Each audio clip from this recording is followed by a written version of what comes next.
She's 18 and legal. She's retarded. Our forefathers weren't the Pilgrims. We didn't land on Plymouth Rock. The rock was landed on us.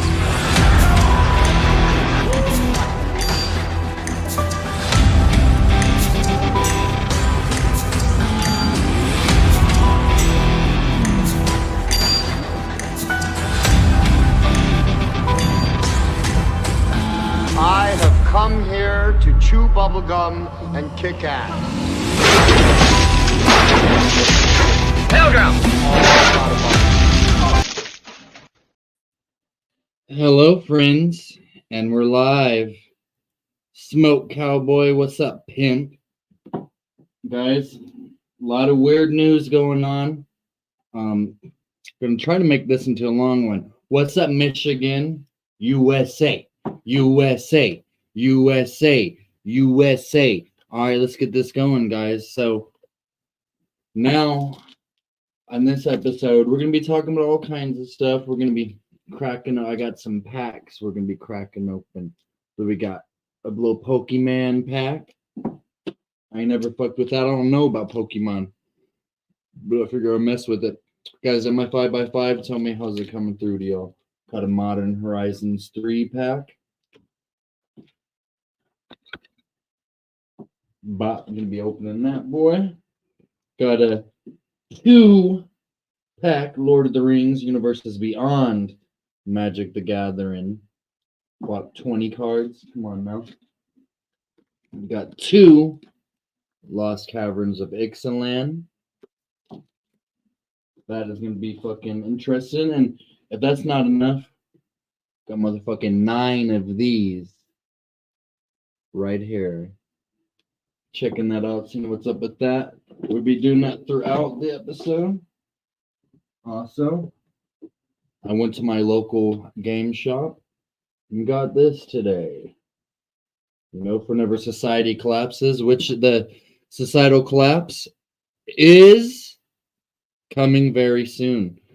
All right, the societal collapse is going to be coming soon, so you're going to want to entertain yourself. Having pew-pews and all that stuff is going to be good.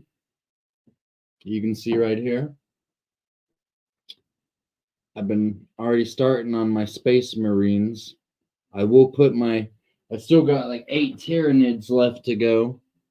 So we'll be having that in the live too. You guys will be seeing me put these models together. And struggling to paint these things. But I did put them together. They didn't require any glue. And it'll be interesting. Maybe play this with the boy. Maybe get my girl to play it with me. It'll probably be harder to get her to play it, but it'll be fun. I'm going to start off. Hate to start off with some news, but, you know, I feel like we have to. I feel like I got this right whenever it was happening this morning. I had a date day, though. I was hanging out with my girl. I was having a good little day. So here we go. Biden has dropped out of the 2024 race, and he endorses Kamala Harris. Has just announced that he is dropping out of the 2024 presidential race in a stunning letter that was just released moments ago by his campaign on X, formerly known as Twitter. Biden wrote, quote, that it has been the greatest honor of my life to serve as your president, and while it has been my intention to seek re-election, I believe it is in the best interest of my party and the country for me to stand down and to focus solely on fulfilling my duties as president for the remainder of my term. He goes on to say that he will speak to the nation later this week in more detail about his decision. Just a stunning announcement from President Joe Biden that he intends to step down as a candidate in the 2020. We're going to look into Yale University. We're going to look into J.D. Vance's history as well. This dude is from Yale. He sat in a coffin and jerked off while he told these guys his deepest, darkest secrets, y'all. Before election. I want to go straight to CNN White House correspondent Priscilla Alvarez, who was traveling with President Biden in Rehoboth Beach, Delaware. Priscilla, what are you learning? Alex, this is a remarkable development, and it comes after a morning in which we heard more calls for the president to step down from members of his party, including, for example, Senator Joe Manchin. Now, the president in this letter released only moments ago walks through his accomplishments as president. And also, if I can read you this part, it says, "It has been the greatest honor of my life to serve as your president." He goes on to say, "While it has been my intention to seek re-election, I believe it is in the best interest of my party and the country for me to stand down and to focus solely on fulfilling my duties as president for the remainder of my term." He goes on to say he plans to speak to the nation later this week. He also thanks Vice President Kamala Harris for, quote, "being an extraordinary partner in all of this work." Now, of course, Alex, this comes after that disastrous debate performance by the president in late June. It was after that stoked so much anxiety and panic within the Democratic Party and led to a wave of calls over recent weeks for the president to step aside, to withdraw from this race. And this was something that, despite the president getting back on the campaign trail, despite private conversations with multiple lawmakers, and despite a campaign that up until this point had been maintained, even just yesterday, that he was in this race, it appears that we hit that breaking point. Now, of course, the president has been at his residence here in Rehoboth Beach, Delaware. He has been self-isolating because he was diagnosed with COVID earlier in the week. It was that diagnosis that pulled him off of the campaign trail at a pivotal moment. He was in Nevada. He was shoring up support with Black and Latino voters. And it was before one of his last events that he got that positive COVID diagnosis and had to be blitzed back here to the East Coast, to Delaware, where he has since been self-isolating. It has been during that time that he's also... Real quick, kind of weird. COVID has been going around a lot lately. And by a lot, I mean a whole lot. All right. We've been seeing a lot of people I know in my personal life have been getting it too. So, but at first it started with Biden getting it. Now I know all of a sudden all the people I know are starting to get it. And I was just kidding about this news lady's appearance as well. Been deliberating. He is with his closest advisors and his inner circle in what has been a challenging and at times frustrating time. They're trying to make this into the fucking craziest election year that we have ever seen. All right, they're trying to make this shit on par with Jefferson versus Adams, you know, but more insane than that. They were going around the country telling people that the other person had died. You know, so we're not on that yet, but it's almost like it. It's almost like it. See, COVID, it is real. We can confirm it all. You know, I'm not going to sit there and say that it's not real. I've had it 2 or 3 times. A lot of you guys have had it a few times too, you know. And it's a weird little calm before the storm, you know, before they do that big lockdown.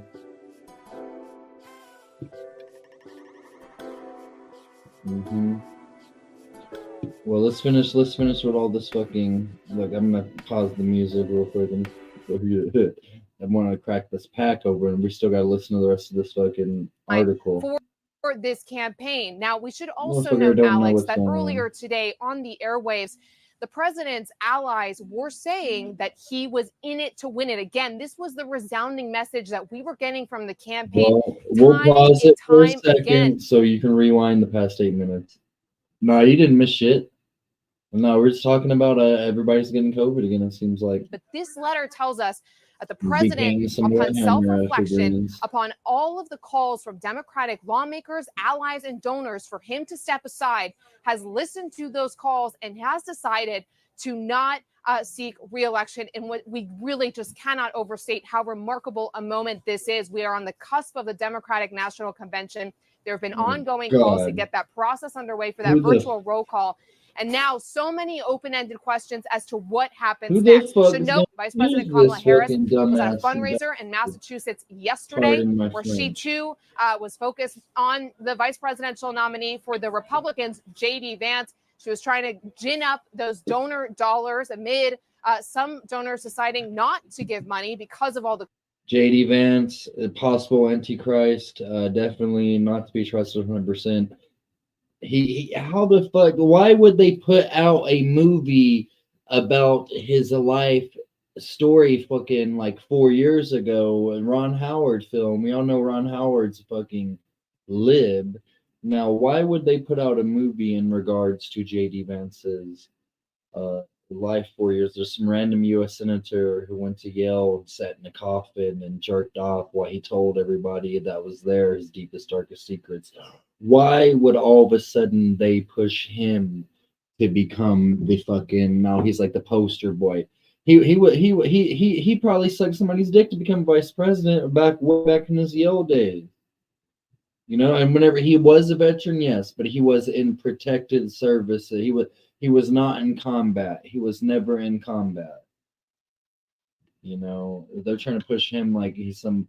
He does seem to have a relatable story we could all relate to, but you know, everybody knows that a lot of times books and stories are exaggerated. Questions of this campaign. Of course, we'll keep eyes on her. She is in Washington, D.C. today. Many questions moving forward. But one thing has been answered, Alex, and that is that the president will not seek re-election after what has been multiple Democratic lawmakers and allies coming forward to say it was time for him to withdraw. Alex. Yeah, Priscilla, this was announced by President Biden in a letter from the president addressed to my fellow Americans just 14 minutes ago on his X profile. It's not long. It's just one page. You mentioned Vice President Kamala Harris. He says in the second to last graph that he wants to thank Vice President Kamala Harris for being an extraordinary partner in all of this work. And let me express my heartfelt appreciation to the American people for the faith and trust you have placed in me. Priscilla, you mentioned all the questions. Of course, one of the biggest is going to be, does this automatically mean? A lot of they set this, they make these connections when they're in college. They sell their souls figuratively, maybe not literally, possibly literally, but they make these connections when they're in university. And then from there, they just follow what they're told. You know, Tucker, I believe, is also underneath. You know, he seems chill, but it's just there are very few. The only people I truly would trust maybe is Sam Tripoli and maybe Eddie Bravo. They're crazy as fuck. And I would trust Alex Jones somewhat, but he might even be a pawn too. Yeah, and after all this, I was down for Trump, and I want to believe that he survived an assassination attempt, and it was an assassination attempt that actually, you know, it's fucked up. It sucks that somebody would try to do that. But I want to believe that actually was an assassination attempt. But everything in my gut, everything in I'm a student of history. I'm a student of espionage. You know, I've studied the history of fucking false flag incidences, and this has false flag incident all over it. The kid, it could have been a Manchurian candidate. You know, they like to use them a lot for the school shootings, but that is something does not sit right with the situation. We are going to dive more into interviews from that, but yeah, the whole Trump assassination that has fake written all over it. Just coincidentally, as it sucks for the people that actually did die.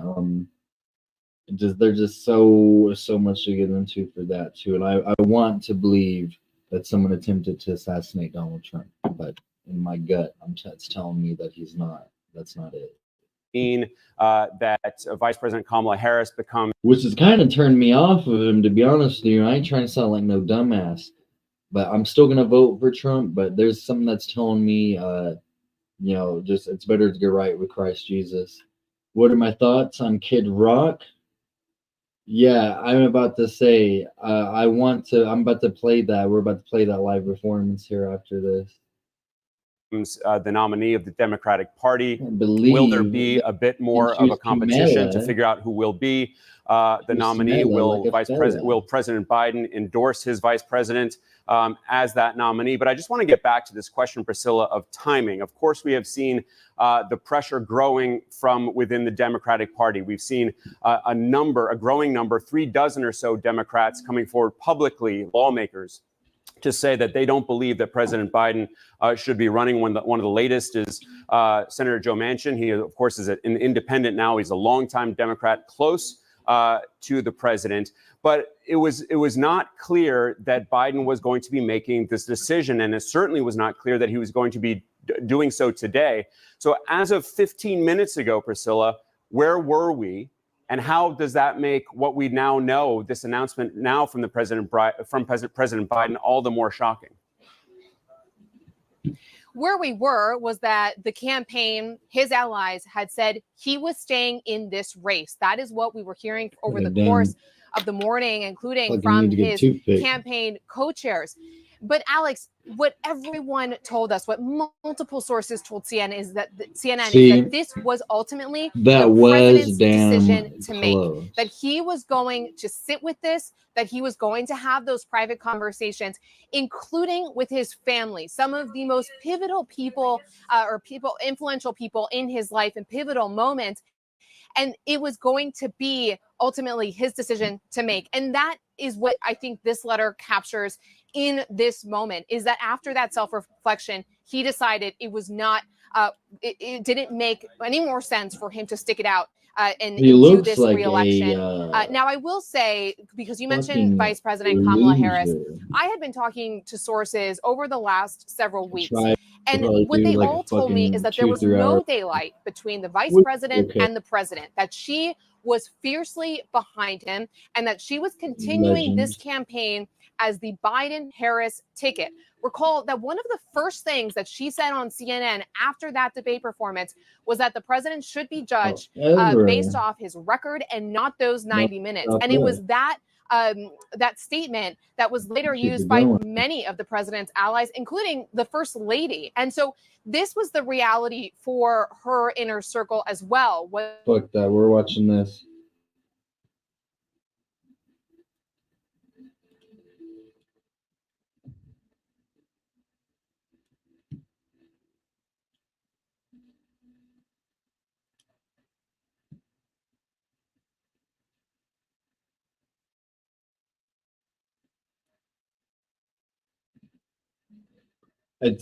I believe maybe the Trump side, they're all in on this shit together. First of all, it's like two lawyers who meet each other and they have lunch with the judge. Everybody's in on this shit all together.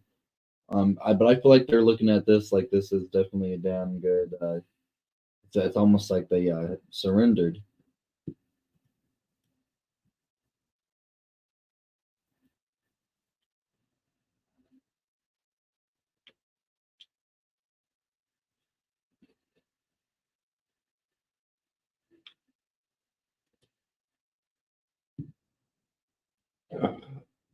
What a absolute man.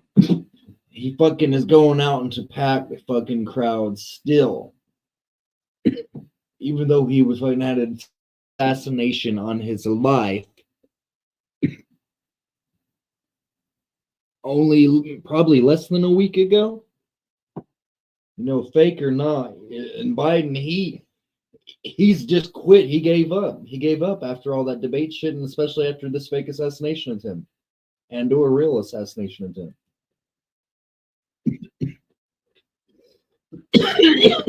No sound.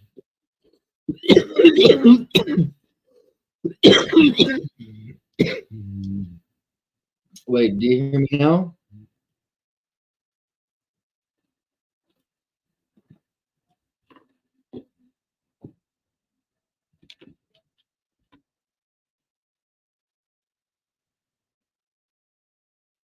Oh, damn, Trump has no sound. The fuck don't he have no sound?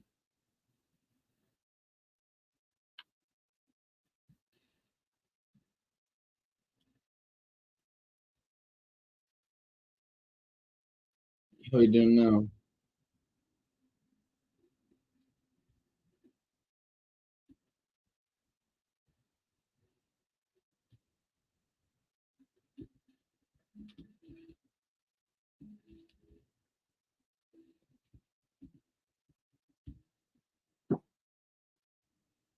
Let's listen to what Trump had to say. A lot of bunch of motherfuckers talking. A bunch of these stupid bastards talking. Oh, we got the E talking?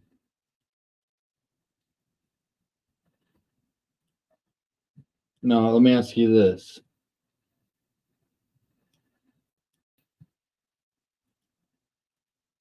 Do y'all hear Elon talking?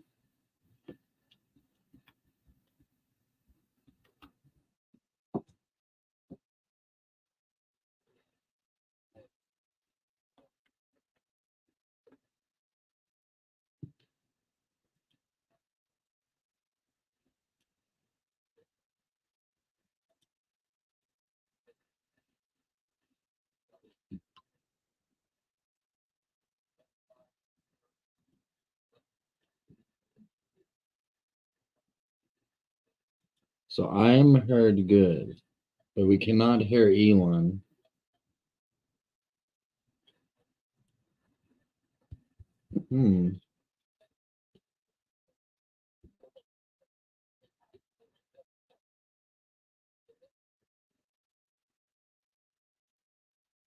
God dang, that's out of nowhere.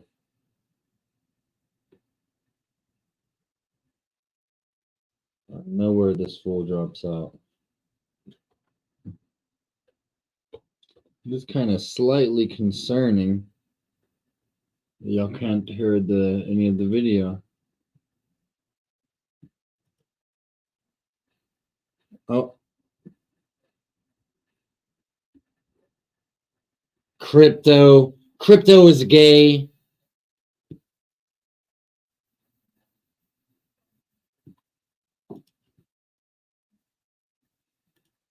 Pausing it for a second. Let's crack a pack. We're cracking her open.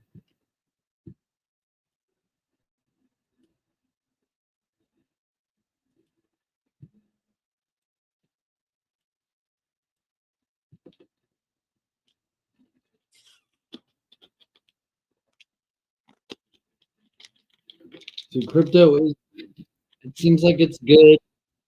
It seems like it's a good thing, but there's just something goes. So Elon, not only is he a pioneer in electric cars and sustainable energy, now he's getting into crypto even more heavily. It sounds kind of weird. Definitely sounds a little weird. Why has he got his hand in so much? He's got his hand in the fake spacecraft shit. Now making some good. I've heard you can make some good returns off of crypto. It's viable for now, I believe. Now let's crack this boy open real quick, and we'll get back to Elon talking. We'll go try to find Trump speaking. I got a speech with a bunch of Israelis. Might as well call him fucking Nephilim, or not Nephilim. Call him Luciferian. Yeah, I think he's endorsing Trump in this video.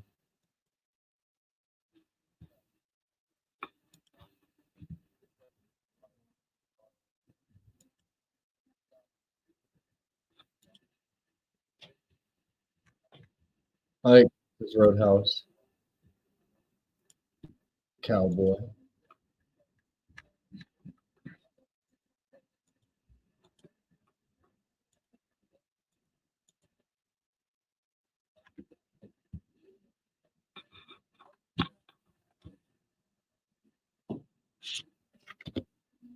Vampire Knight.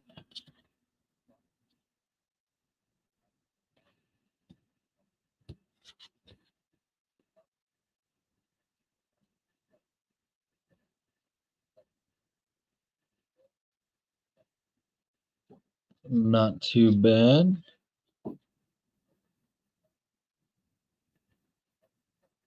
I soak my skin in poo-tang before bed. Cowboy.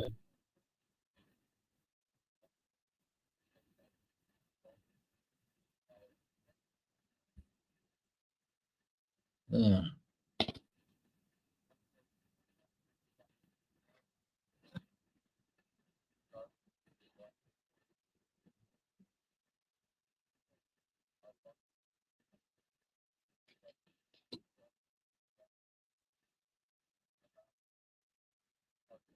Let me get this right here.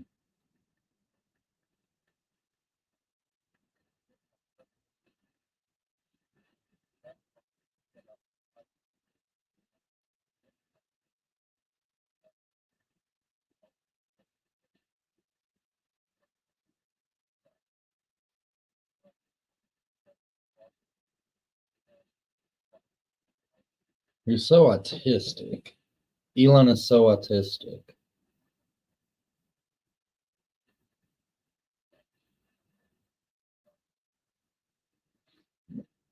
We're about to get in this. I have some other stuff to get into as well.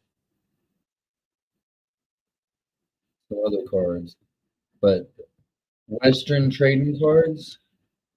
That sounds actually kind of dope.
He just had his 13th kid, too.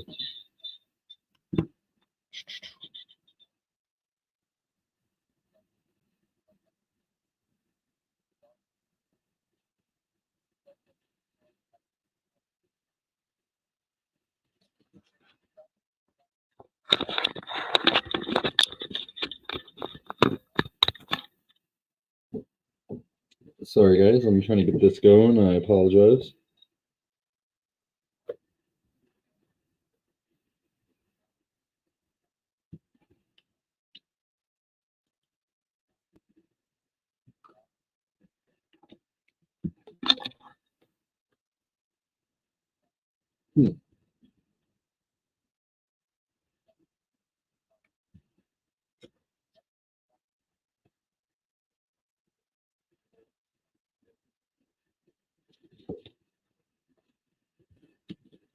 I got this Vixland in hopes that I would be able to help go add to my dinosaur commander deck I've been working on. The only commander deck I got. Oh God, what the fuck is going on? I'm thinking about just going and getting premium.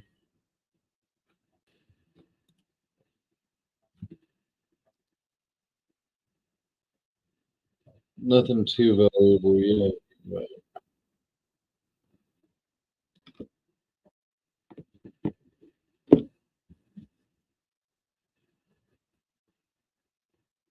oh, damn, the blue dinosaur.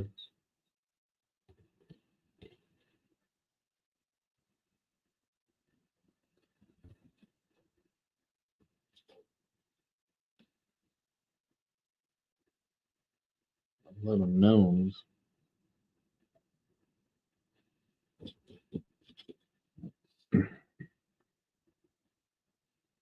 Oh, this might have some value.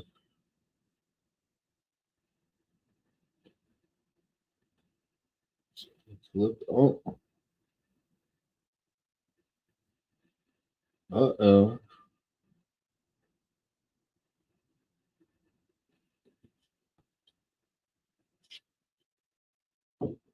Oh shit, we gotta land.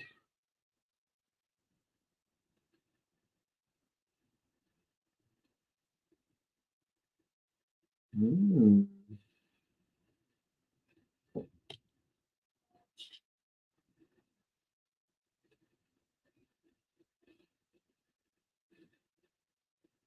Nice. This is going in that commander deck.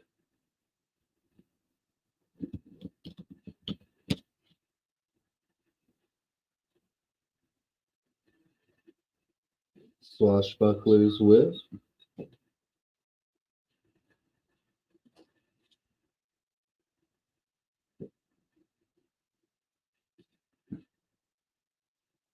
Oh shit, we got some kind of god. Temple cultivation. Damn.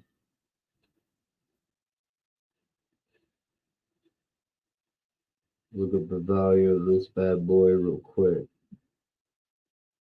What? Let's see your value.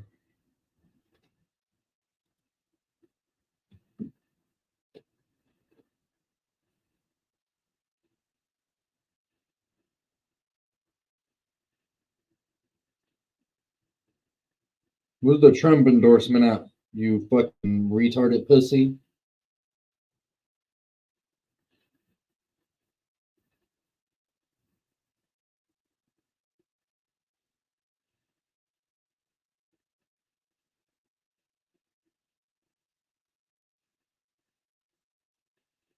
Look at the value of Oger.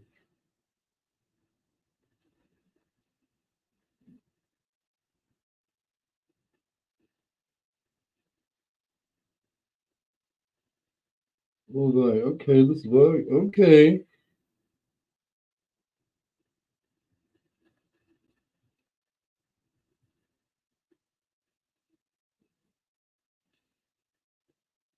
Nice.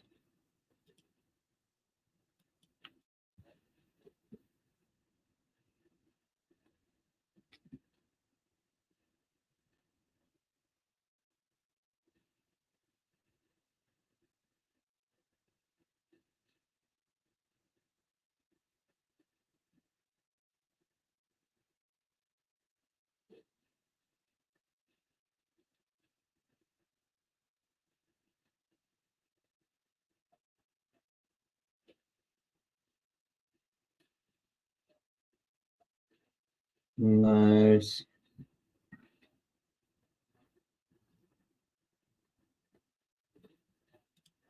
Chicken pot pie, obviously. If chicken pot pie is counted as fucking TV dinner. Yep. Oger, $2.95.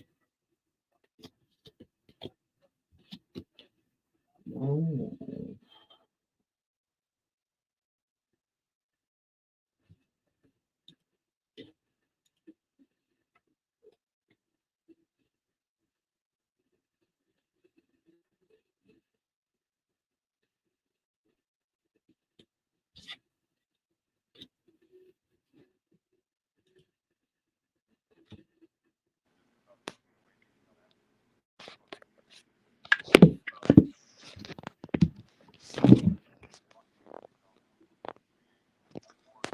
Technology.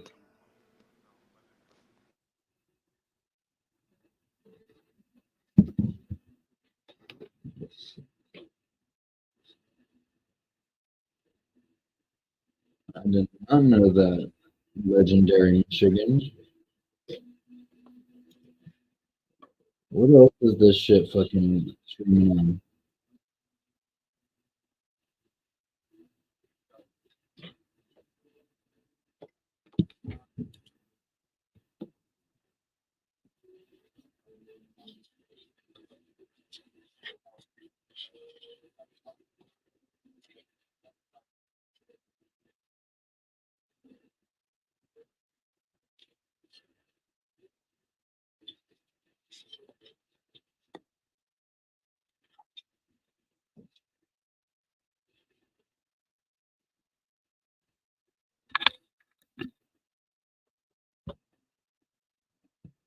Damn, Elon has fucking 7 or 8 babies' mamas.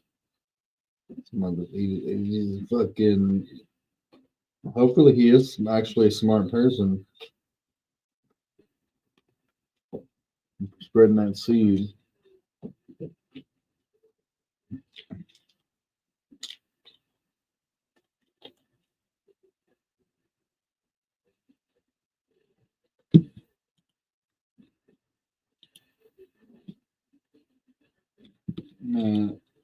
Elon's trying to enslave us. Alright. Are we about to fucking crack some more packs and go fuck with the news some more again here in a second? But crack some packs. Might even go ahead and build this fucking with these Tyranids. I might take Michigan's advice though too and paint them whenever they're still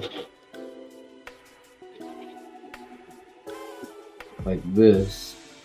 Let me give my phone. Look, I'm over here. I need to, you'd think with 2,000 subscribers I would have my shit together a little bit more. Look at that.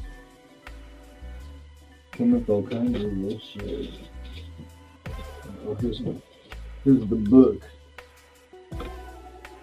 It came with this magazine, Warhammer 40K handbook that teaches you how to play, teaches you how to paint.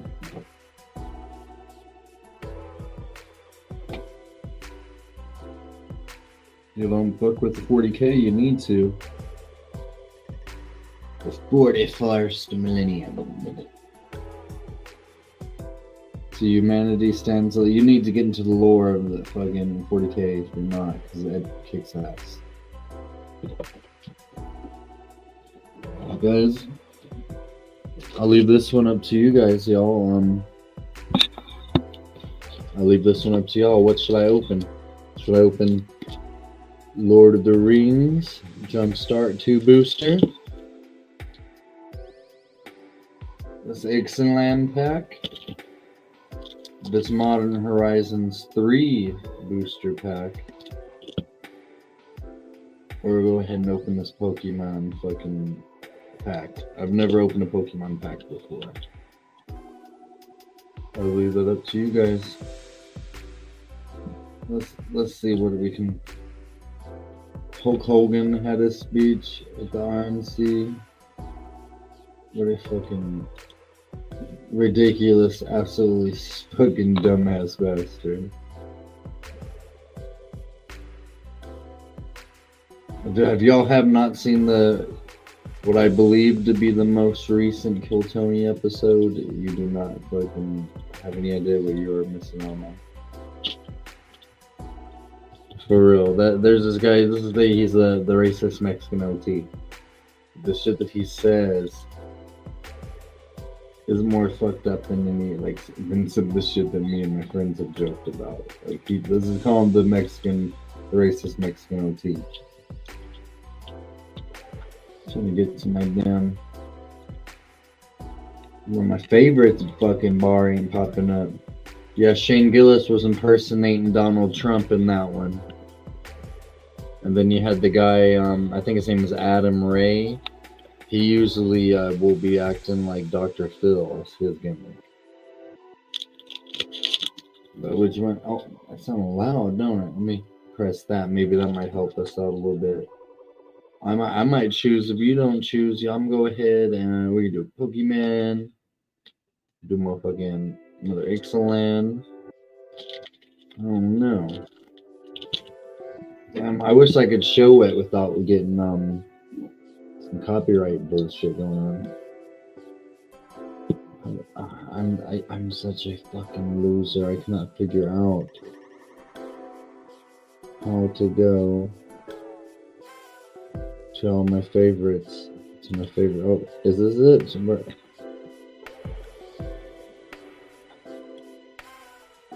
Okay, I think I got it. Brr. I want to show you guys this meeting. It's gonna be controversial. I can't say exactly like what kind of people these are in this video. I think that we all know what it is though.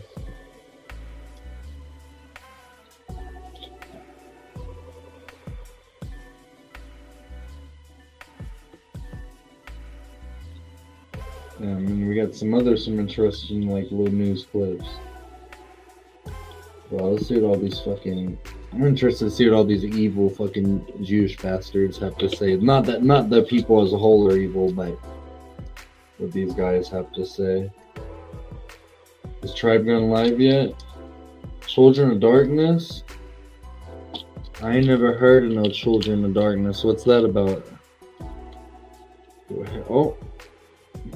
Ball with a ball, the bang, biggie, biggie, biggie, set the boogie, the up, chuck the pussy like ball with a ball, the bang, biggie, biggie, biggie, set the boogie, the up, chuck the pussy, say, got a Swirlix? So we have a new Pokemon. I'm gonna have to figure out how to look at the value of Pokemon.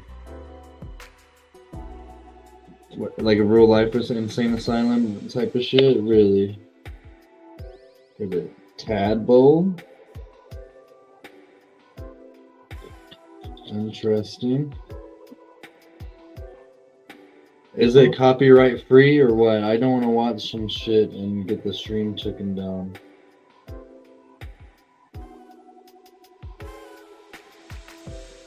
Apple. They're now making Pokemon that are apples, guys.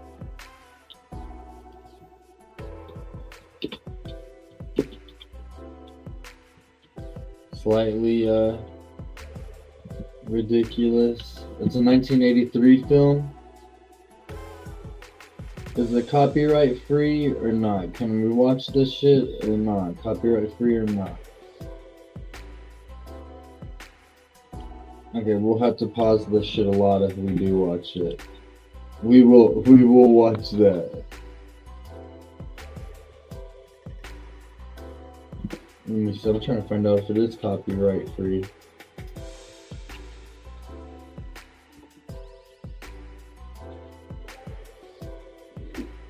Yeah, this shit has a guy in a fucking New York Giants helmet. On PBS, so that seems like that should be within public domain, you would think, huh?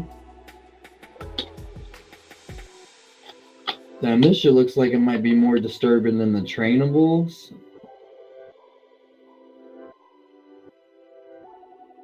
Than that trainables shit. That trainable shit had some sort of comedic background to it. No, we will definitely watch that. I want to I'm gonna watch that meeting shit with you guys first, but no, that's a good call on that video, Cowboy. And we got Fleshby, Flababy. It's a flower kind of Pokemon, psychic. Strange. Oh, this is weird. A trainer. I've never seen a trainer in all the years I've ever heard about Pokemon. We got Cook.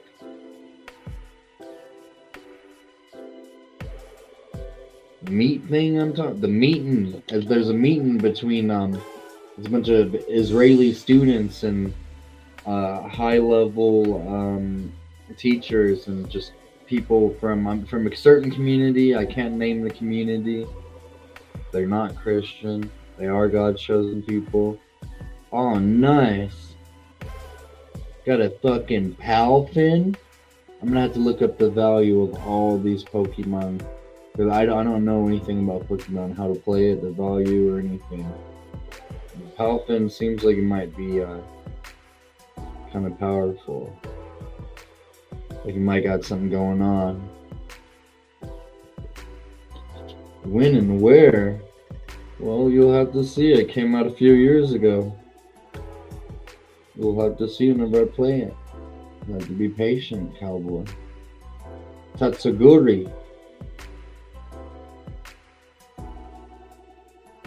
It is a YouTube video. Well, it's on BitChute, actually, but it's a real video. A lot of the shit I show is on BitChute.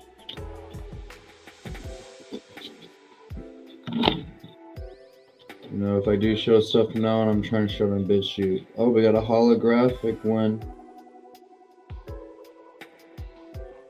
Sunflora, looking dope.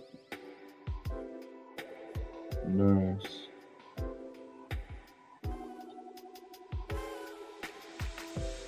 There's another hollow. This one looks like a gangster. It's called a Hawk Chua. Spit on that thing. It's a flying Pokemon. No, he's actually Halucha. They're making Hawk Mexican wrestler Pokemon.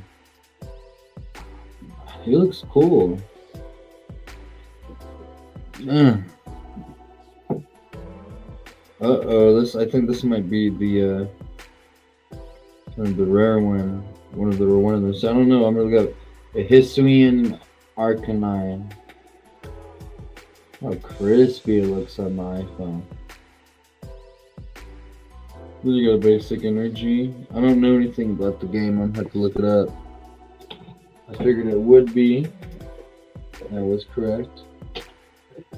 I got this at McDonald's and I got my son a Happy Meal not too long ago. It's fucking Galarian Meowth. We gotta get all the Pokemon shit kind of separated. I'm not trying to get into too many hobbies though. Like, you know, it's not good for your wallet, it's not good for your home, and it's not good for nothing. Okay, we gotta open up this Modern Horizons 3. And then we will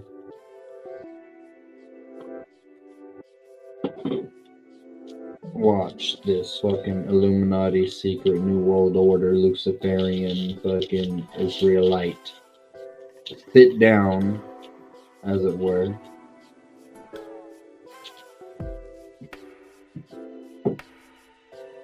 Well, we had that going on in the background. Who knows? Maybe I'll be having some Warhammer going on too. Be making the models. The buddy Chris suggested. Yeah. Slick.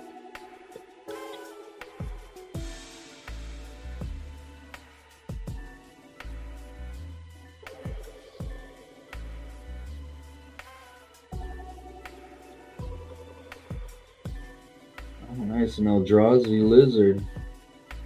That's what's cool about Modern Horizons 3, and that's probably why it's so expensive, because they know people are going to want to fuck with Eldrazi.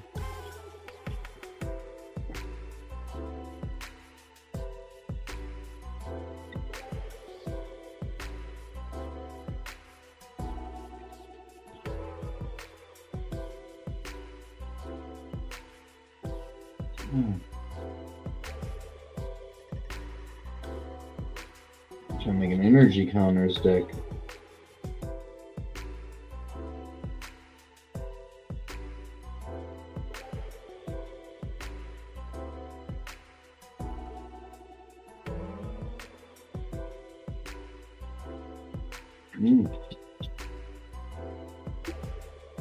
Royal cartographer. Not royal, but royal. It's royal, but royal. You can get the landfall with the energy counter going. Oh, dang. Spawn game commander and Eldrazi goblin.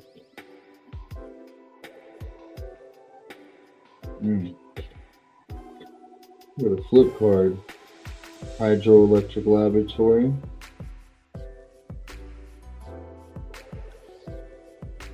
And flip him over.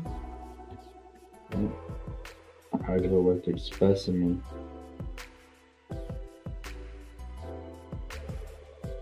I imagine that might get a little crazy in a match for sure. This is gonna help me influence making an elf deck. Priest of Titania. Looking at done like one of the old cards from the 90s. It showed J.D. Vance playing Magic the Gathering when he was a boy in that Hillbilly Elegy movie. Nice, so you definitely make a badass elf deck. That comes handy for Commander for sure. Right, Reef Worm. I was thinking about creating a fish creature deck.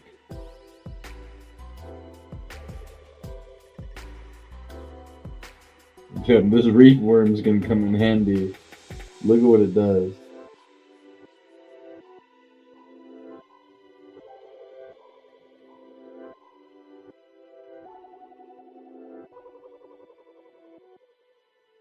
God dang.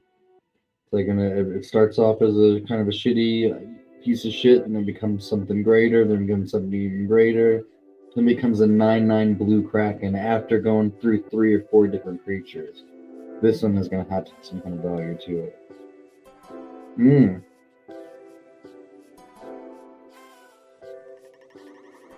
Well, this right here seems that you can counter one of their spells. You need no more information on this meeting? Well, pimp, you about to have all the information you need. Strict Serenade. Clutch.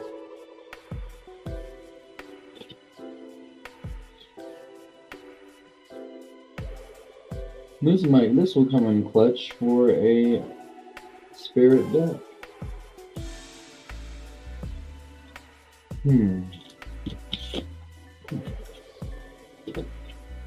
Okay, we're gonna open one more pack, and then we're gonna get to that documentary of that meet. And it's a meeting documentary. I don't know how to describe it. It's just something worth watching.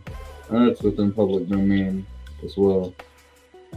It wasn't created by nobody. I ain't taking nobody's damn fucking content. No shit like that. You know, there are a lot of people that'll be hating on you whenever you do your shorts and your green screen. They're just dumbass pussies who will never be entertaining. They don't understand the value of making somebody laugh, and it's called commentary whenever I do that.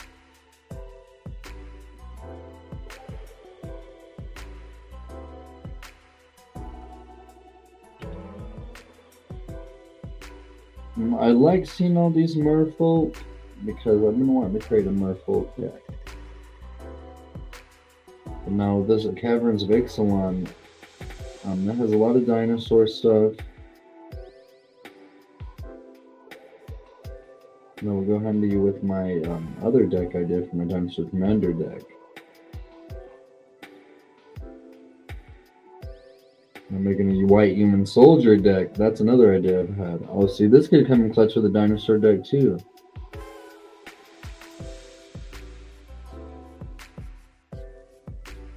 So I have another card called Titania's Telonia's Knight, which has a similar effects, has a similar ability, I'll say.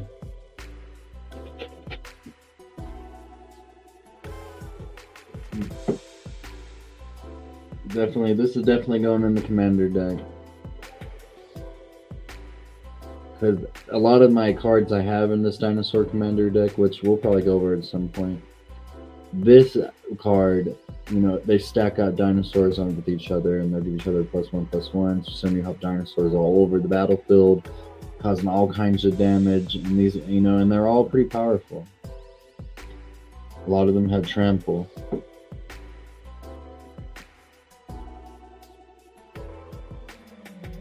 Acolytes. I forgot they have some good vampires in there.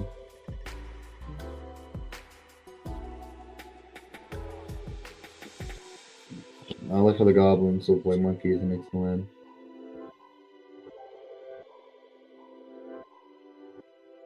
See, Ixalan and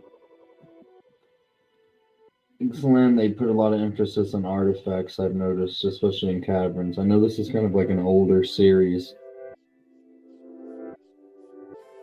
I have plenty of blue pirates, too.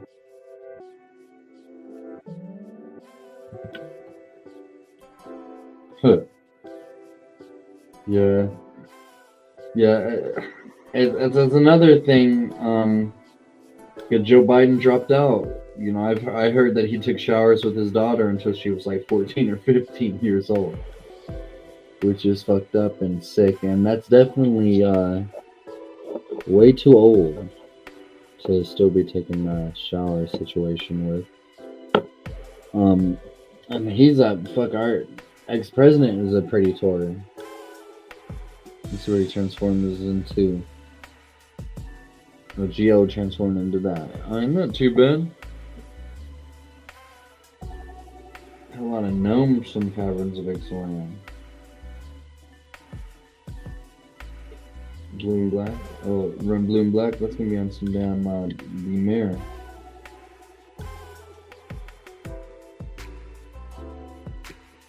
pull that would come in handy if you're trying to get landfall.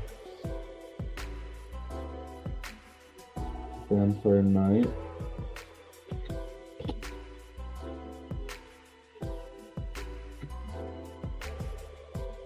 This Thunder Hulk might come in handy for sure. Make an artifact creature and artifact stack.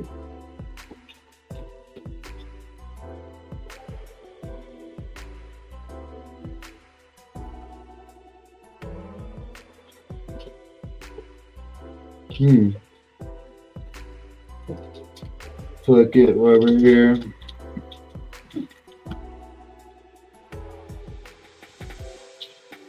Yeah, it's definitely, of course, they're going to sweep that diary shit under the rug. You know, it's really fucked that there actually are people who truly voted for him, and it's even more fucked up is that there are people that are sad that Biden just dropped out of the office, and I'd like to watch some videos of that. We'll go to X. I'd be careful on X. You know, they show fucking dead bodies and shit. I got a question, Michigan. My model paint, it's gotten all coagulated and shit. Is there any way to fix that, or is it not fixable?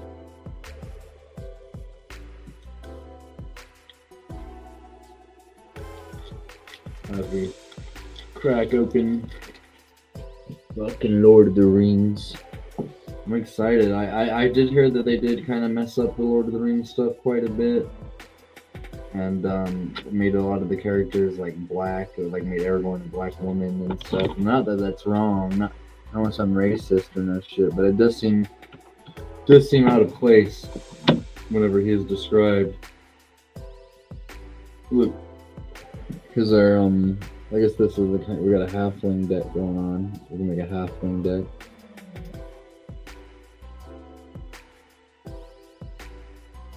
It's an Asian halfling.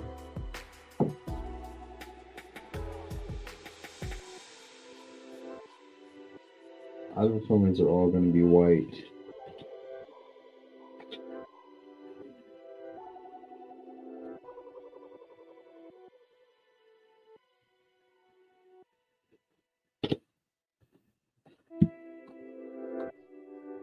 It is gelled up bad.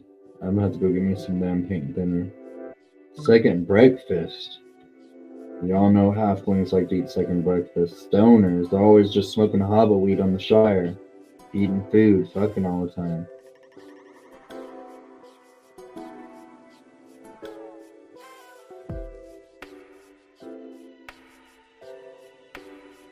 It's a spirit.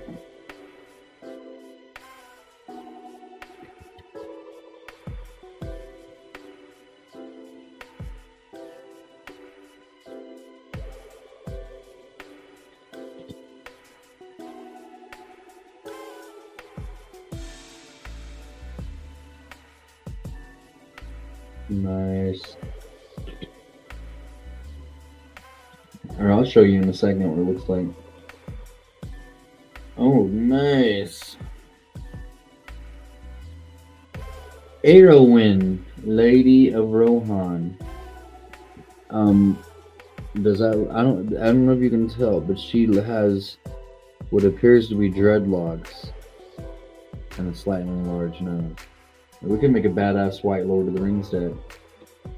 Let's see what's up. Ooh, Faramir, Field Commander. We could make a white soldier deck and really populate the battlefield and fuck shit up.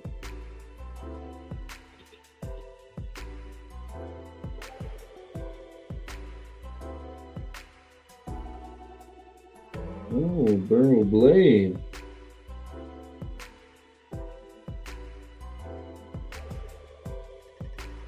Heard that, Michigan. When is Tribe going live? Look at this badass land. There's a map of Rohan. White mana, that's dope. Bunch of other lands.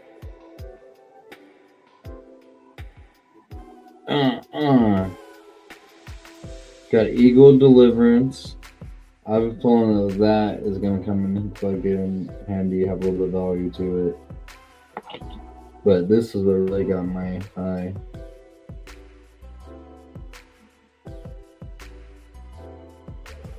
You got fucking Frodo, Sauron's Bane.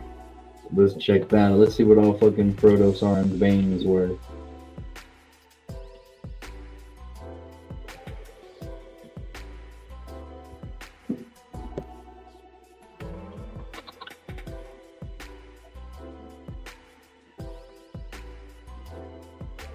Okay.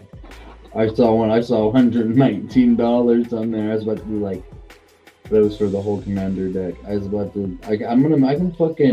thinking about, your boy's thinking about making a Frodo fucking Baggins black and white commander deck. He's live now. Shit, we'll go stream sniping a little bit, listen in on him a little bit. I want to play this Jewish document, this Jewish meeting for you guys.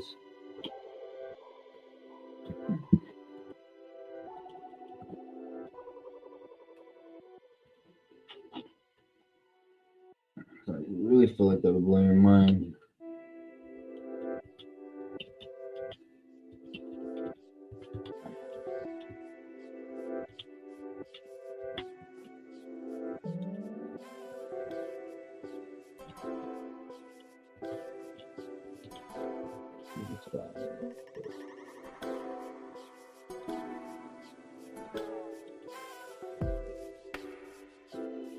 $0.19. Yeah, that was like they knew everything they put in there.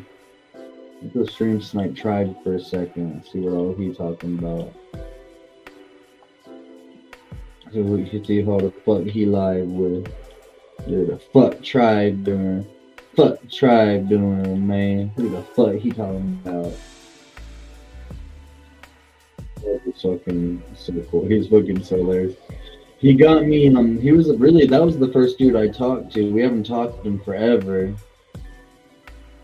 But, you know, he was the first person that I,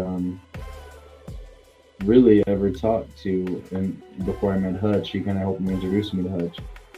But, Tried told me I should go live. Be a big time dude in the Senate. So, really, they probably want the House. On politics. You know, they still gonna have a harder time in the Senate, even though they got the Senate right now. I'm not even gonna comment. And of course, it's so close. It's only one seat away from either side every damn time. Fuck out of here, man. They got us so wrapped up in them. Ain't none of this shit real, man. All this shit is bullshit. Yes, sir. G-Mal Merkel, what up with you? Right, fish sticks?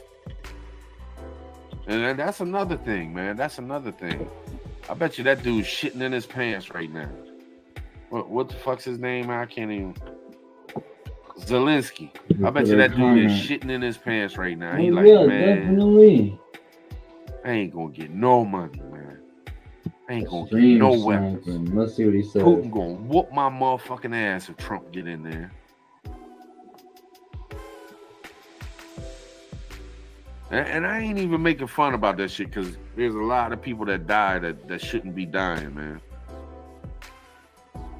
But then again, I do think Trump will, deal his way out of some wars and shit. I really do. I think if Trump gets in office, I think the war with Russia and Ukraine, I think that'll be squashed quick as a motherfucker. I think within a year, all that shit will die down. You know what I'm saying? The latest meme. Look at that. There's no meme there. No, look. Pretending Zelensky's calling Biden on his phone. look. Says, please. And he ain't answering back. 52 missed calls, please. So Biden's got 52 missed calls. He's got text messages from President Zelensky saying, "My money's still coming." Right? Love in the chat. Man, I'm scared. Please answer. No, this is not the meet. No, we're stream sniping on shit. This is genius. Stream sniping on Tribe. And Donald Trump, his son posted that. Man, that dude is a funny motherfucker, man. Man, I don't know about y'all, but I've grown to really like the Trump family, man. Them some wild motherfuckers. I don't give a fuck. I like them. You know what got me at the RNC? I watched the RNC, you know what I'm saying? Probably first time in my life I've watched something like that. And we'll go back and check on him in a second. Today, we will discuss the future of Poland. Yeah, of course, they had Hulk Hogan. Sitting they around had to make they had to make that whole RNC thing a big fucking deal. But here's your meeting. We will discuss the future of Poland as suggested by the delegates sitting around this table. We shall start with Sławomir Sierkowski's proposal. 1. Polish citizenship to all immigrants. 2. Reintegration tax to cover the costs of moving 3.3 million Jews to Poland. Trying to move the Jews back. Hebrew as the second official language in Poland. 4. Dismissal notice of the Polish state concerning the concordat with the Vatican State. Each religious institution should act on the same level. 5. Minority house instead of Senate in Polish parliament. I think we could even extend that by even granting citizenship to people who are of Polish descent who haven't asked for it. So we just mail the passports to people in Israel and in the States, and they get them in the mail, and then this way they don't even have to go to the embassy. And I think this would really serve the agenda of this movement, because I think if they receive this passport, they would say, well, I might as well go and see what they want. Yeah, I just wanted to know who has to pay the tax. Is it the Polish people, which would be okay for me, or is it to be shared all over the world, or who is doing this? Yeah, I think it wouldn't be bad to tax the Germans, of course, which is what you're implying, of course. I think it wouldn't be bad. I think this would also be the first, it would be a precedent, because it would be the first case of one country taxing the citizens of another country. I think this would be a marvelous international precedent. I think that's, as a kind of an absurd gesture, it would be wonderful. I wonder why Hebrew should be the second language, since I think most of, or maybe half, I don't know how many of the Jews with Polish ancestry who are not in Poland speak Hebrew. I'd say there are many more who speak other languages, for example, Spanish, Portuguese. I think that the idea is to revive the Jewry that used to live in Poland back then, and the language was mostly Yiddish and Polish in a way, but in any way not Hebrew. I would rather suggest as a second language in Poland actually Vietnamese language, because today our minority in Poland is Vietnamese minority, and actually they are inhabiting the former Jewish ghetto part in Warsaw also. So I would see those things also together.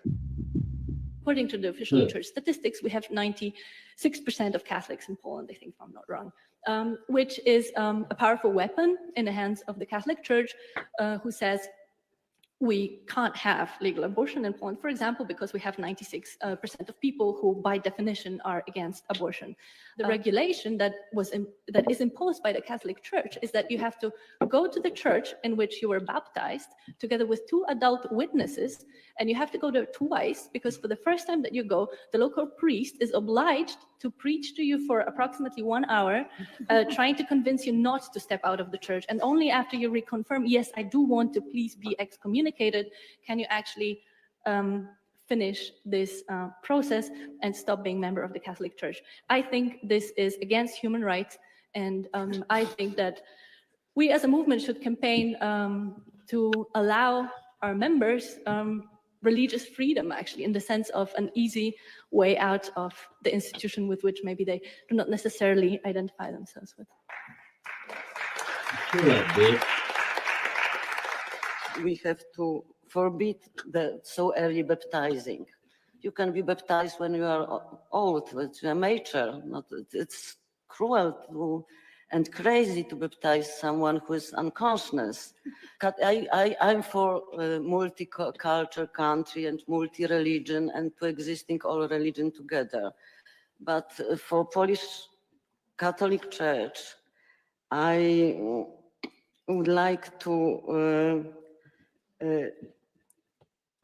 give some condition to this church and said that you can exist in our country together with other religions, but in one condition, you should decide for ordination of women for priests. It's first condition, and second, accept the homosexual marriages. Homosexual and then after marriages, this condition, bitch. Polish church can exist. And that's my.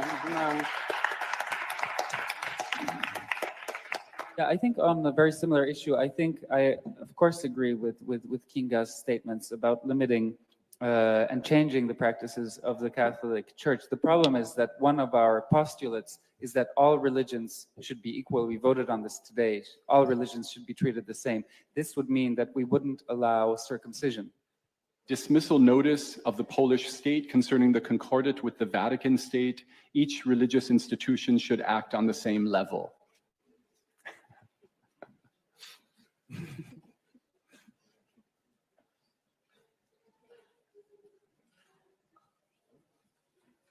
We have 1 no and 48 yes. So that will become a part of the agenda. Oh God, this fucking dumb actually part of fucking agenda shit. So my proposal is mainly about the problem of 168 inviting countries. also to Poland, not only 3 millions and half of Jewish men, but also maybe some Jewish women, because all the time when we say Jews, we mean general the men.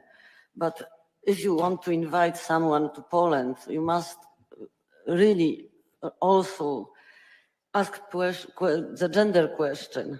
How will feel in today Poland, the women which try to live in the Poland? No reasonable woman will like to settle in country where abortion is forbidden. It's extremely humiliating.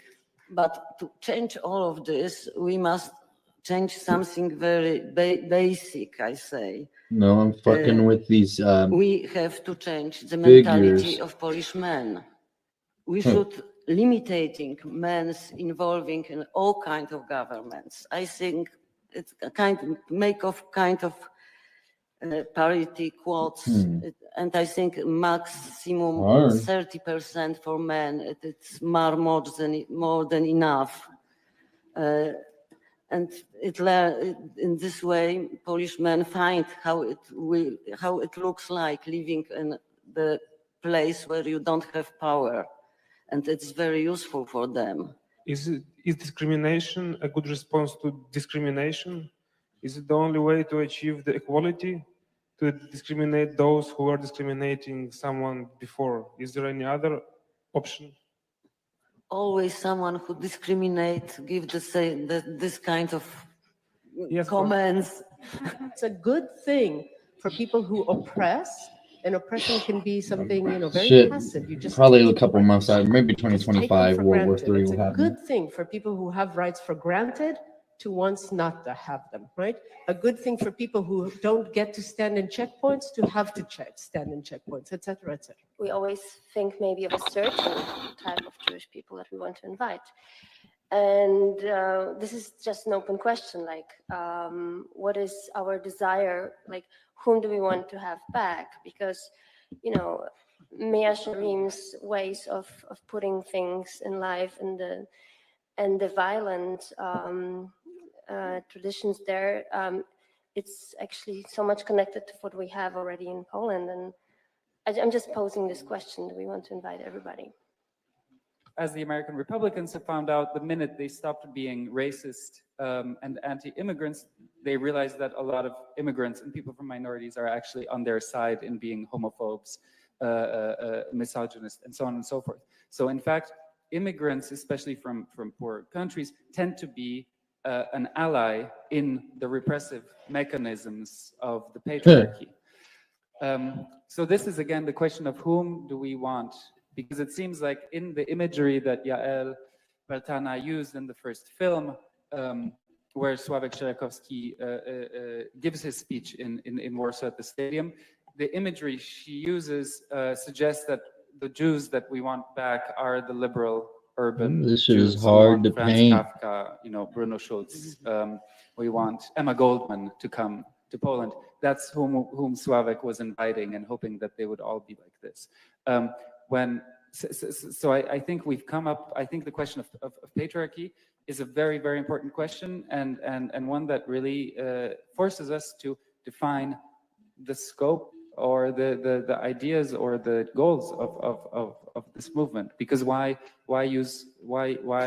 create a movement that will again create another repressive society? Yes, we want to invite also Jewish people who are not so liberal, and we want to be for them liberal. But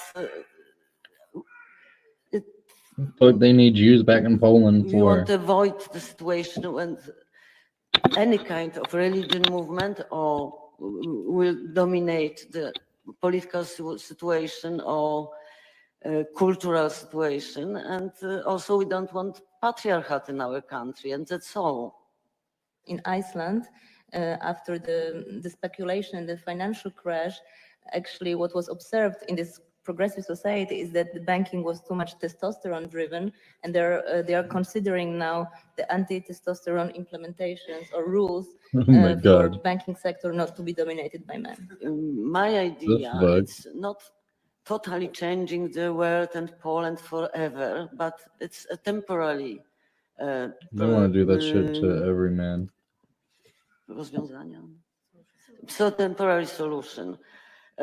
Because now we have domination of men and domination of Catholic Church, so we have to stop it, to teach this men and this organization to be in equal or even lower position for some time, to have for them think will be fighting versus who? how to not be in power and but in lower position. So my demand it's either to devolve into women, some kind Jewish of women warfare and other between also Polish women. the government and police, who parts of them will side with the citizenry and the other parts will side with whatever the government is. And Trump might start a totalitarian government, and not him, because we all know the president's not in charge of shit. Who voted no? Who voted no? It's not looking good. No.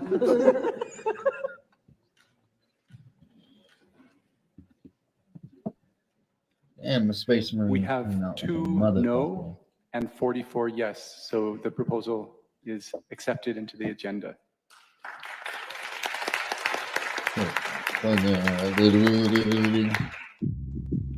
I would like to speak about certain tourism which is going on between Poland and Israel since last 20 years quite intensively, and I mean Israeli youth delegations to Poland and also Polish religious pilgrimage to Holy Land, to Israel. What I propose is actually through redirection of those tours to question the Polish still existing nationalism, anti-Semitism and hostility, somehow rebrand Poland as Germany did it very well, rebrand itself towards a Jewish perception.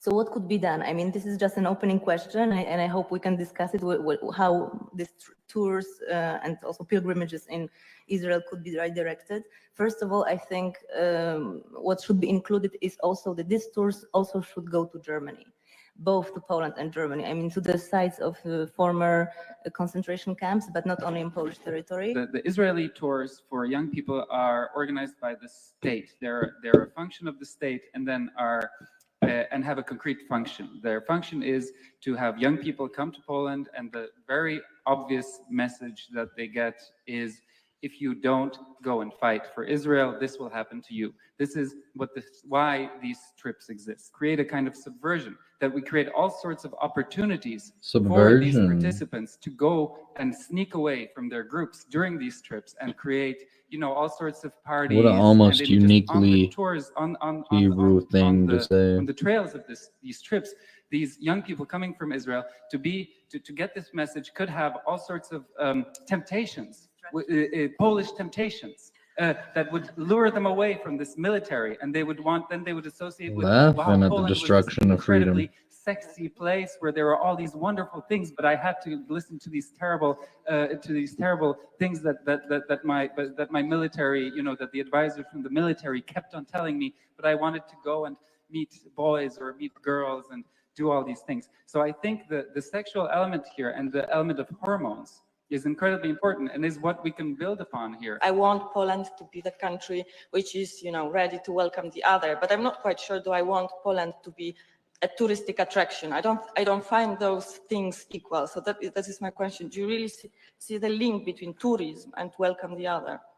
The first visited place out of all cultural institutions is Auschwitz, of course, with 1 million visitors per year, and the second is the Castle of Krakow with 500,000, so 50% less. So, and also we can see in Krakow on the daily basis the leaflets stating in one day 99 zlotys, Auschwitz, rafting, and Wieliczka, and the free pickup. Do you think that we should really make it part of the Jewish Renaissance movement to make those I don't know, to make Poland a touristic attraction? It is quite important, I guess, also to create a situation that we also are in the dialogue and not only observed through the windows of the bus.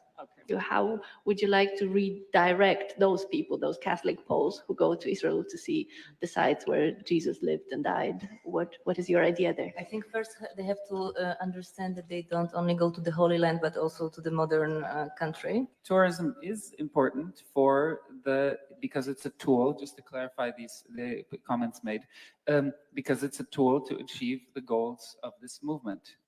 As a North American Jew, I think that it cannot be underestimated the extent to which these kinds of travel programs influence the Jewish world's perception of Poland, and changing the Jewish world's perception of Poland has to be the first step for any support of a movement like this. If the goal, okay, it has to serve our goal, but just relocating Jews, it's not a goal in itself. It has broader goals. But if the broader goal is promotion of Polish state, that what I hear here, then I'm sorry, I cannot buy it. Yeah, I'm sorry. So if we are getting rid of one nationalism of Israeli state to create another nationalism, which might be multicultural, multinational, good, it will be even stronger. They create the cultures, and they've been doing it for years. It's all about promotion of this state, then I don't know what we are doing here. As long as we do not abolish the concept of citizenship, we are not doing anything with the nation state. So we can change numbers, we can change the configuration for sure, but it is not true that we are changing the logic of the nation state. Today, universal human rights are guarded and protected by one mechanism only, citizenship. And as long as that mechanism is, and perhaps we don't have an alternative, it's not to suggest that, but that is what nation state is. That is the system that keeps that in place, and that has not been challenged. So in that sense, she is right. There is a suggestion of removal of population from one nation state into another nation state, which will have, a multi-cultural population, and perhaps even will not be called Poland anymore, but something else. It will still be a nation state. Maybe you can do that once again, Joanna, so it can be clear for us what the proposal is. To subvert the route of Israeli youth delegations to Poland and Polish pilgrimage tours to Israel with the help of Poles, Jews, and Germans. Yes. Making the Germans pay for it.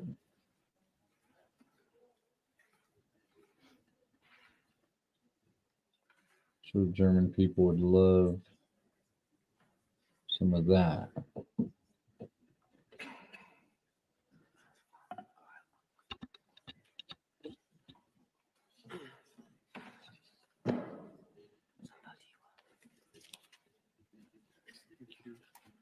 We have 7 no and 43 yes. So Jana Varsha's proposal will become a part of the agenda of the Jewish Renaissance movement in Poland. The state of Poland should devote 15% of its annual budget to culture and the arts. 15% of its annual budget to culture and the arts. This is the central state budget. Let me explain how this should work. The current situation, for those of you who aren't from Poland, is that the state of Poland dedicates less than 1% of its annual budget to culture and the arts, which is, I think, the lowest in the European Union and one of the lowest around the world. It would create a creativity vacuum, meaning that we have more demand for creative people than we have in Poland. This would provoke all the Israelis from Tel Aviv, to go back to our original point, would move to Sopot, which is also by the sea in Poland. And so this is how we would convince them. We'd say, we have a lot of money for the arts. You can come, you can live by the sea in Sopot. So it would really develop Sopot. But also, I mean, they could move to other places as well. You know, everybody could move where they wanted to, of course. The creativity vacuum would draw creative people from everywhere, from around the world. So it's also a form, you could say, of creative warfare, because we would create a brain drain from all the other countries. So this is good for the economy, of course. These creative people, and this is, you know, the key. The creative people, the total culture plan would create an ideas bank. So we would have more ideas than any society has ever had. We would have so many ideas. Would be better to we would be able to solve all problems. Yes? Because just imagine, we're talking about millions and millions of whatever currency you can imagine.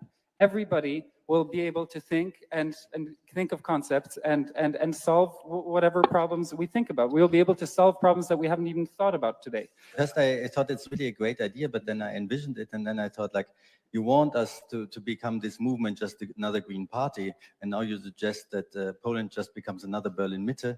That is really a horrible thought. I don't want to live in a place where there are more artists and creative people around than already are here. Would also redress historical wrongs, in the sense that the situation of Poland, which is also very different from Mitte, is that the situation of Poland is, as Czesław Miłosz has written, that Poland doesn't have material works of art, not because they weren't never created, but because they were destroyed. It's hard to paint these little bastards. Was done by the very concrete historical force, Nazi Germany. This is the loss of culture is unimaginable. Not all the countries which are represented by us today here need that. Poland needs that. Maybe Sweden and Germany doesn't need that because they already have it. But somehow we have to take into consideration that, for example, for some countries, this is a reality, or this would be a radical change. That would be a visionary thing. So I would suggest that first, let's have the Mitte also in Poland, and then, you know, let's deal with it. For example, I come from Greece. If that would happen in Greece right now, I don't know. I mean, you can imagine that would be a revolution. I thought it was a kind of subversive affirmation of the creativity rhetorics that we usually hear from neoliberal politicians. But the more I listen to you, the more it seems like you're really just affirming and not being subversive at all. I heard you say several very symptomatic things. One of them was, for an example, it's not about art, it's about creativity. That's the first one. The second one is, we were spending a lot of time explaining to politicians about how good art would be for the economy, and so on. The problem is, just to say very, very simply, you can't increase arts funding without radically looking at all the other funding that's going on. You can't go in this direction and think that arts funding will solve something from the top down, culture will do something. I really want to say that I really strongly disagree with you in the way you framed your argument, the way you've laid it out. So I'm going to vote against you, and I would ask everyone else to vote against you too. The thing Jews is on not for Jews. us to get more funding, but to bring more meaning to the things we do. What I emphasize, of course, this huge amount of money would go to all sorts of artistic projects. But what I'm emphasizing, and I think I've made this point very clear, I'm emphasizing vast amounts of culturally underprivileged people all around Poland who have no access to culture. This is what I'm emphasizing. So I'm really not saying that organizations such as the Berlin Biennale should get more money. I'm really saying that somebody who lives in a very underprivileged area of Poland should have the access to learning to play an instrument, which then does increase also their chances in the world. It does, and I don't think that's such a bad thing, that it increases their I chances. mean, of, making playing an instrument in is the world. cool, but I don't see how the wanted fuck to it say there was a increases very your important precedent chances to in the this, world. which is the WPA's art program in the 1930s as part of the New Deal, in which tons and tons of money during the Great And Depression in back, let America him dry. went to the creation of artworks. And this program supported such artists as Tennessee Williams and Jackson Pollock, and lists, I could list 100 more, and did create actually great works of art. So that was a response to a point made before, and enabled, in fact, American culture as we know it, which became so dominant in the 50s, 60s, 70s, to exist. Something is a bit of a concern for me here, in the sense of what is it that we are believing in, right? What is this building narrative that is going to liberate us? Because still, again, what I hear behind is forces of the unadvantaged, the barbaric, etc., that will be uplifted. And so I'm not suggesting that you are saying that, but I need a clarification. Otherwise, I cannot vote for that. Great, thank you. So now is the opportunity for you, Michal, to summarize in The your... state of Poland should devote 15% of its annual budget to culture and the arts. Okay, and we will, concurrent with our new voting methods, we will vote now on Michal's proposal.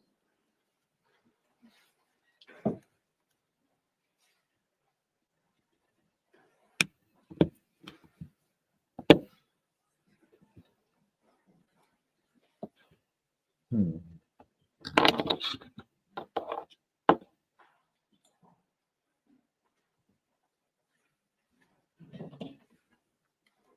$25 no and 33 yes. So this this proposal will close be tie for accepted these, into the agenda. The first step for any mass return of Jews to Poland is to remap Polish Jewish memory. It is the physical, material environment of the nation, monuments, memorials, tourist routes, that scaffolds our Historically, sense of national identity. Poland. Let me We want pause to this change. for a second.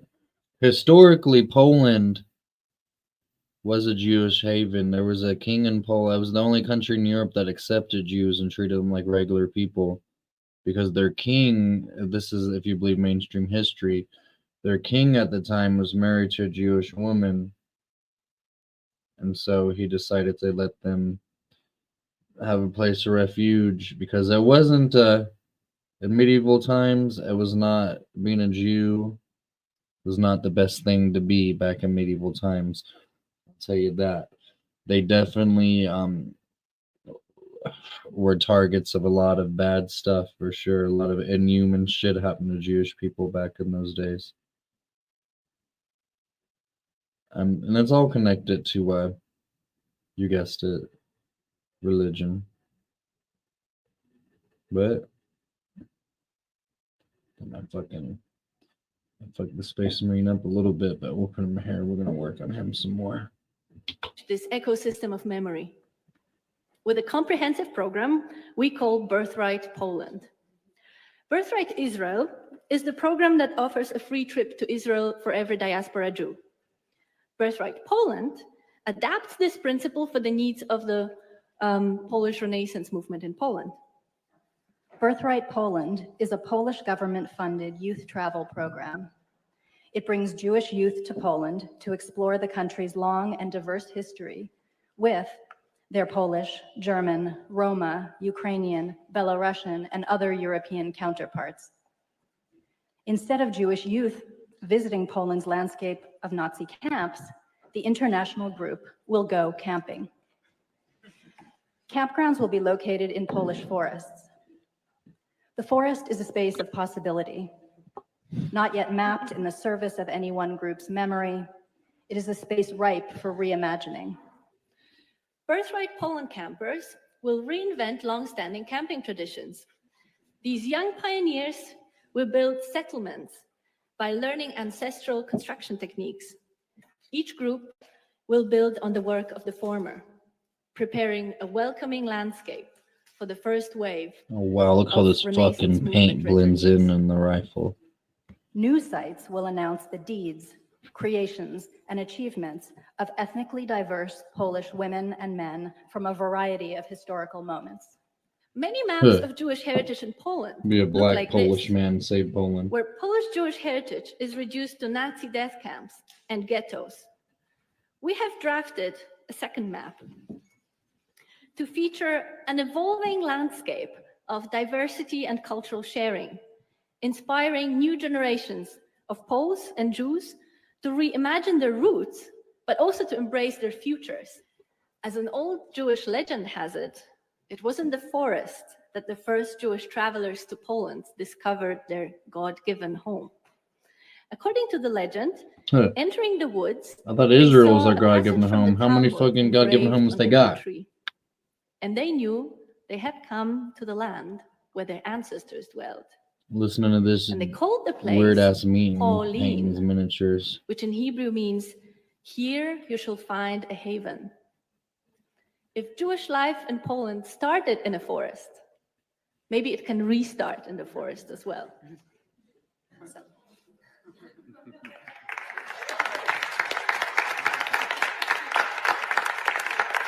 Israeli people who just love the idea of forests and exchanging deserts for forests. So it'll be very tempting for them if you have big pictures of like very old trees. Oh, damn bitch. They'll be attracted immediately. Yeah.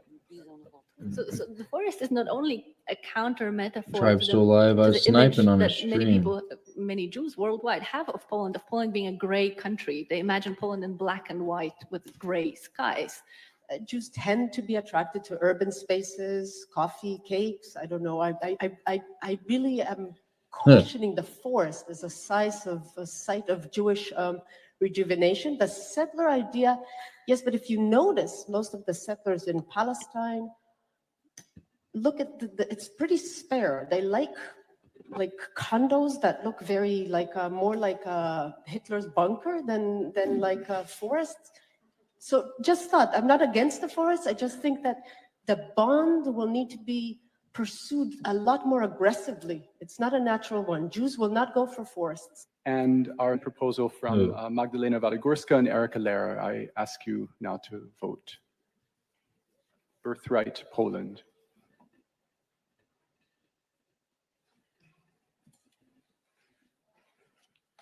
$10 no and 40 yes.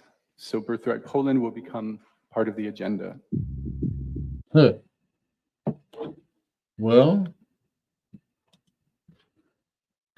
that didn't tell you something fucking weird is going on. I know that video came out about 15 years ago. Fuck talking about politics and all that shit for now. I'm gonna get the buddy to come on here and we can talk some of this shit. But I'm sure he's not. We're gonna keep on painting.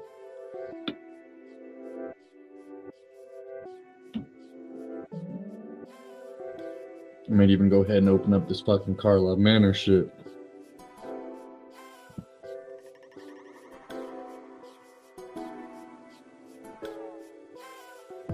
Generally, their shoulder pads are not gold like that.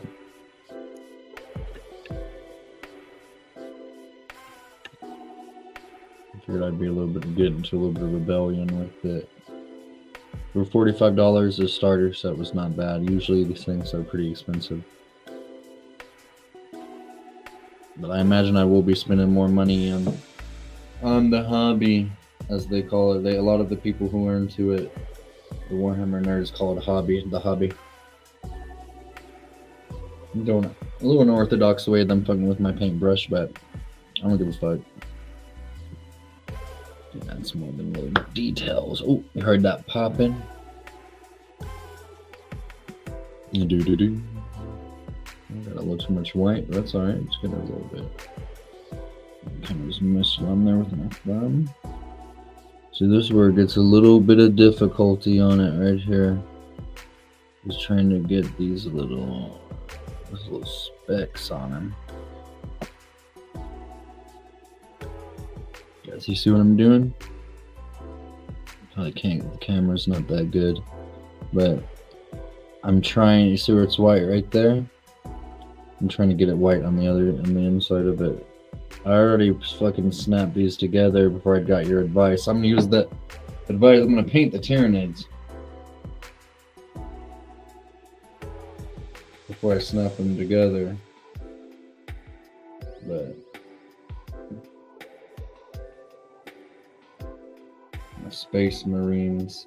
I like how look at how good the gun looks. I like how the gun, how the paint kind of all blends up on the gun.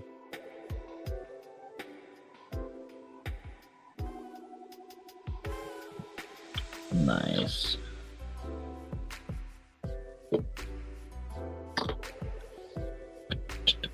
I like the beat. A little lo-fi on here. Really, see, I was thinking about getting something like that for my boy, like getting some like activity, getting some kind of deal like that, like similar to what you're speaking on. Yeah, it's crazy once this paint dries up, how different this shit looks.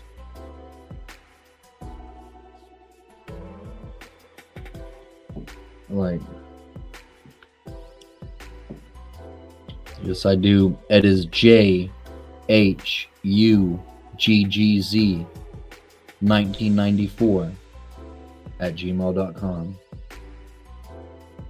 Throw me some of your craziest conspiracy theories too, y'all. Tell me some scary stories from your life, and I'll tell them on the show.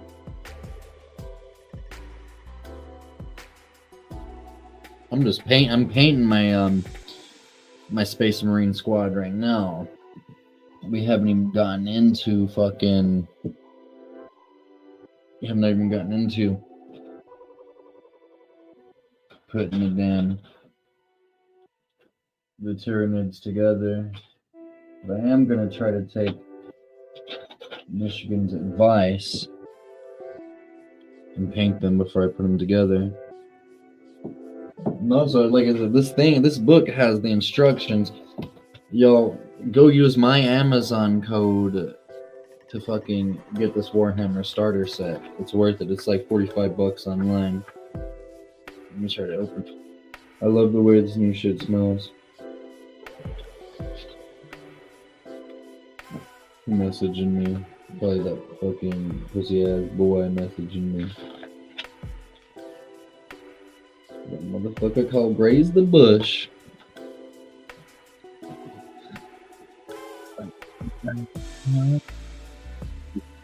Looking so fucking cool. It took me a little minute putting them together. Wait, that was either? I thought that was my dog. Was that you? No. I thought it was Michigan emailing me.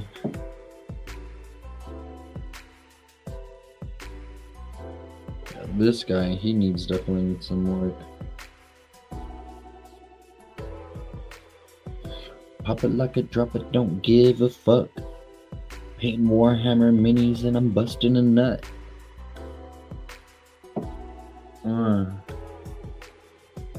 Painting on these minis. I'm gonna have to get a better camera soon. For sure, we're gonna upgrade it. We got 2,000 subs. We gotta get a better camera.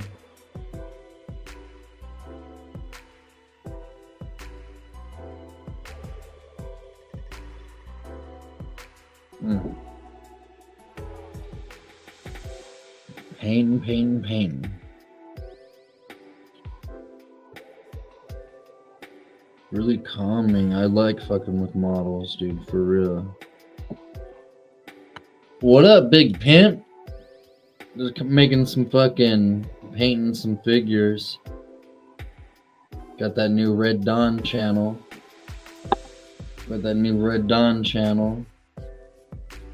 Chilling. My brother was fucking unmonetized from YouTube because some bullshit. Fucking he's fucking very hot right now on YouTube. I forced my boy to have a new channel. It's a little hobby I've been fucking with is this new model shit. Fucking around with some models, pimping. What are you getting into, dog?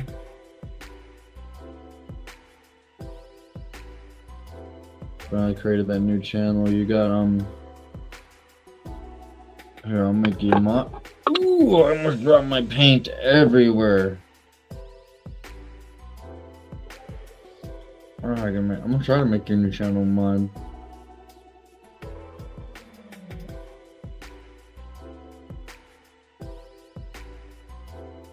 Let me get on my phone real quick and make you a moderator. And I've been looking into that stuff we talked about last time too, as far as getting a little firearm action going on up in here.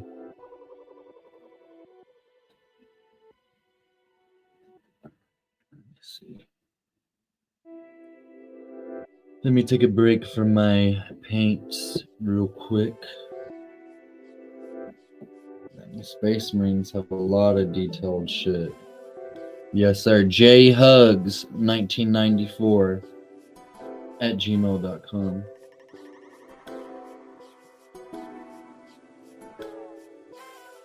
Look at this shit. Right here.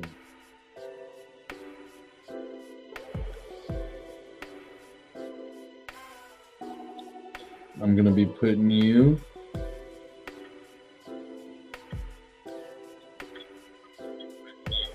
mod status. Just subbed up to you. Oh shit. Red Dawn, we're gonna go look at your intro if that's cool with you. Do we have permission to play your intro, Big Pimp?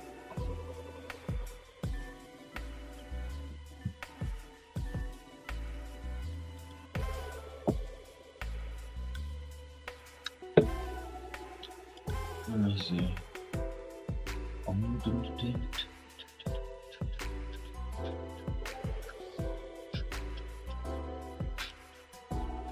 I got an intro song for you right here. I'm gonna need a second though. Let me see.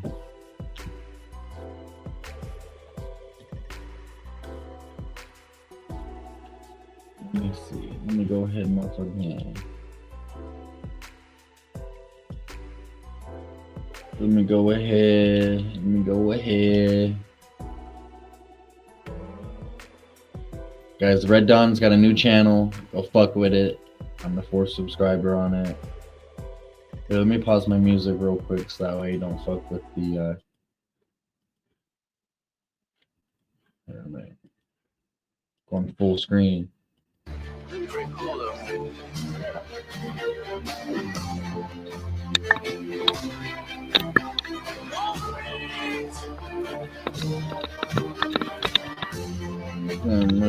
My dog incorporated a soundbite into it.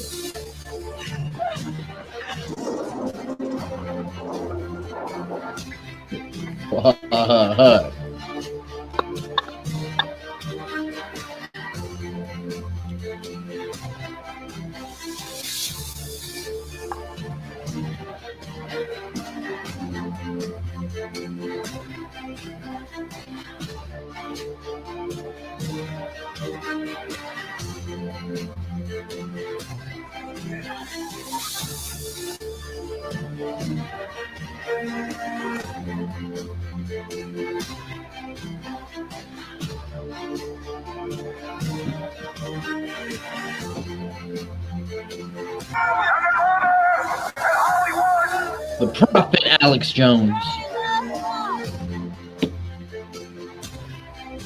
Fuck yeah. Fuck yeah. The fuck? The fuck? The fuck? That was some dope shit. That was some dope shit. What process did you use to did you say jhugs1994 at gmail.com? Of course I liked it, Big Pimp. I'll invite you up here if you want to bullshit and talk for a second. I'm gonna be painting though still, but we can bullshit, we can talk. Here, I'm gonna fucking, that was dope. I'm not just saying that because you're my buddy either. I really mean it. That was cool. I need to work on my damn fucking video shit myself on my editing process.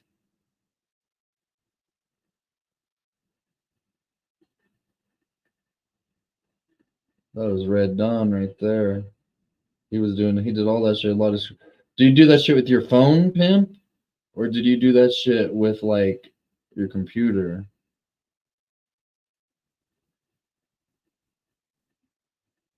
Well, I'm curious about, because I ain't been able to figure out my whole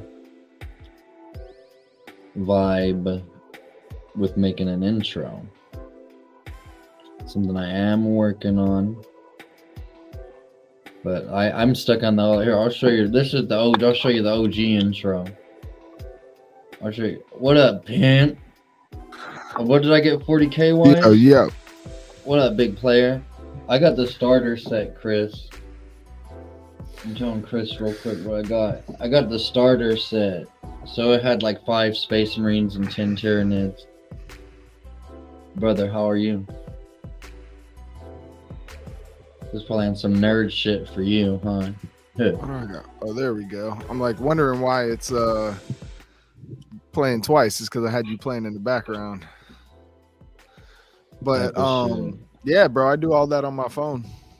Yeah, Chris was wondering. He's into all that shit, but he's been trying to figure out like more ways, and I'm trying to get my intro shit. See, let's go. Everything I do is on my phone too.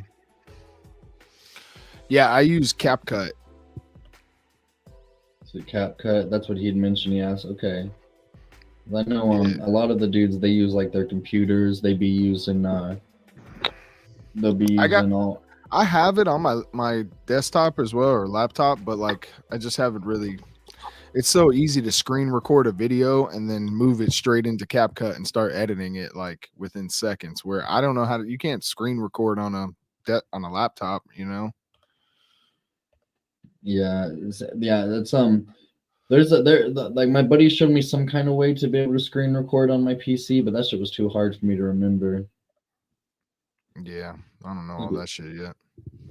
No, dude, how do you feel about like all this Biden shit, dude? Like, it seems kind of like it's all set up. They're already pushing Harris like crazy, bro. My boy just sent me a screenshot on the news, and they got Harris like 2% behind Donald Trump. And they're like, Donald Trump's got to get on the offense. Come on, bro. Kamala Harris is equal. It's crazy. They're going to steal the election, bro. They're going to steal that bitch again.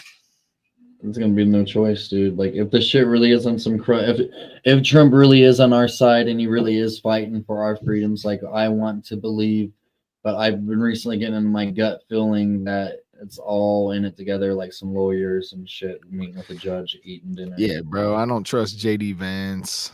Fuck no, that's somebody I do not trust, dude. Tell me what the fuck he It's out 4 years ago, out of nowhere, they come up with a movie about some random senator's life. I'm pretty sure all the senators have books written about their lives and shit. They choose this guy. He was in the army. He was in the Marines. Marines, that's connected to naval shit still. So all these naval intelligence fucking shit is. So anyway, he was also in Yale, and he was in a coffin jerking off while a bunch of people were surrounding him. He was telling his deepest, darkest secrets so he could join Skull and Bones. Same shit as George Bush, same shit as Obama, all that kind of shit. Yeah. And now he's the poster boy. Everybody's like, oh, this dude represents America, dude. My damn dog, boy. What kind of dog you got? A Belgian Malinois. Oh, that's dope. Yeah, she's wild. Yeah, when them big dogs and shit like that play around, it's like they forget that they're big and shit. Oh, bro, she'll nip at me to like get my attention. That shit hurts. I'm like, I'm gonna fuck you up. Do you feel like if she was a boy, she'd be more like? Oh yeah, I don't really mess with boy dogs like that, bro. They're a pain in the ass. Yeah, there's like almost like it's like a competition inside your own home. Yeah, fuck that. Girl dogs listen better. They're more loving. Michigan, do I or does Pilgrim? I do not run I do run VPN. I should. What I mean, VPN, like it's mainly for like if you accidentally show your URL shit or what? Yeah, I mean, I guess it hides like everywhere you're at and all that stuff. I'm wondering how the fuck would somebody be able to get on how would because he's trying to email me some shit right now and it ain't coming for some reason, he's saying.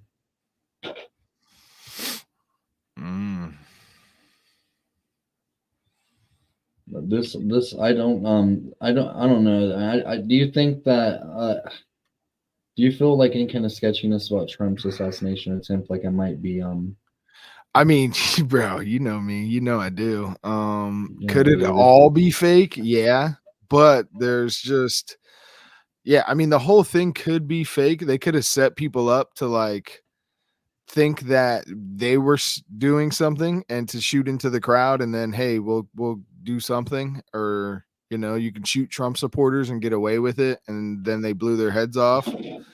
I think the one kid had something to do with it, man. The what the heck's his name? Urich. What country is he connected to? He's like an Antifa. You haven't seen the his name is, hold on. I think the kid whoever's dead on the roof looks like not the kid that they're telling us. Now, I think that other kid was there. A second shooter situation? Yeah. Yeah, I don't know where Crooks was, but I don't think he was the one that got clapped on the freaking roof. And there's so much like do you think he was a Manchurian candidate or was fucking even somebody even killed on that roof? You know what I mean? I seen a photo of a dead motherfucker though. Yeah, it looks like Maxwell Urich and not Thomas Crooks. Let me see.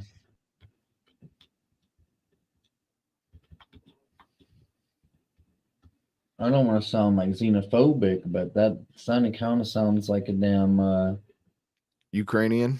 Yeah. Is it like an old motherfucker from the 70s or some shit? I don't know. He's 30 years old versus the other kid being 20 years old. And then today, what's this guy's name? I like his channel a lot. He's been dropping all kinds of bombs.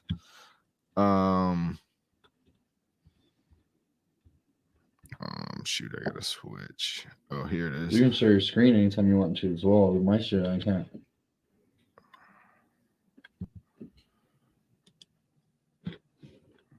That video there's been a lot of fucking pictures of of some kind of weird trans looking bastard circulating around and shit too. Legally Armed America. This is the guy that they say was him. This Maxwell Urich. You got it pulled up? I got a Yahoo News shit pulled up on him. It's probably gonna be a bunch of bullshit. No, he's the suspected shooter. He was at first. He was the suspected shooter at first, and then all of a sudden they came out with some other. Well, they probably got to use him for some more shit that they probably still got him planned on for using. Well, that's what it was. Is like I think they were using this kid for like some type of school thing. And I don't know if they mixed up the DNA but I mean, he was clearly there because people got him on footage, but it's like, I don't know, bro. They're like, fuck, we sent the wrong agent and shit. That's why he missed.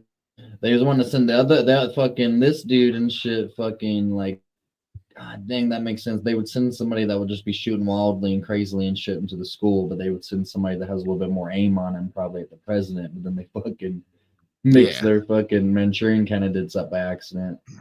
Somebody's getting fired. Or they were both there and Urich got away, or not Urich, Thomas Crooks got away, and now he's in some type of hiding protection from whatever. But the one guy's channel today, he said that they found out that both of them, Urich and Crooks, were a part of this gun club in Pennsylvania where Department of Homeland Security trains.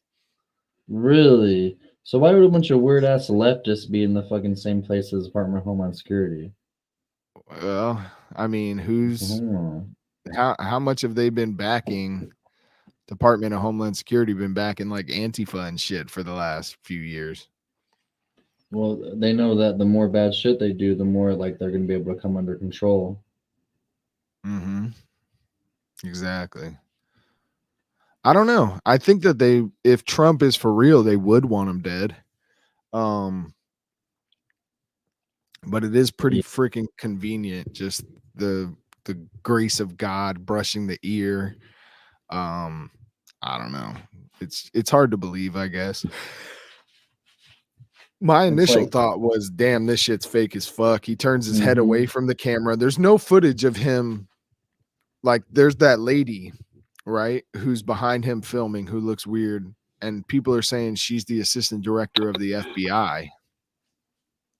And there's just no footage of him like from behind getting shot, dropping, and blood coming from the ear, you know, or what he was doing under the podium. You know, they could have just been like, they could have fucking sliced his ear real quick with a razor or some shit, or sprayed some blood on him, or some fake blood on him.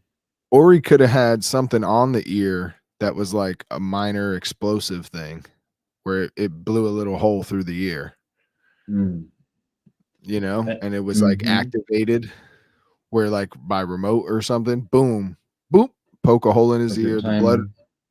Yeah. I don't know. It's just weird. It's weird the words that were coming out of his mouth too. He's like, if you really want to see something that's sad, take a look at this. Boom. That's something I had noticed big time that really stuck out as sketchy to me is like whenever all that happened, that's whenever the shot happened. He managed to somehow he broke off of the speech that he was doing to kind of go off topic, and that's what saved his life.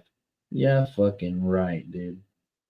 Yeah, it's hard to believe. The fucking I believe coincidences can be real, but that's too much coincidence right there, dude. I know. Yeah, they definitely up on some like, and it's they're like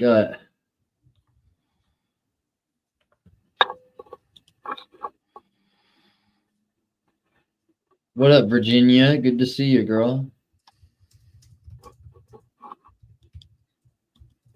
What's that? What you just share? Is that That's my new channel. Fuck yeah, dude. When are you doing lives on it again? Are you even fucking with your old channel at all, or what?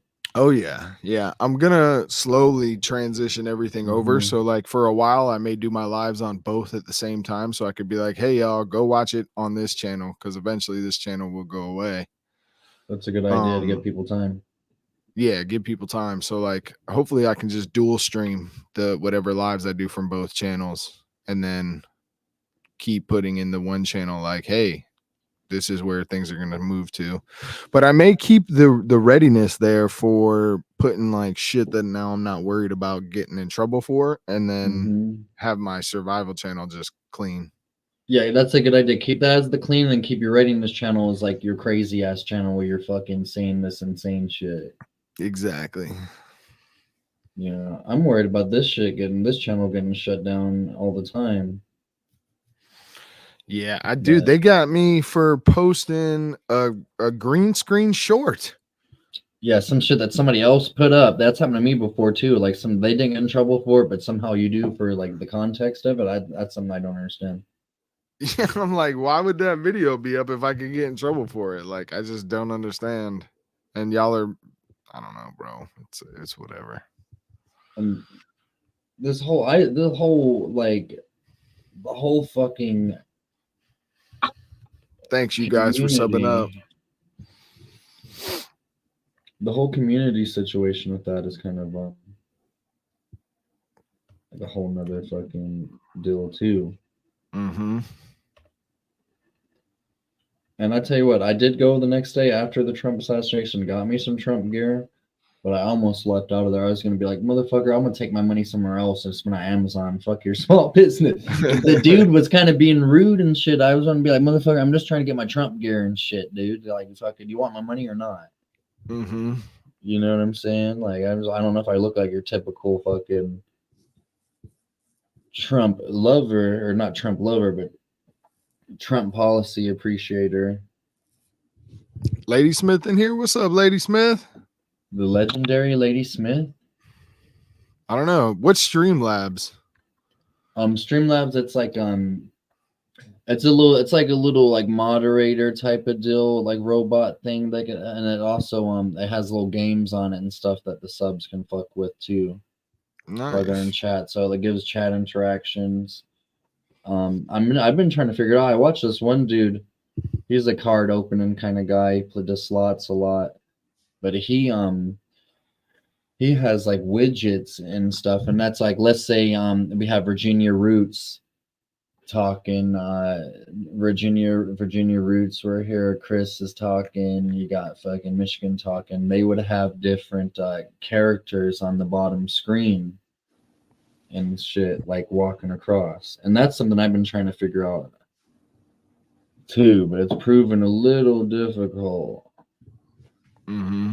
Yeah, all this stuff is complicated. Fuck yeah, you gotta think most of these like podcasters we listen to and shit have like a team of people doing all that shit. You know, fucking the only thing I have is this fucking is this little thing right here. You know what I'm saying? Is this little fucking Your audio and shit sounds good now, though. Real good. that thank you, dude. That's what my buddy. I didn't have a microphone forever. What up, Jane is here. We got Jane. But yeah, the microphone definitely changed the game. I figured having like now I'm starting to get a little bit more subs and shit like that. You know, what the fuck? I don't want to fucking give people like shitty audio. Yeah, for sure. I enjoy doing my lives, man. I have some good guests, and we rotate all kinds of different things. And You got some good shit going on your shit. I'm scared to go on some of yours sometimes. You be having like 80, 90 people, which is something I would like to have one day. I've been on shit like that before, but I don't know why the fuck I mean, you know, but I mean, it's all the same. Whether there's 10 people in the chat or 200, it just doesn't make a difference. Just, you know, stay being yourself, and that's it. You know, you're always, no matter how many people you always have people who will like you and always have people who dislike you. So just always be true to yourself, you know? Mm-hmm. Yeah, that's why I fuck with you too, is because you fucking like you've always said shit like that since I started talking to you, though, honestly. Is to like, you know, like this shit is just YouTube, like kind of shit, you know what I'm saying? Like that's why I was having to tell my girl, she's like, that shit's not real. And I was like, damn, that's right. Yeah. I hopped in Lou Valentino's live before. He dropped the link. You know Lou Valentino? He's that guy that had like a couple 100,000 subs, right? Yeah, like 400,000 subs, but he has like somewhere sometimes between like 2,000 and 10,000 in chat. Jesus. And he dropped the link one time, and I hopped in, and I'm like, there was like probably 3,000 people in the chat, and he pulled up my channel, but then he like, after he posted the video, he like edited it and ended and cut off all the shit that I was on. What the fuck? Do you think he found some shit that scared him or something? I don't know. He's like, that's crazy. He was crazy as fuck for having that many people and then putting a link out and shit for somebody to come on. Yeah. What he does sometimes is he'll have people come up and like just give their opinion on shit. So I did, but then we ended up chatting for like a few minutes. I've been on twice on his show, but Really? every time when he goes to post it, he cuts it out. And I'm like, damn, bro. I've tried to hit him up too and been like, hey, so could we just do a show together? Cause like the last time I was on, dude, we talked for like damn near 30 minutes. I was on his show. At that point, you might as well do a show then. That's what I said. I'm like, bro, obviously he's like, dude, I like having you on. I like talking with you. I'm like, all right, cool. Let's do a show. Do an actual show. Yeah. But he's so focused and geared on like the Trump stuff and supporting Trump, which is cool. Like I support Trump. Like, look, he's in my intro. Like, I support Trump. It's just you can't support people to the point where you don't question anything. Yeah, Like, that's what I don't like is that like a lot of people will not even question Trump whatsoever. mhm. And that's kind of like, you know, we can't both fucking like he's not Jesus Christ. Yeah, no, I mean, a lot of people fucking act like he is though and treat him like give him that treatment. but you know, I guess that's why I see people who freaking basically ride the political train and just like YouTube doesn't like the controversial stuff anyway. Like if you pick, I'm gonna post political content and you're just supporting your side and you don't talk about the other side, you don't talk about controversial stuff, they'll push you out. But like if you try to go down the rabbit holes at all, what's up, Yankee Watchdog? What up, Yankee? Sub up to the new channel, Yankee. I've noticed that, yeah, but they want one narrative only. It's almost like mainstream churches as well. Like you can't talk about Nephilim and shit with a preacher at one of these mainstream churches. They'll fucking be like, that's all nonsense, even though it's written about in the mainstream Bible, Mm-hmm. in the King James Bible. What's up, Lady Smith? Lady Smith, what up? You got everybody coming through. Heck yeah. Wonder if my face is on the thumbnail by now. Yeah, it is. Pilgrim X. It's got me up there with you. Yo, when I reposted that one that me, you, and Hutch were on, it did really good. I think that might have been got the most views live. You reposted it? What do you mean? Reposted on your channel or you shared it? I shared it on the like community tab. But yeah, no, that one was having a lot of views on it though, for real. No, we had like 17 people coming on there. Dude, and that's why I want to start getting back to having that live audience again, dude. Because I remember like before, like I kind of took like a year off of doing shit. There would be like 20, 30 people watching, you know what I'm saying? And boy, I'm sure he's working on his video mountage. Yeah, Yankee. I just created the video, the channel today, so there's gonna be a lot of different stuff coming on that channel. And he's still gonna be fucking with his old channel some too, though.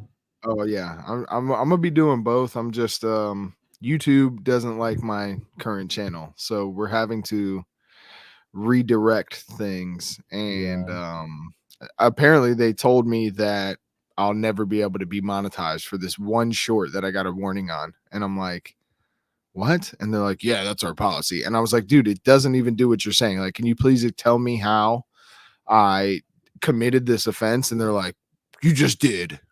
And I'm like, I need to know.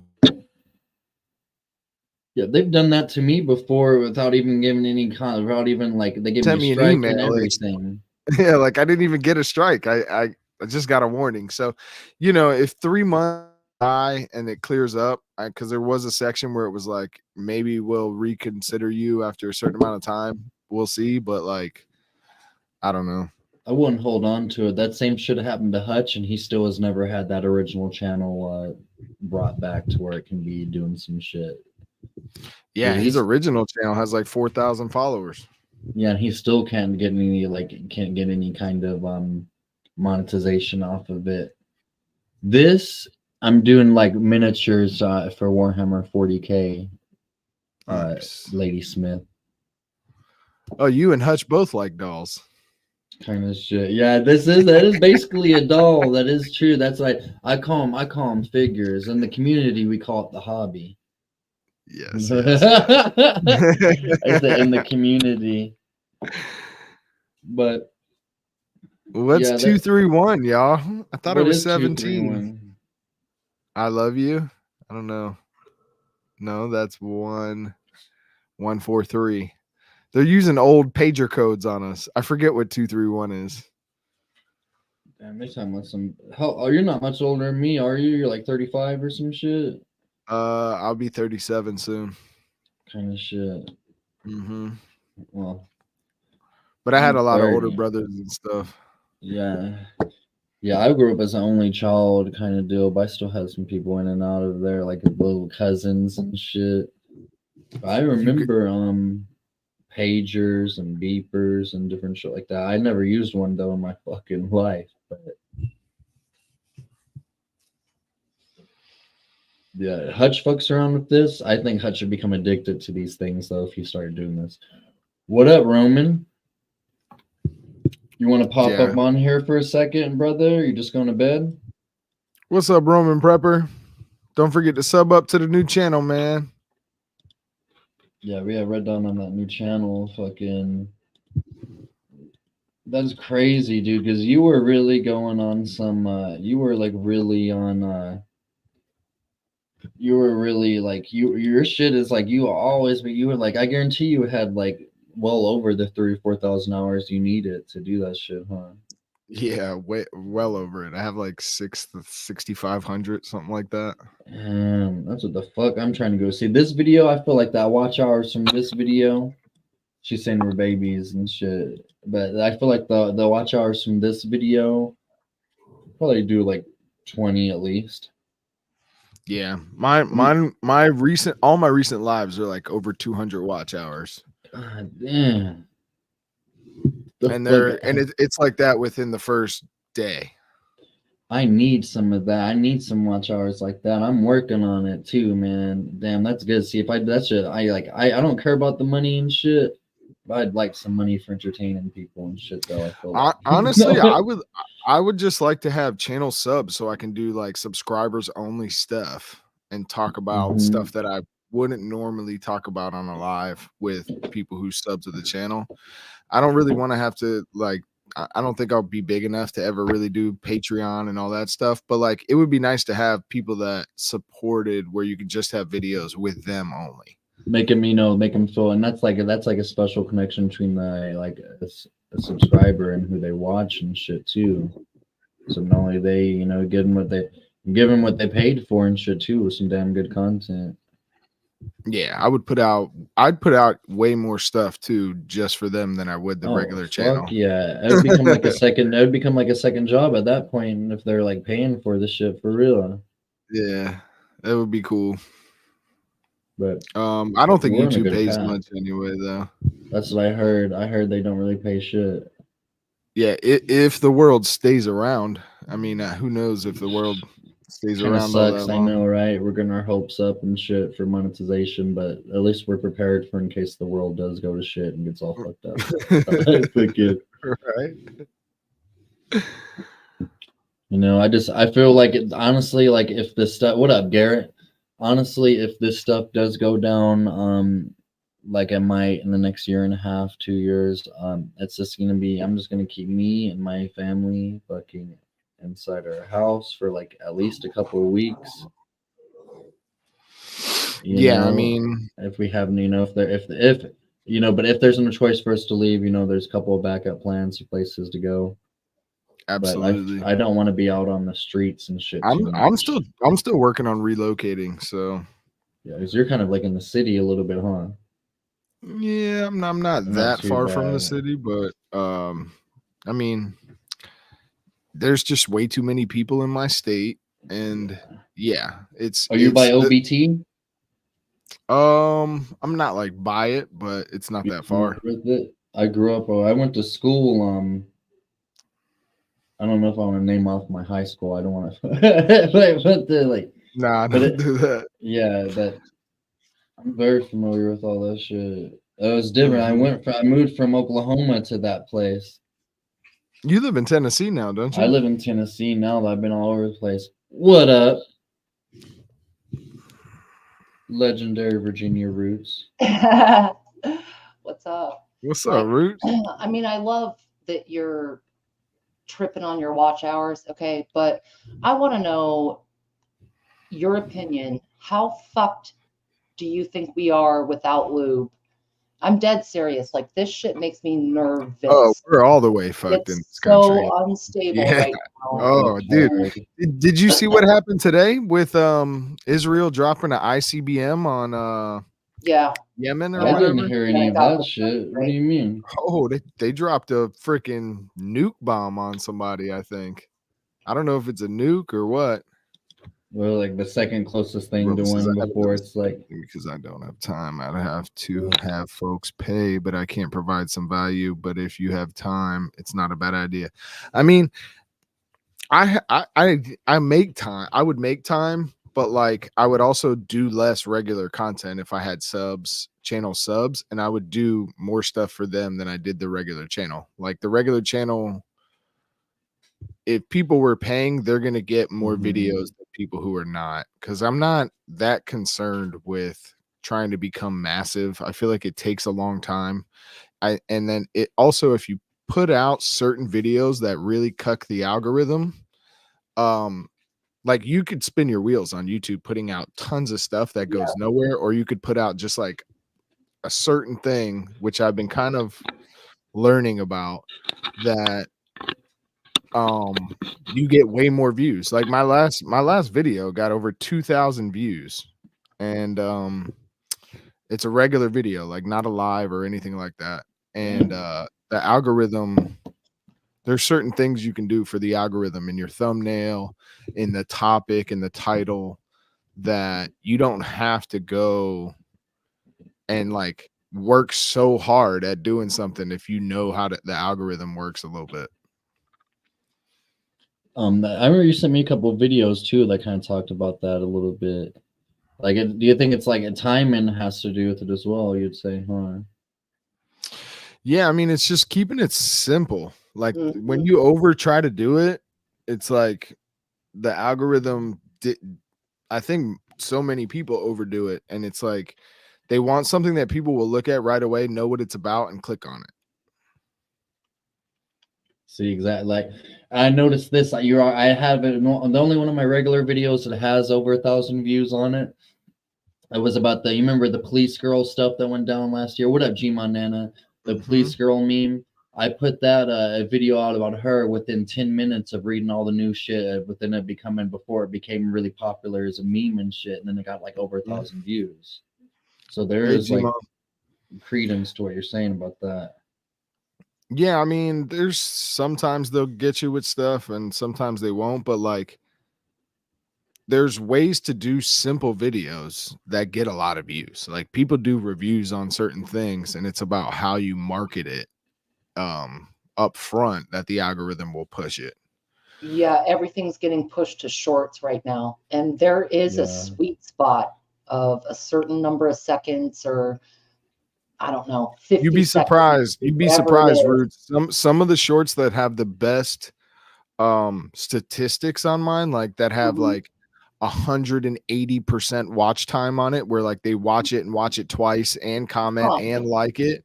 They don't push some of them because that YouTube just doesn't like conspiracy stuff or political stuff. Now, once your channel is massive, you can get away with that because you already have so many subs that it just destroys the algorithm, you know. But when you're small, if you're not like doing it the way YouTube wants you to, they won't send it out, you know. Like when people are swiping, you're relying on YouTube in that case. What you need is word of mouth, and not just you pointing at you, but any creator that's trying to pump out like 50-second whatever. What you need is for that to be shared, where people text it to each other, where I have people noticed that too. messaging to each other. Where don't rely on the Googs. That's ridiculous, right? Yeah. Like really find that hook where this is the most shared or the most forwarded or whatever, however you find that sweet spot, because it's getting worse and worse, y'all. I have seen so much censorship in the chats, my own messages, even places I've arranged, they will not show up. I'll refresh the chat, it won't be there, and people on the panel won't acknowledge or be like, hello, or whatever. Like, they will hide you from chats completely. They will completely hide you, and you'll see your icon blink. It'll like, I swear to God, I've noticed this for a while. Your icon will blink, and it does this twitchy thing where it's like going in and out. And I swear to God, that's when you're getting reported. And this is my theory, that the Googs are like taking a flash sort of screenshot type of thing to that message or to that icon, because it'll blink out, then pop in. It's fucking weird, y'all. Okay, just get creative with your words, get creative with what you're saying, and don't be afraid. Don't let him win, but recognize that shit because. Well, you guys remember last election, right? Like anybody who put Hunter Biden's laptop shit, they got, you know, ghosted. So, you know, around election time, you got to be careful what you're exposing because, you know, they have a narrative that they don't want people to see. And, you know, is it better to stay away from it? Like, I think if you're a massive channel, you could probably push the boundaries more, but like for people like me, dude, I'm so small. It's like, okay, 700 people heard my crazy theory or message. It's like, there's no reason for me to go like too hard in the paint. And I feel like that's what I'm gonna do with the new channel. I'm just gonna You try know to. how powerful word of mouth is, though? Where Oh, you for get sure. people talking. There's communities all over within our communities that speak amongst themselves and are like, hey, did you see such and such? Did you see whatever? So don't get discouraged by, you know, maybe not getting acknowledged by the goobs, as it were, but like have faith that word does get out. People are pretty well established at this point. A lot of us are in communication networks. Like within 10 minutes of the events last Saturday, I had my phone blew up within 10 minutes. I didn't see anything on TV, on YouTube, on, Me neither. on whatever. It's all about who you know. What up, and Minnie? that's more and more important as time goes on. It's who you know, period. You know who's really pissed off right now is Robert Kennedy Jr. Dude, he's furious. Oh yeah, no, I fucking forgot about him even existing for a second. Dude, they cheated him out of the whole primary race just for Biden to step down and then put somebody there, and he would have won that bitch if it was fair. They Bernie Sandered his ass. They did. They don't want anybody that the people actually want to fucking. How could anyone support a Democrat, dude? Like, I'm not saying Republicans are fucking righteous, but They're the not squeaky Democratic clean. Party is so bad. They are like the crackhead on the street. Money launderers. Dude, they will just do anything, man, to freaking act like, yeah, like we're just doing that organic stuff. And it's like, come on, bro. Mm-hmm. You know, the COVID story. Have you guys seen the video where Biden was like, oh, you know, if they want me to step down, I'll just get some I'll get some condition and I'll step down for medical reasons or something. Did you guys ever see that interview? And then look at it now. You never seen that? It was prophetic. Yeah. Oh, it was prophetic, dude. It's almost like this has all been planned, you know, which doesn't give me faith in either side. That's so perfectly disastrous that it's almost unbelievable that they didn't put all these moves in place. Bro, that's why I don't watch movies anymore, because reality is way too crazy. I watch a movie and I'm like, let me try to figure this out. We hear you. What's up, Chris? What's up, Chris? Hey, Chris. Yeah, reality's stranger than fiction, obviously. Yeah. It's out there, man. We nice. I got 17 subs to the new channel. Appreciate y'all. 17. Hell That's yeah. what's up. 17. That's funny, Please, right? we shared this moment. Word. Yeah. That shit. Here's that little video, I think. You would look to say, if I see that, That's I from will BET reevaluate. News. Okay, I can hear you guys now. Let's go. Somebody came to me and said, you got this problem, that problem. But I made a serious mistake in the whole debate. And look, when I originally ran, you may remember it, I said I was going to be a transitional candidate. When I recently Pass it ran, on to someone else. But I didn't anticipate things getting so divided. And quite frankly, I think the only thing age brings a little bit of wisdom. And I think I've demonstrated that I know how to. well, you got a lot of get things age, done so for the country, in spite of the fact that we couldn't get it done. But there's more to do, got and I'm plenty of reluctant to wisdom. walk away from that. He would have been 86 years old if he would have won and if he would have kept on going. Yeah, at the end of his presidency would have been 86. That's crazy. Bro, I can't now. I just can't wait for people to get what they deserve in eternity, man. Some people are so rotten to the core, like rotten, like lie through their teeth. Like think that you're a fucking idiot and they can say whatever they want, even though you know they know it's a lie and they'll continue to play like it's true. I hate shit like that. Like, And it's like they but it's like their own, like people, it's like they make that choice themselves though. It's not like the devil fucking told them to do some shit either. It's something I feel like a lot of people say is like it's the devil, and it's like no, it's human nature mixed with the devil's influence probably. But yeah, I mean, I think that we are kind of like broadcasting whatever frequencies we're taking in. Like where the spirit of your condition is gonna, or the condition of your spirit is gonna broadcast what subconsciously or metaphysically the other spirits, like when we say spirit, it could be beyond our understanding. I'm just like labeling it that. But like when you have a certain spirit, it's going to interact with everything that's in reality, and it's going to output this stuff that you believe in your heart. It's called the Care Bear stare. And the spirit of Walmart is in you. What I mean, like you do reflect. That's one of the deepest things I've ever heard you say, Red Dawn. You do reflect that out of your spirit. You're absolutely right. And you'll either compound fear or compound hope or compound, whatever the fuck it is. Yep. It's still in you.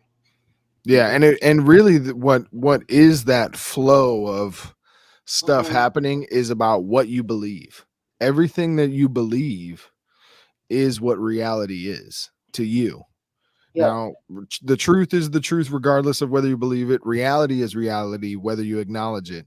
But your reality that you have impact on, that you can create, that you're living the life of your life, it all flows out of your belief system.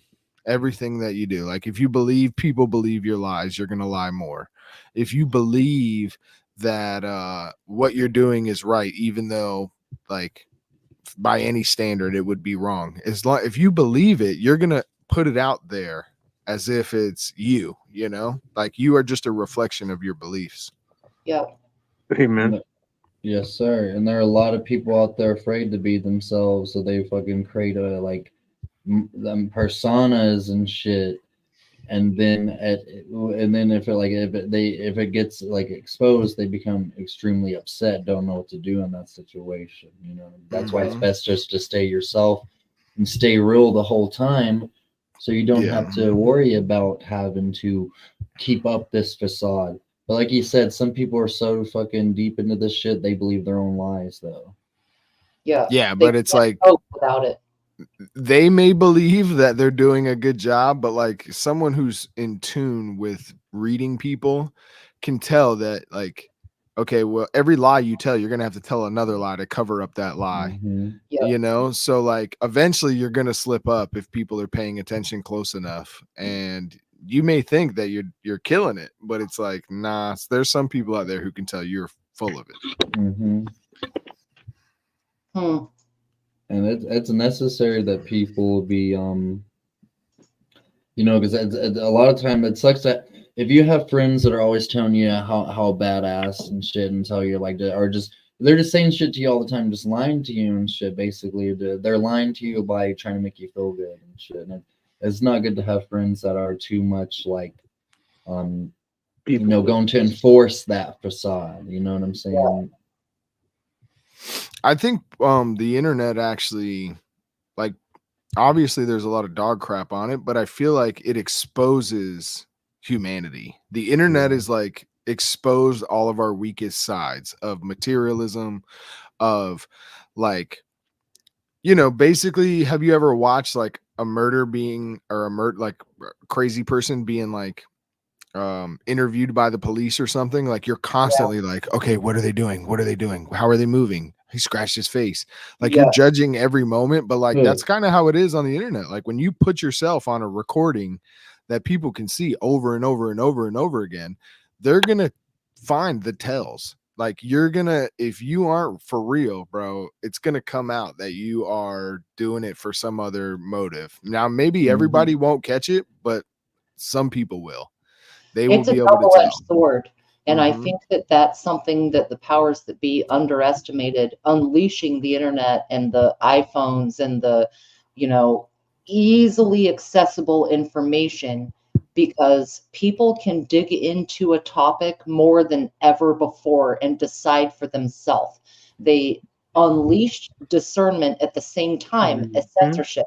But if you've got that wherewithal in your head to sift through the bullshit and keep diving and making up your own mind, not what's coming from anywhere else, I think they underestimated that power, as well as the power of those of us who do that coming together and shit. I've met so many of you where we haven't known each other for maybe just the few years, like 3 years maybe, but all of us did the same research 15 years ago. And we're like, oh yeah, I saw that. I got you. I know exactly what you're talking about. You know what I'm saying? It connects people in an ironic way. They did not expect that to unleash and grow the way it has. Yeah, honestly, X and Rumble are the two things right now for me. There's Brighteon.com, which has a lot of good stuff, but like Alex Jones being back on X and Rumble, and then other people being able to go ham on those, like you can, when you can have an open dialogue, when you can have an open dialogue, you can tell what conspiracy theories are retarded and which ones actually have a thread that you may be able to unpull. Yeah. And even if at the end of the thread there's nothing there, it's like, well, it all made sense. It was logical to go down the route and check, And because then it's not exactly. yeah, then it's not exactly.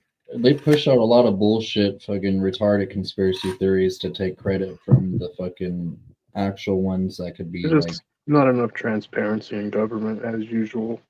Yeah, that They don't probably want has never been a thing either. Like from the beginning of time, the rulers probably have never been transparent with the peasants, Yeah, like why would we have to be transparent with these regular motherfuckers? Like they don't even tell the truth to each other, let alone to us. Right? Right? That's funny. Yeah. So, yeah, I wouldn't expect them to be very honest. Ain't that some shit though? That, I mean, if we pare it down, what do you think has been the biggest scourge? And I don't mean in the last 10 years, 2,000 years, going back, just recorded history. What has been the biggest scourge? Is it greed? Is it lust? Is it theft? So greed. Yeah, greed. Greed is by far the worst of everything. Like self-serving behavior. you want to take the next person next to you shit because you like it and you don't have Well, it. Or if you you just think because about it, you have the greed power can to lead do to it. all others, Okay. Yeah, Lust greed, is I like greed what just is the Indy word. said with control, because if you have everything, let's say you're like rich as fuck and you still steal from someone, you're just a klepto. But I think control, I like that. The Bible said it the best, man. The love of money is the root of all evil. Not that money is the root. Itself is, It's but- the love of the money. Mm-hmm. Because of the power and everything, the status, all the other things that it brings you when you have exorbitant amount of it. No, let me ask you this. What do you think human beings like main driving goal has been? Has it been a pursuit of pleasure, a pursuit of power, or a pursuit of status? What do you think drives human beings the most throughout history? Which human beings? Like average people? This is your average, like kind of like I mean, most of these like explorers that we know about, most of these like innovators, they were funded I'd by say rich status people. probably. You'd say status? No, I think it's just surviving, man. I think the average everyday person is just trying to live the dream, have a family, have a few kids, be able to afford to eat, and Love. just fucking survive. Period. The average person's greatest motivator is love. Love. All right. You know, the love of their children, the love of the future possibilities, the love of being secure in your home, love of oneself. That's why you want to be secure. That's why you don't want to take certain drugs or be with certain people, or you know, and people who don't love themselves, you can clearly tell that in their life. Oh, Like yeah. you hate yourself, don't you? That's why you treat yourself that way. You It's know, always a bad vibe being around somebody like that. Mm-hmm. You're like, fuck. I don't think it's an all or nothing though, because I think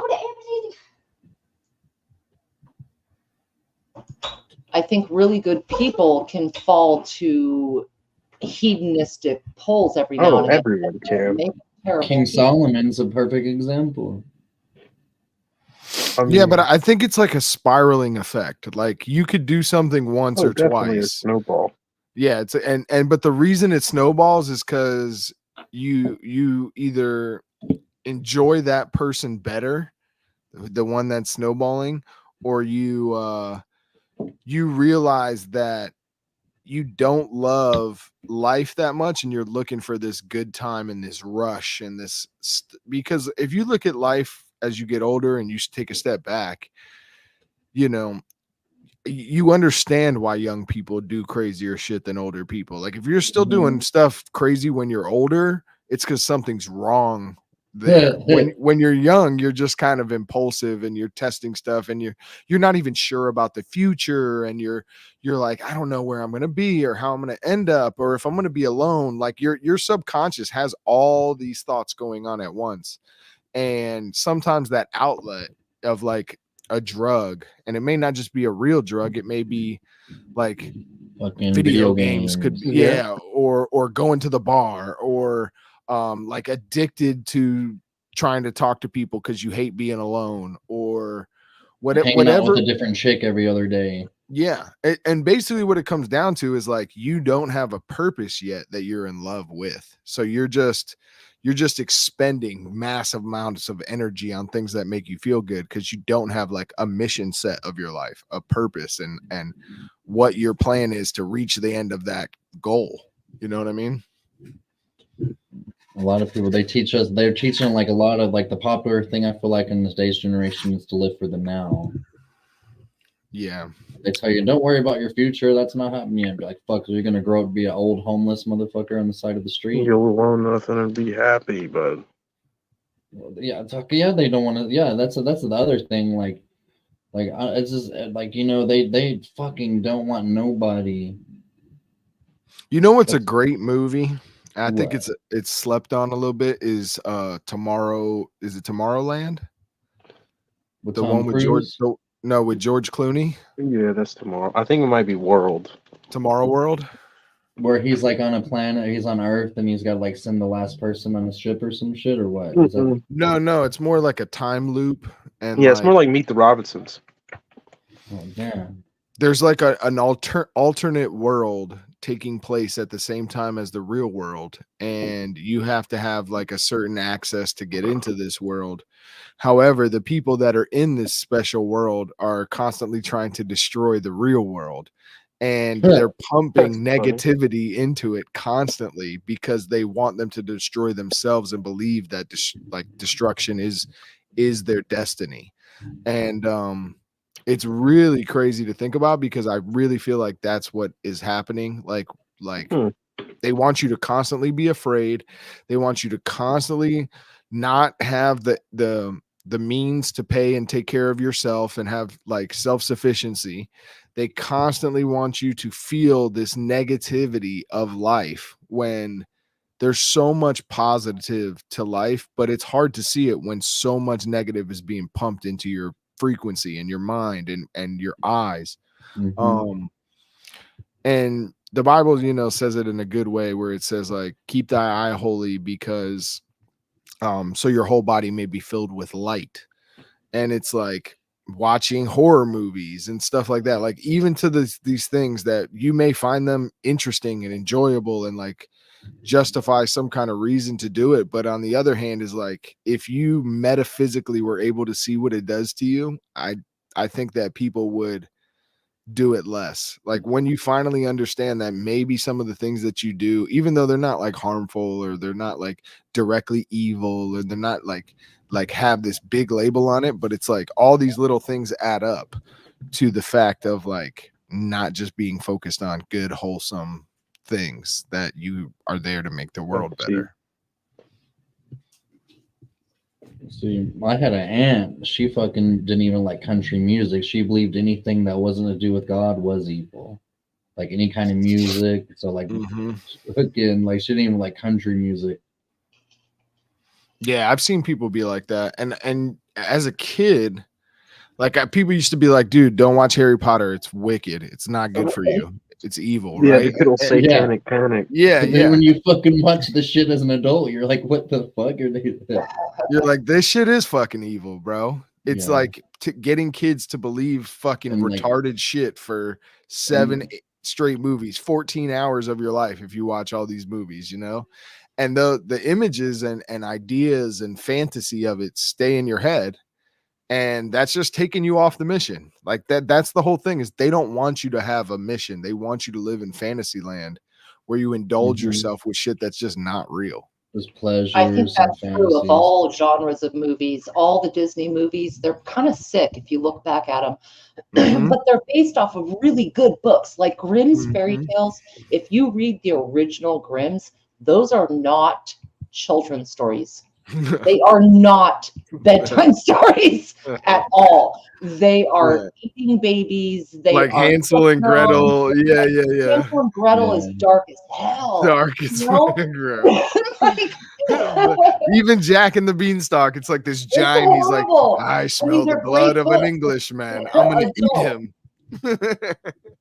But look, I think to your point, Red Dawn, about purpose, I think that's kind of what separates the parasites from the average person, is you have a sense of purpose. Not everyone has kids, but people who do, that tends to be some of their purpose. Some people's purpose is a religious pursuit or a serving their country pursuit, or something noble in science where they are truly trying to find a cure for XYZ, whatever the fucking case. You get my point. Like a sense of purpose where you're not trying to take anything away. You're giving of yourself and using the life that you've been gifted with, propel something positive. I mean, what I've learned too is I've even met people who are moderately good from a like a worldly standard, that they're decent people, and they think they have a purpose, but their purpose isn't about bettering the people, like the next generation or the world. Like essentially, if you dig down deep enough, their purpose is to enjoy themselves and be happy. Self-serving. Yeah.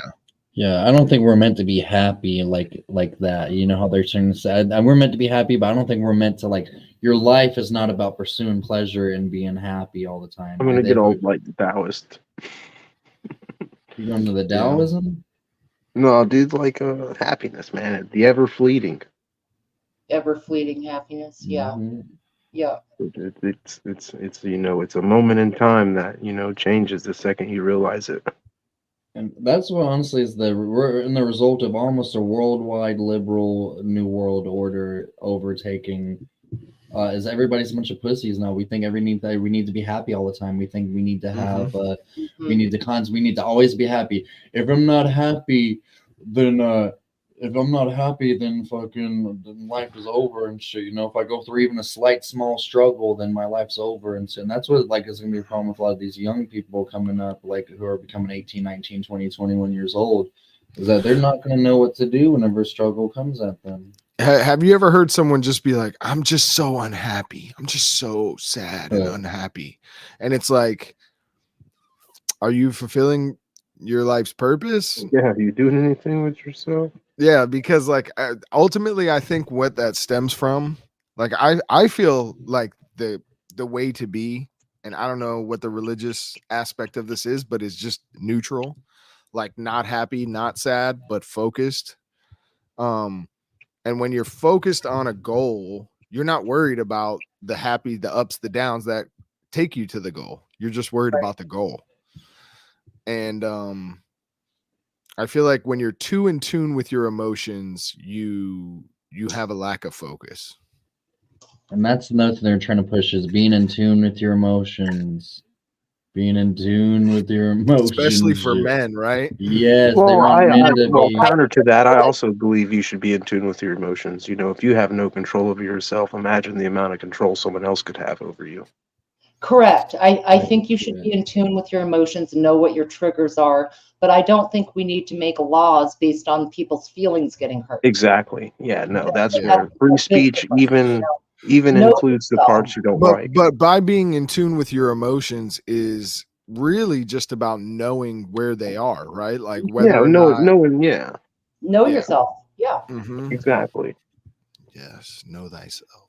Pretty much it boils down to being comfortable in your own skin, realizing that, you know, your mind is what affects you, not anyone else. Like, I got mad at you, not because you did something, because I perceived what you did and decided to choose anger. Mm-hmm. Right. It is a choice. That's a key word you use there. I choose anger.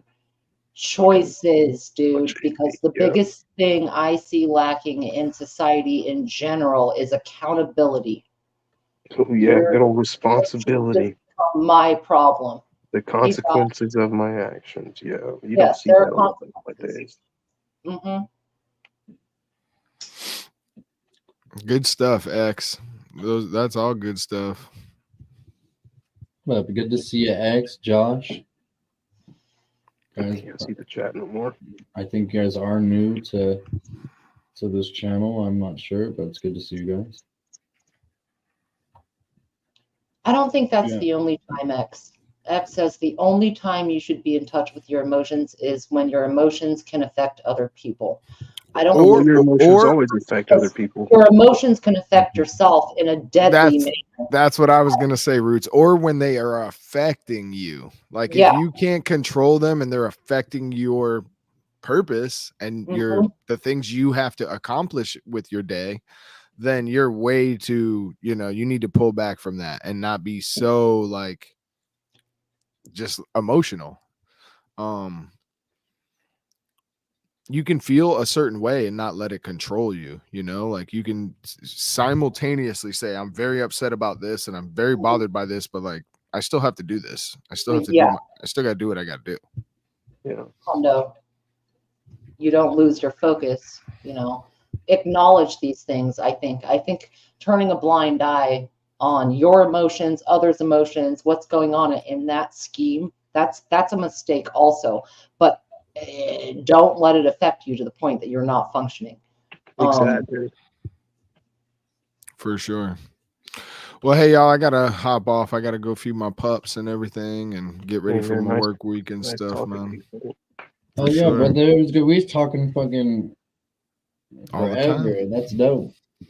Yeah, good times. That's dope. I'm gonna hit you up this week. I don't even know what I got planned for my channel this week. Not the new one or the old one or anything. I don't know what I got planned. I've just been figuring it out day by day. Really trying to relocate. Strategic relocation is the main thing on my mind right now. But like moving like your living situation altogether, or like yeah, I'm trying to leave the state. I'm trying to go get me a homestead or freaking. You need to come to Tennessee.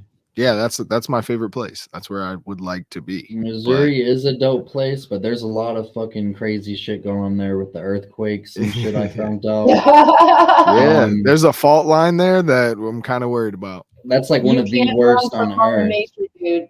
You can't run. Look at it another way. And there's like a lot of the missiles are siloed up over there as well in Missouri, if I'm not mistaken, right? They have a lot of nukes over there, huh? I ain't going farther than Missouri, Arkansas. It's from that point on to the east. I'm not looking past that. That shit's too far. Now come to Tennessee, dude. That'd be dope. Move to my town. That would be fucking even cooler.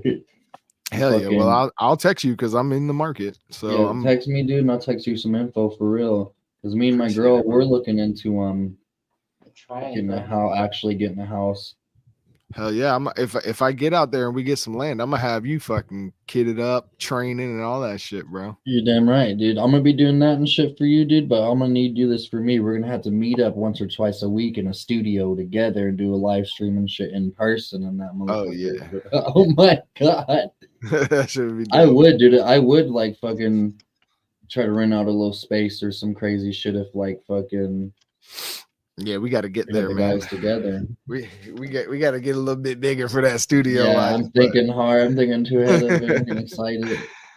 I might put some foam on the wall or something if I have a little corridor or something. That's as far as I might get. But Roots X, Chris, appreciate you guys, man. Stay positive. No matter what happens, dude, it's better to go out positive and full of faith than it is to go out being controlled by your emotions. So we can't control the big picture, but all we can do is stay being positive. That's how I would say it. Don't be a bitch. Facts. Amen. Facts. Good night, man. Good to see you. You too, yeah. Appreciate See you. you brother. later, Big Pimp. Talk to you soon, brother. Later, bro. And I've never seen any negativity from Red Dawn at all ever since I've known. Even when he was Japheth Methuselah, I've never seen this dude talk about any kind of negative shit. Like I've never seen him like, being upset or nothing. You know what I'm saying? How are you, Virginia? I'm good. It's been a long time. I'm always here. You know how I do. I know how you be. Mm-hmm. We've known each other. You mentioned like 30 some odd years. That is crazy. You remember? I was thinking. You had me thinking like whenever fucking. I remember I first saw Tribe on Angry Prepper, and I was like, this dude seems cool. And then I started watching his shit, and then that's how I met all of you guys. It's been a weird road for sure. Yeah, it has, hasn't it? I'm kind of laughing. So I'm going back in chat, and Dark Sage is saying Jimmy Carter, outlasting president since 1924. From Coolidge to Biden, he has beaten them all. Bring back, that's actually really fucking funny. Like he could. He probably What will. Dark Sage? Dark mean, Sage is coming from Twitch too. That's what's up. Carter was president when I was born. I have a little bit of a soft spot, even though I know he wasn't particularly popular on certain things. I always have this like giggle in my heart because he's a country boy. He's a silly old country Georgia boy. I believe he lives in Georgia or Yeah, something he's a like that. Like Georgia he's boy. a country boy chilling, Yeah, he was. I think he was a case of a president that was trying to actually do shit that was good, but like it was like back then, like the presidents definitely didn't have any autonomy or anything. But he was in an episode of King of the Hill, so that adds to his coolness to me. Right?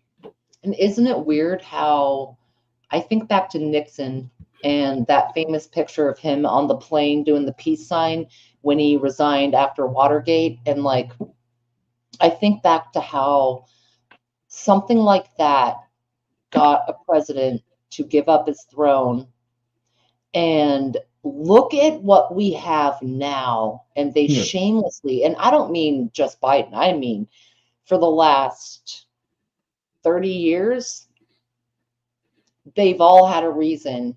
Clinton, I mean, I love blue dresses, but fuck, and it doesn't matter. It's all good. They're just chilling. They have no shame. None. The audacity. Unfortunate, yeah. Yeah, and their whole thing, it seems like, is to to really take away. They want the rest of us. They want the regular people to fucking start being all hedonistic as fuck and not giving a fuck either and having no shame about shit either. Sodom and Gomorrah, buddy. Bring it back. Yeah. It's like pre-flood times too, as well. Like that's how before. If you follow your pre-flood history, they fucking were like doing all kinds of like gay shit all the time. Fucking all the bad shit you can name, they were doing it. And like they're pushing that shit nowadays too, dude, like hard as fuck. And now the fact like we're gonna they're this I don't want to say it now that I kind of got we got a few people in here watching. I got Virginia and I got you as well. And I talked to Red Dawn, we ran through it and shit. But do you guys feel like there was any kind of like fake shit with Trump's assassination? Like I don't want to sound like a liberal or fucking a bitch or nothing, but I mean, I really like, what about it would you say was fake? it just seemed like the way that he tilted his head at the Like perfect I say, it was time. poorly planned at the very least. I don't think, like, I mean, if you stage it, you stage it. I mean, if you think about it, the world's a stage if you want to go deep enough. But it's all it's all too sloppy, you know. Like it seems spur of the moment. He found out there was a Trump rally nearby tonight. And he's like, "Let's try it. Let's see if I can change the world." For what I assumed he envisioned was better. You see, and that is a good way to look at. They were in a gun club. They were training to shoot guns at a place where DEA officers trained to shoot guns at as well. Well, that's what they tell you. You know, it's a case where like that episode of South Park. This is where they will make you think the government wants us to think the government is responsible for 9/11. Yeah, just so it's that way we can Plato's keep our heads cave, on man. that. We're only gonna see what they what they want us to see about this guy. Like we're only gonna know what they want us to know. They're only gonna show the pictures they want us to see. Like if I was able to find the guy who lit himself on fire in front of the place, Humans. if I was able to find his whole life story on the internet, but this dude tries to kill a president and I can't really find much of nothing. Yeah, like what the fuck? Like, but okay. We do know this is for a fact though. He did die a virgin. I don't know him. I didn't read anything about him. He did die a virgin. I know looking at him and reading some of his manifesto or whatever the fuck, or I don't know what. Was there a manifesto? I Not, never it's heard like of a manifesto. not a manifesto, but like it was some Like of the social media posts and social shit? media shit. You know what I'm saying? Okay. That's what I meant. Like little social media posts. Like this dude was not fucking like he was like. I seen ties to Antifa and shit. That was about it. Okay, like I'll tell you what, something ain't right, and we all okay. So I had a similar feeling around 9/11. I watched that live. I lived in Virginia at the time. I watched it live. I happened to be up because I was going to go take my brother to the airport to fly into DC for a layover to get over to the West Coast. God. But regardless, I was watching it and I saw it happen live. And I called them right away and I was like, go back to bed. You're not flying anywhere today. Guarantee it. It's shut down, you know. And by the end of the day, the news stories were different. The names were different. The causes were different. What happened was different. The footage was different. It was all manipulated, filtered through, cherry What they picked, want us to see. and possibly manipulated. Like I don't believe for a second about the Pentagon bullshit. But it was all fucked with. And I had a similar feeling when I was watching this unfold because within minutes, several of us heard about it and started watching clips and whatever. By the next day, there were different names, different suggestions of what the weapons were, different suggestions of placement, different suggestions of who was in charge and what happened, different pictures. Where are all the footage pictures from the people standing behind him? Okay, right behind him, we saw a lot of cell phones in the air. Where's all the pictures from the cell phones we saw in the air through the whole time he was being carried out? I haven't seen those angles. I've only seen one from behind the stage. Well, this AI is getting better.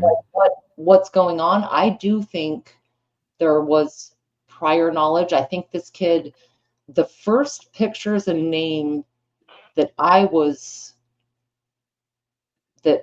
heard about is not this kid they're putting on up there. All right. It's not, it's different. It changed within hours. I heard he was a trans. Dude. All kinds of shit, right? I'm sorry for interrupting your flow. They molded the narrative throughout the day. Republican voter. He went and bought ammo that afternoon. His Yeah. dad had this or that. He was a white kid that got bullied. He was a loner because they need to implant the word lone in your mind for lone gunman. They started layering in the psyche of this very quickly. And I think it was in retrospect because I think someone knew ahead of time. I can't really, I don't know. I only know what I'm talking about feelings. This is how I feel. They knew ahead of time. Yeah. We're getting on our feelings again. But you know what I'm saying? Yeah, I feel the same way. No, it's just the way that and his school was funded by was a part of some BlackRock funding. Ad also. And BlackRock, I know I've if you seen a live in video an where apartment, people were saying that he always seemed like he would be the school shooter type, like his classmates. Because wasn't he only like 20 years old, 18? 20 years old. Yes. And the classmates come out and make like shady, like, oh yeah, he was a loner. Okay. Dude, fucking, why is that? School's been out for 2 years at that Yeah. point. It's, Yeah. he's an adult. And honestly, do you feel like the kids are bullying each other like they used to back in our days, guys? I don't think so. It's worse. You think it's worse? They bully you if you're not Imagine gay. imagine me busting out your mom's OnlyFans. Oh God. You know what I'm saying? Or your sister's OnlyFans. And a lot of these kids, fucking, their moms are probably only like fucking 14 years older than them and shit. They got Exactly. You know what I'm saying? And then, or you could just, see like a 20-year-old video on the internet. Type of shit. Yeah. And that's gonna be, I think that's gonna shit happen like a that. lot in the future too. People, ladies Well, putting out buddy, scandalous shit. We sleep in the bed we make, man. You see that AI is getting so powerful, it can go and scrub stuff that they want, like she was talking You don't about. own your likeness, by the way. You have to like copyright that shit yourself, I'm pretty sure. I've put in the chat twice, 8-ball, go fuck yourself, and it's not showing up on the YouTube or the StreamYard side. I'm just letting y'all know. Straight up. I can see it in my chat, but if I go to the StreamYard, it's not there. And then I go to switch to top chat and then back to live chat. It's not there. So I don't it's see any just of an your stuff. example of you guys were getting like cinched down. Do you have auto mod on? If you have a, Oh, it's like, no, Yeah, I'm but talking about I whoever's don't have on the chat here. On our chat, it would be on our chat, I think, the auto mod. I don't have fuck as a word that's like banned though. I don't have. No, I have it a could be couple like the words that are website banned. already has it programmed. The website already has it. I'll try it. Go F yourself. I'm just saying that the AI, I've been tripped out lately. I go into different chats and it has a summary. It'll be like people are and it'll even name people like, so and so just said whatever, and they're talking about, whether or not this or that happened and beans, and it's eerie. Have Yeah, y'all that does seen sound that, creepy. like the AI summaries? No, I've seen them, but not. You want for, me to show like, you people this to fucking? This is some of the craziest AI shit. Let me show you this here in a second. Oh my fucking god! That's a whole channel. It's like an AI YouTuber and shit that somebody made. Jenna There's Ortega. like an AI rapper. Oh my god, the AI songs, the AI. I love them old fucking soul songs. These AI songs, are getting out of hand. Let me. They didn't took the Jenna Ortega account thing down, but here's the AI shit right here. Let me show you. They used her as a thing to as a base model for AI to help perfect AI. That's funny. And she's like that chick from she's like Wednesday Addams or some shit. I know I'm who trying she to is. find her that shit I was telling you about. This AI is crazy, dude. Oh yeah, Oh, buddy, here it is, Skynet's real. Look, this is AI. AI. Wait, not that. Oh god, here's the channel. Look, it's live right now too. And this is AI. This is all AI. This is all computer generated AI shit right here. See how she's just like chilling. Yeah.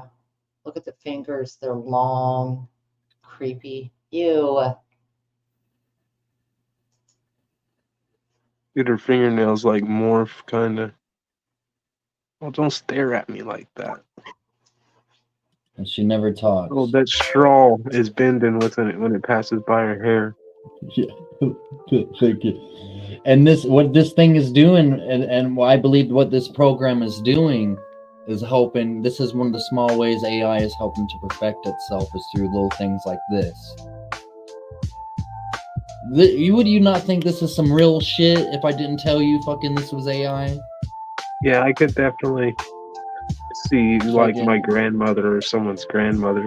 type of shit, like fucking really fucking. This is the girl that plays Even Wednesday myself. Addams, but without Apparently knowing the that car- context of it. I thought it was real until I started reading the comments, and I was like, "This is AI," and I looked it up more. That's crazy, dude. Because I was like, "Is this a look-alike, or is this like, you know?" And then she does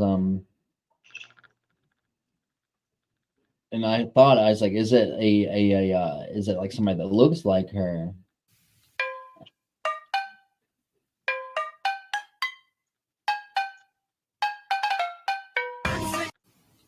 That's fucking AI. Look, here's some more AI. Yeah, dude, that's great. Oh no, not the gold play button. They got a gold plate for fucking creating an AI program that's based off actresses.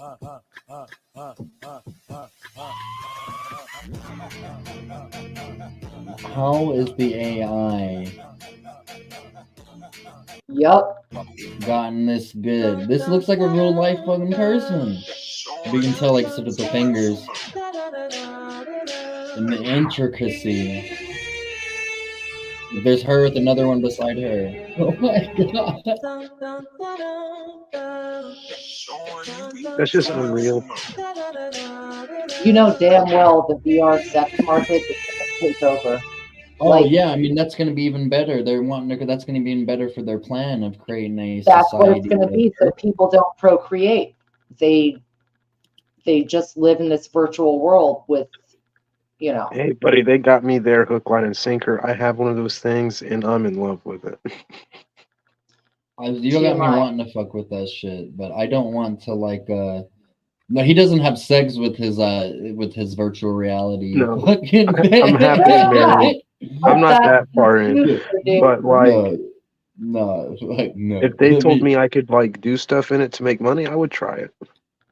Type of shit. Yeah, dude, there probably is some shit in there. Listen to this. Check this out. Yeah, dude, gonna get IKEA is that having a premium. virtual reality store, and they're actually going to pay people to work there. That's like a whole job situation. Now, you have all heard this song by 36 Mafia, right? Man, she said she want Nope. I keep the perk by You know that song by 36 Mafia? Oh, yeah, I know it now. and y'all know we run the town. This is the original. And I keep a bad bitch around. Thick bitch, long AI hair, as fuck, yellow, dude. white, red, brown. Hood nigga. And my Chevy sitting on 20. There's no white people. Well, Hold it's on. a soul. Huh? If they're Even gonna these this guys is in the video, the right. people in the video are AI. I'm sorry, Virginia. This What do is you say? how history is being rewritten. Is all this digital shit. Straight up. Fuck yeah. Yeah, look at they're gonna be able to replace all of the old footage, like all the Nuremberg. They can replace the shit from Nuremberg trials. Yeah. They can replace Trump being talking on TV and shit to us. Yeah. Or This now is kinda look, good. deepfakes are. If you look into biomasks and the CIA masks Oh and shit, yeah. deepfake technology and all of that. For real, I don't know anything on TV. Anything if I'm not there personally, and even if I am personally there, because I've seen You some can't even lives believe where the shit you where I'm see, like, dude. this looks like Sometimes. a weird something, you know. But those biomasks, they've been working on them. This is where Hollywood, the CIA, Project Mockingbird, and politics get married is in that technology. Mrs. Doubtfire was what, 1994? Something like that. Right? This year I was Come born. on, y'all. Fucking, what was the one Eddie Murphy was in? Dr. Dolittle or Big Mama's There's, house. no, that Big was Martin Mama's House? Lawrence. It was Big Mama's House. You're thinking about Nutty Professor. Nutty Professor, thank you. Yeah, it wasn't Doolittle. It was Nutty Professor. Yep. Come on. Come on. But they've been KGB used to use that shit. CIA and KGB used to use that shit against each other all the time back in the They still 60s do. and 70s. And the it's shit being used nowadays, against us. you know. And I've often felt, how many times have you, when you've seen Biden go out there and he's talking and you see him and his face isn't exactly moving like with coordination of his lips and with his body movement. And it feels like that's like an agent inside of a 5-second mask fucking for Biden and shit. They're called 5-second masks because that's how long it takes to take them off, but not how long they last. If I'm not, I might have just made that up out of my ass. No, what, dude, if you have that discernment and you watch around the mouth, the ears are a really good biometric tool. And consider the technology. In fact, there was a newscaster, I don't know what the clip was, his name, but there was a deep fake done of him. It was a newscaster in some area, right? And they did a report where it was actually a combo of masking and deep fake technology. And the newscaster was off on the side, and he pops on and he was like, yeah, this is wild. Like, I'm watching this. They took my face, they took my metrics, they added this tech to this vision here, and my voice, synthesized my voice, and boom, it looked like that person. And you cannot think they're not doing that on a regular basis. Why? Just because they can. And that's why they put all the shit in movies in Hollywood all the time. So they just like put it right in our faces, kind of to insult us almost. Like, kind of be like, look, we're doing this shit, and we're gonna entertain you with the fact that we're fucking you over. Yep. You know, you know, the Hollywood tree, the fucking witches and wizards made their shit out of fucking Hollywood tree is what they say. But that shit, yeah, the fact that I feel like that they could push really for just replacing actors and actresses altogether soon as well one of these days. Yep. You know, and like even the idea of like a movie, what's to say they can just be like, well, why even fucking do a movie? We can just like, you know, there's not going to be the movie writers and all that shit, Screenwriters Guild, that's not going to be a thing anymore. You know, musicians are not gonna, there's no longer gonna be bands and rappers. All human creativity is gonna be flushed out down the fucking drain. Okay, so what would scare you more? Okay, this thing last week with Trump, right? What scares you more? The idea that it was theater or the idea that it was real? Oh, the idea that it was theater. That scares you more? Yeah, because if that's at that point, we're all fucked. They're all in on this shit together, and none of them have any of our best interests in mind. At that point, they're all just it's the money. It's a money thing, you know. It's a fuck the regular person over thing. It's a limit their population down to 300 million kind of thing. Right. You know, and Trump, he's a rich guy. He comes from money. You know, his grandfather got all their money because his grandfather started a business, started a whorehouse. And you know, and they fucked over a lot of people whenever they were doing their development and stuff. And they're, you know, back in those days, and then landlords had rights to really fuck people over back in those days. But that's something I don't like. I don't appreciate. Like he's not like what do you think, Chris? Before I go too crazy. I mean, if it's all theater, that means there is someone behind it all controlling it. We'll never know unless they want us to. And then there's no real danger, and they're trying to either invoke what I would call World War III or extract the value out of the nation before it collapses. Because I think we're about 3 years from that 250 mark, and that's when they start dying. But what if it's not a collapse? What if it's a transition to a new type of No, government? yeah, no, like how Rome turned into a church, Britain turned into a bank. Fuck you, dude. I know you know how much land in the United States that the Crown of England, Great Britain owns. I know how they the own fuck like does, Disneyland. dude? Yeah, Well, yeah, that don't exactly. matter. How does fucking the royal family of a foreign country own any property in the United States? Right. Well, So they've never left. because our politicians have been bought and sold since probably the beginning of the government. Dual citizenship. Yeah, aren't they like? Isn't like everyone from Israel basically? Yeah, their dual citizenship is a scourge as well. That's one of the loopholes. They simply use the loopholes. It's like, who are they going to have more loyalty to? Yeah. Their like religious ethno state that they're from, because that's what Israel is. It's a religious ethno state. And that is for the most part they do teach Zionism, I feel like, as a public curriculum.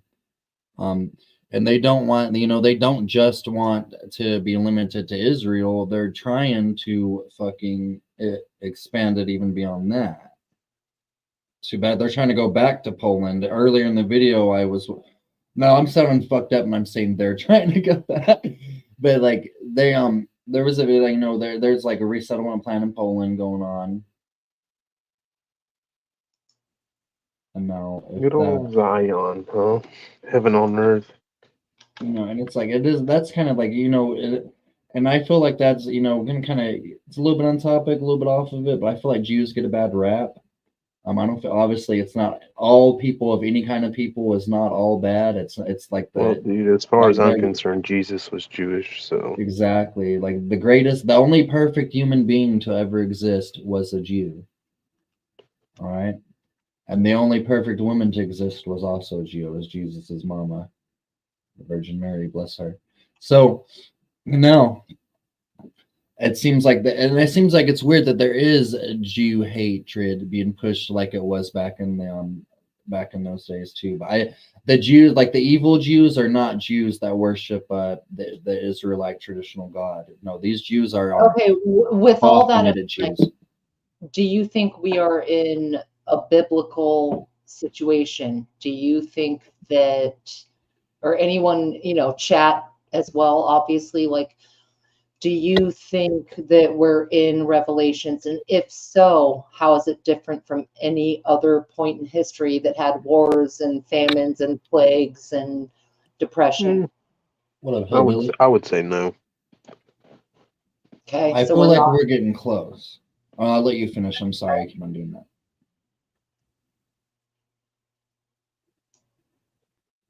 I like to interrupt people a lot, and I do apologize to you guys for that. I would say no. I don't think it's of biblical proportions. Not Okay. yet, at least. And what does that even mean? But I mean, what's the wall is still standing. Yeah, the river's dried up. Mhm.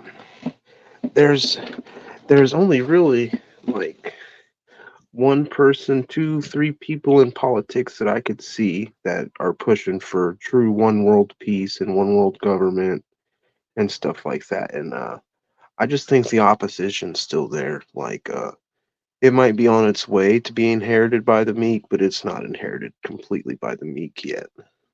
Well, Are we not there's still labor? some rebellion in us, and I don't think, at least in my lifetime, I'll live to see like the second coming of Christ and the 7-year war and shit like that. Right, right. You said something about are we not in the devil's playground? What do you mean by That's that? what I But who said. knows? Are we not in the devil's playground? Oh yeah, of course, yeah. This is all Didn't his. Jesus say that, you know, the world is his? He did this material world, the things that we I find mean, look at the pleasure story of in. Job. You know, he has all the power to. He can torment and torment. And another thing interesting about that, he was before the throne of God, talking to God at the beginning of that story. So the devil is not in hell. He's not banished to hell yet. Yeah, he's not bound to one place. Like he's not chained up under the world or anything like that. No, he rules this domain. Is my assertion. Oh yeah, 100%. Like all the riches and wealth of the world are his to give. And now this is what I'm trying to figure out too now. What now do you think that any Nephilim might have survived? Yes. And they're just kind of Maybe like they could be back. Who knows? you know, I like they think that we have a lot of, I think that the true story of creation and where we are seeded from and all of that, I think it's far more complicated than the books we've organized them into. And yeah, we have giants, we have Nephilim, we have seeds from some really dark places, and it's the battle we're in on some level, like kind of like, yeah, reptilians, Pleiadians, Arthurians, Arcturians, the Nephilim and giants. I'm almost 6 feet tall as a female. I've got that blood. Basically, if you think about it, like it's in all of us. So I don't think it's wise to say it's just one set of Genesis. Like we got seeded and we have been infiltrated. Whoever we are, it's like I just said, I have giant blood, but we have been intermingled forever. I mean, look at pictures of giants just 100 years ago. I just watched a video today of family pictures, and there's like one person that's 8 feet fucking tall. There's multiple images of this. I remember going to museums when I was young, and there were pictures of giants. There were skeletons of some giants. There were, it was fully acknowledged. It was not hidden. It wasn't a bad thing. It was just like, hey, some people look like this, right? But It's now because the Good Bible night. said something about them, so they got to get rid of it. Well, I've heard that the giants are Nephilim. see. I believe this too. Now they're coming out with a lot of info saying people used to be way smaller. They used to they're always trying to say people time are out. tiny. Science acknowledges megafauna and megaflora, and that's across the fucking spectrum. So that's like increasingly large plants, increasingly large trees, insects. Are we not part of all that in retrospect? Yep. And some of So those it would be safe to say that there was are big people. If you're talking about the river drying up, the phrase is mentioned in I got my tip for Revelation, saying that it's will dry up in biblical time. Oh yeah, has didn't been that drying up already happen? recently, Or isn't hasn't that it? happening now? We're seeing it live. Yeah, it's drying up. Mm-hmm. Yeah, and what's crazy, that's like one of the bedrocks and cradles of all of human civilization too, was along that riverbank. And now, and all these and we hear the wars and rumors of wars going on, so we got that checked down. And there's always been wars going down in human history, but I feel like the way that it's going on now is that they're pushing all this all these different like the violent scenarios going across to everybody. And that was also written about in the Bible. And one world government is also mentioned in the Bible. Yeah, I don't think we're anywhere near that. There's gonna have to be like Civil War Part 2. before that happens. Don't you think that's what they're pushing for They're with all Oh of yeah, those? 100%. If they kill Donald Trump, like if Donald Trump dies and they just like hand this election over to like the Democrats or like, yeah, no, I can fully see an American political pot leaning toward a Civil War Part 2. Okay, if anyone, look, I'm worried about them getting so desperate that a major, huge, nuclear event happens that either prevents an election or gets people so disoriented that there's so much chaos. I mean, the Olympics are in France this year. Oh God, you know what's Interesting. going on there? Huh. They just had the leftist government steal their election. Well, France has been in revolution for what I would say fucking 4 years. It seems like they've been popping off over there.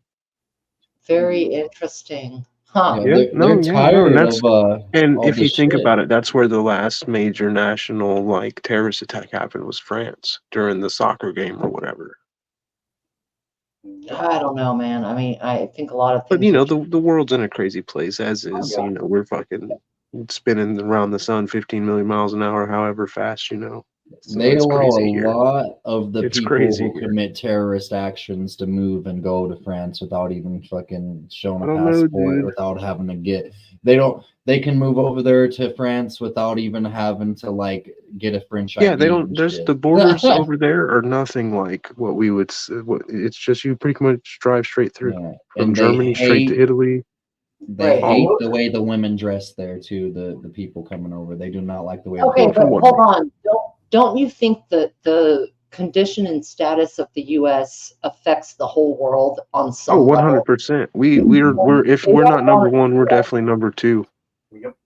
Yeah, sure, exactly, and I think that I hope fuck, I don't know how to word it. I guess I hope that we have enough allies that would pull. But if we fall, a lot falls, and they all know it. That's the sentiment I get looking at commentary around the world, what they think. Well, Biden, he stepped down. He's no longer running for president. Mhm. Kamala Harris is running for president now. Like, Now, did she officially get put up, or I mean, we know Biden stepped down, but did Kamala officially get put up by the DNC? all I know is that Biden is pushing for her to become president.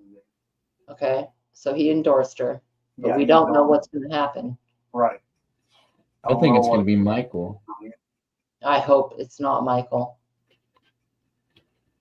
You're having some audio issues, and it sounds like Hillbilly. You should be louder. All right, let me check real quick. That's some days. I was feeling like I feel like it could be a an Obama shadow government this whole time as well. I don't agree with that. Like All right, how do I sound now? You're very good now. You clear now. Yep, you're clear as a bell. Cool. I mean, there's so much going on in this world right now. And there's all kinds of signs pointing that the end is in the future. I mean, it will happen, but we're not telling when. Okay, you're kind of skipping out. Like your volume is good, but you're kind of skipping out. That's weird. That might be because I entered through chat instead of Discord. Usually, when you enter through Discord, I noticed it didn't have really any difficulties. Right. But I didn't enter through Discord this time. You sent the link through chat. I just went straight through chat. Yeah, send me another link, but send it through Discord. Let me see. Man, it's so messed up, dude. I swear to God, the Googs have been fucking with chats, audio, people streaming it in. I swear to God. Yeah, I don't think that Barry has as much power. Everyone likes to think that, oh, he's had his term with Brandon, and You know, it's all behind. No, he doesn't have that much power. The real powers that be are way above those puppets.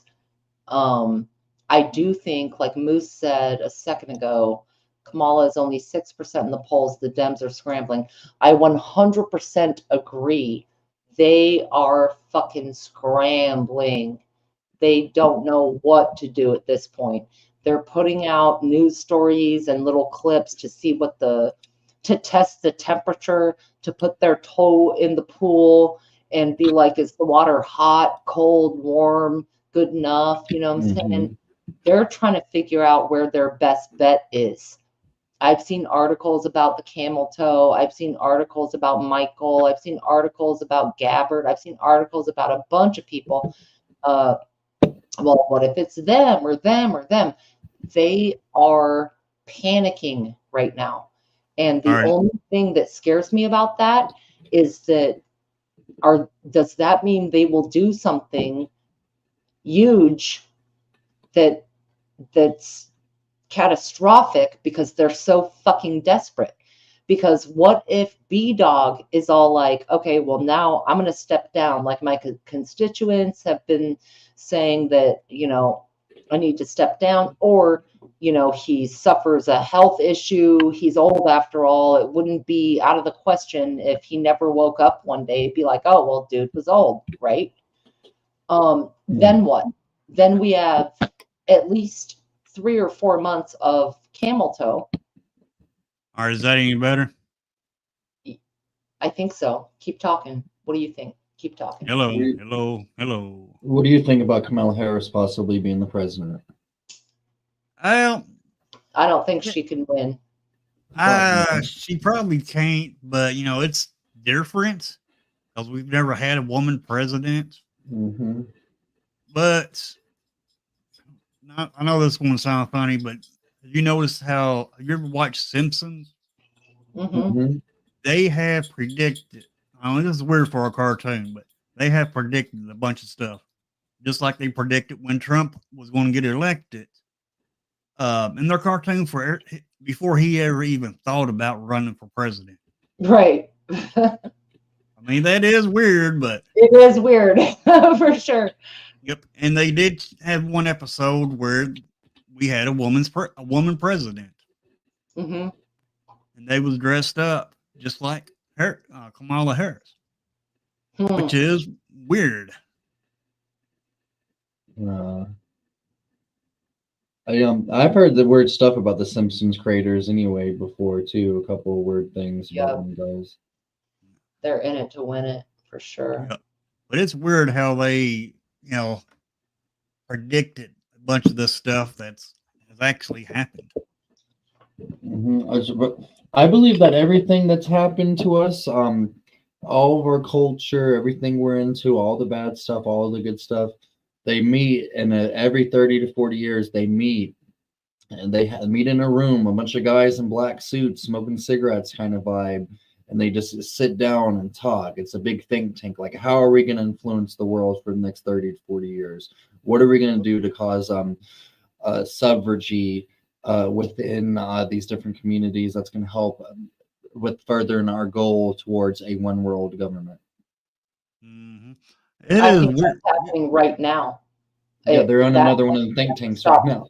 Can you even comprehend the level of scrambling going on right now? On that, they are fucking scrambling. They don't know what to do. They're trying to get info from polls, from public sentiment, from, you know, feedback on XYZ videos, from, you know, going back to Roman times, dude, you got to have the people. If you don't have the people, and even the French Revolution and the American Revolution, if you don't have the people, you're lost. Yeah, no, what no are you matter fighting how for if the big your people dick aren't is on the propaganda media, you bring out a full New York Times spread of a huge cock and balls. If you don't have the people, you lose. Yep. They definitely at this point do not have the people, I feel like. Nope. And they know they've lost the people. That's what makes them dangerous. That's why I'm like, dude, okay, maybe certain things were staged, or maybe certain things are pre-planned way ahead of time, or whatever. You know what scares me more than anything is the fact they are scared to an unfixable point where they will do something extreme to the nth degree to maintain that control and power. Yep. Yeah, let's roll out with the 15th mud flood. Yeah, right. You know, like they do these resets all the time. For sure. Yep. Flood us out. I mean, there's so much in this world that's going on. It is scary. What's your advice? What's your advice for the hillbilly? My advice, well, if you're religious, get right with God. You never know when your number is up. Yes, sir. And I feel like within the prepping community, we always get like we're focusing on our prep, on our food, and our weapons and our ammo, but you know, we got to forget, like we often forget that stuff doesn't matter really if if you're doing things, you're not even gonna have to worry about that stuff. You're not gonna have to worry about if you're worrying about your survival, you're not worrying about God. But that's not to say to take away from prepping and stuff but we as human beings, it's hard for us to act through faith. I feel like it's hard for us to act without concrete evidence. Exactly. We're just like a size of a mustard seed. Yes, exactly. That's it. And that's to God, like we're doing our thing. This is like, we really are on a scale of, in comparison to a deity, it's scary. That's why they call it the fear of God. So Mooseman says God gives us the will to survive. I just saw an article today about suicide pods. I think it's Sweden. Don't quote me. Google for yourself. I'm not sure where it is. There's some country right now that is allowing suicide pods, and they're like this fancy little bubble thing. You lay down in it and you take that will to die. And it's not just like older people who are dying of terminal diseases. It's young people. They're even allowing it for mental illness, or suggesting this. Okay, again, don't quote me, but suggesting this for people suffering from some mental illnesses, addictions, whatever. You can get this pod and just end it, and okay, and it's all good. Instead of focusing on their people and trying to make it into a better country, they just want them to kill themselves. Yeah. I'm sorry. Yeah. I have been close to death. Tell us about it. Well, you seen that tattoo I was pointing at a while ago, didn't you? No, show me again. Okay. Survivor. Cancer. That's a cancer ribbon. Which color? Which ribbon is it? Prostate? That's maroon. It's maroon. Which? That is for brain aneurysms. Whoa, dude! Well, you told me about this on your last time we talked. Yep, I had 2 ruptured brain aneurysms, a seizure, and a stroke while I was working. Now I have brain damage. Did they figure out a cause for the aneurysm? Smoking cigarettes. Oh, fuck. Now I want a cigarette. I know, that's shit. He told me that last time I was smoking a cigarette. I was like, damn. I know, right? Yep. Oh. It was from smoking cigarettes, and I quit smoking, but I do vape. Okay, so interesting. But I was in a coma for 3 whole weeks. Did they behind that? Like, how often does that happen to people? It could happen. It could happen to anybody. You never know. Yeah. I mean, you could be walking down the street and it hit you. I Just think never there's a know. genetic component, but There is no discrimination when it comes to a ruptured brain aneurysm. No, biology. is it painful when that Yeah. happens, brother? The what? Is it painful whenever that happened to you? Yeah, Or I did had you the just worst. pass Yeah, out? I had the worst headache that you can imagine. I mean, it was worse than a migraine. Okay, I so barely had enough time to walk back into work because I was outside smoking a cigarette when it happened. I barely had enough time to get back inside before I was out. I don't even so know. All I when this was remember, building up, did you feel sick? Was there a catalyst yes, where something really stressful happened, then there was a catalyst and it went wonky? no, I wasn't stressful or nothing. All I was doing was smoking cigarettes, and I just had one of the worst headaches that you can imagine, and Huh. the headache wasn't a normal headache, and it didn't feel right by it not being a normal headache. So I walked back in, and no other trauma, and I walked back into my job site, and went to the first person I knew that had a radio, told him I Mhm. needed management, that I was not feeling right. Next thing I knew, I woke up in the hospital 3 weeks later. Wow. I was in a coma for 3 whole weeks. Whoa. Do you remember anything from the coma? Did you walk with the ascended masters? No, I don't remember nothing much. So it felt Mm. like something happened and then you woke up and they told you the time went by, but you have no memory of what happened in between, like in that coma state? Nothing. It was probably Oh, beautiful wow, that's a shit. trip, dude. It was like everything just went black. Everything just went black, and I didn't know what happened. And my girlfriend at the time told me that I told her off, and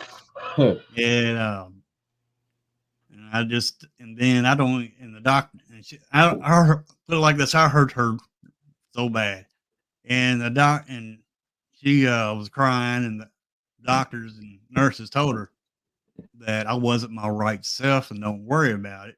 Mhm. I wasn't my right self.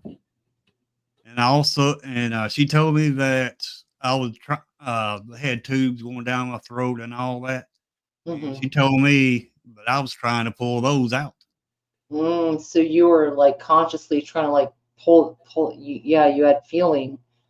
Did you eat anything? They fed me through a tube. But I mean, right before it happened, what were you doing right before it happened? Were you eating anything? Were you running? Were you like, what were you doing?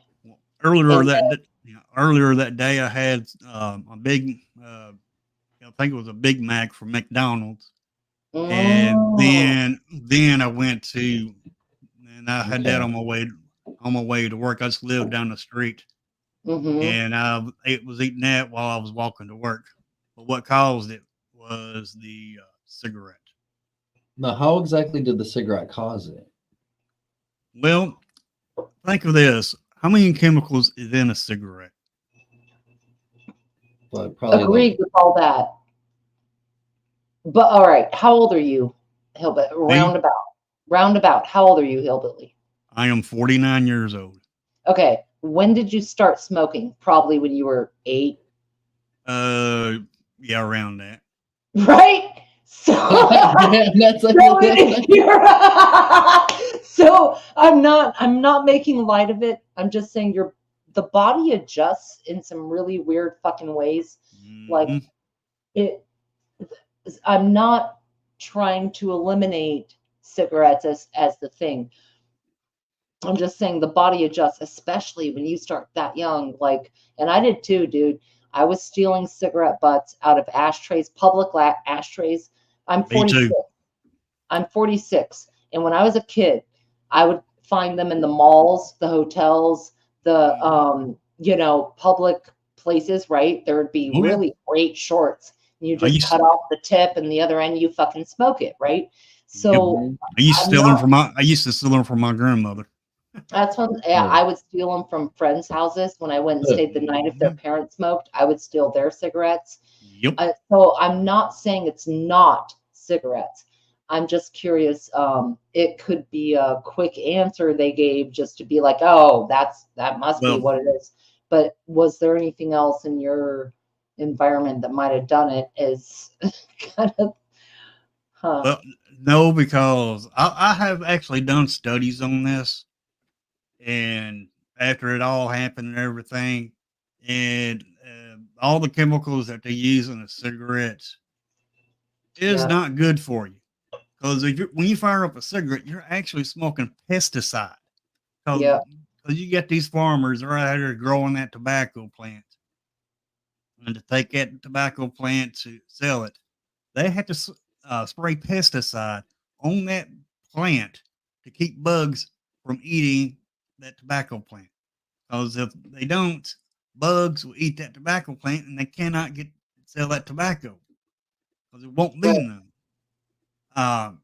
So you're smoking all that pesticide, and that's one thing that will hurt your body badly. Yeah, Are you- I agree. And Red Dawn, that's funny. I agree with that too. Like, even though it's And- not good for you. and, But and no telling what else they got. Now, smoking is not better than McDonald's. right. Nothing But is better than like food. Mitch said is But, saying, like, what about car exhaust, I think it's in pesticides, hypothetically. what you're eating, what your environment.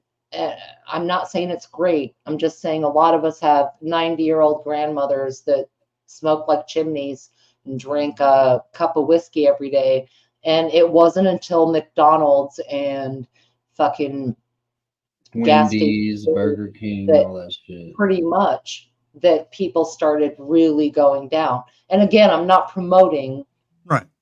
Yeah, it's just I'm very interested in your experience there because Well, I did used to eat a lot of fast food, you're but eating a lot of fast food, soda. but I had a reason though.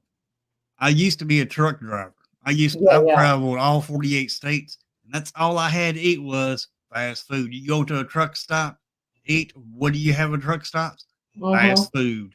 You go to Dude, one, you go to one, they'll have a taquitos, Taco Bell. You go taquitos to are another shit. one, they have a Wendy's. Go to another one, they have a McDonald's. You just never know what. And all these truck stops, they all have fast food. And I did eat a lot of fast food. It's when so I was driving. delicious, though. It really is. I love some when you- Arby's. Oh, fuck off. The Arby's is inedible. good. I don't care how much horsey sauce you put on that nasty gray roast beef. It is fucking inedible. You don't like I their eat it all the time. brisket sandwich? Yeah. Oh, That God. just shows you. Y'all ain't discerning. You got to choose your meats carefully. I know they bring the meats, but you got to be discerning and choose the right meats. I have a gag in my throat. There's no fixing that. Nay. No. It's Straight up. not good. And I can't wait for the next time I have Taco Bell. It's so good. I'm playing. I love some Taco Bell too. Now let me tell you, Taco Bell is the shit. it's been so long since I've had any. Shoot, when I was younger, I worked at Taco Bell for 3 years. I worked That was my Taco first Bell was job. my first job in 1994. Damn, I have just been born. Yep. I know, Yeah. whippersnapper. I am a was whippersnapper. I already just turned 30. You know that? Mm-hmm. It's crazy. I was Yeah, a young it man when I started talking to you guys. I'm getting a little Yeah. older. Indy, it is not. It's crack. I used to run. You know how Taco Bell is. You said you worked at Taco Bell before. I did. That was my first job ever. Was Taco Bell in 1994. All right. Well, you know how they got their assembly line in the restaurant lined up. You got 3 people, right? Yeah, doing making the tacos and burritos and stuff. Yeah.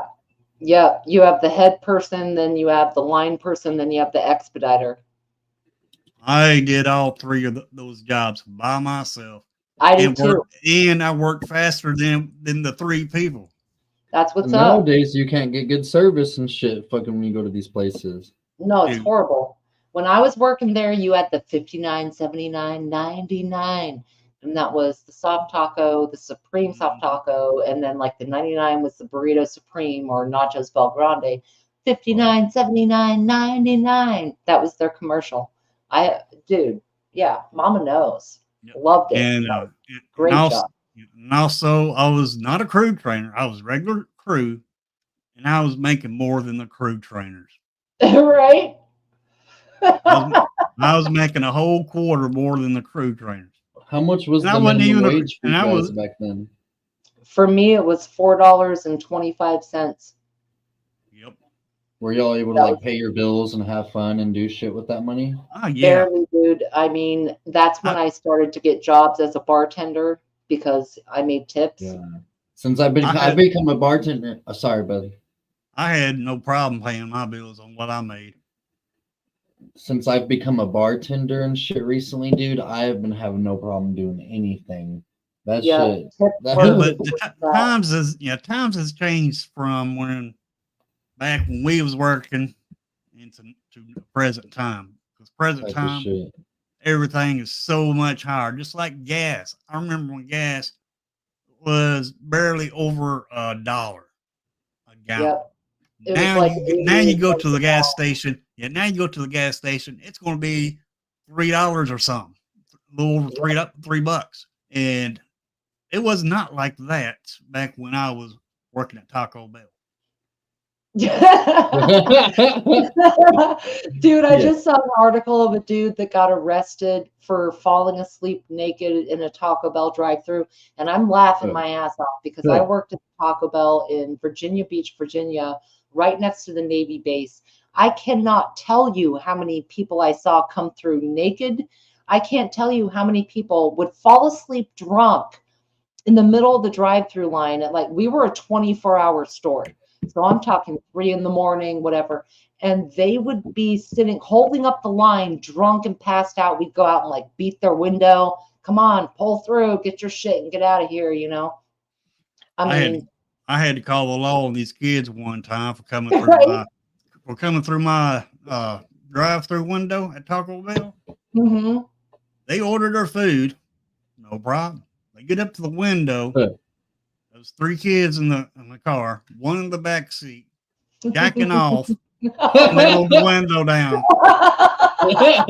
I'm thinking to myself, dude, I'm a guy. Why you want me to see your stuff for when I'm a dude myself? They wanted the Supreme. I reckon. He's like, we got our own sour cream, buddy. Don't worry about that. I reckon because that was like, dude, y'all ain't right. It's awesome though. I loved it. It was good, dude. and it was just me My and favorite shift and the was the assistant 10 manager there. in the Yeah, it was just me and the assistant manager there working that night. Because it was only me and her. It was always just me and her working on nights. Because I was just for extra money. I started a second job. Didn't need it, but I wanted some extra spending money. So I started working at a Steak and Shake. And Taco Bell, oh my God, did I see some stuff there? Crazy. That was Taco Hell. It's all that crazy shit. Yeah, I mean the job wasn't bad. It's just what you had to put up with. And if I seen someone jacking off at a window and I saw them come up, I'd do this.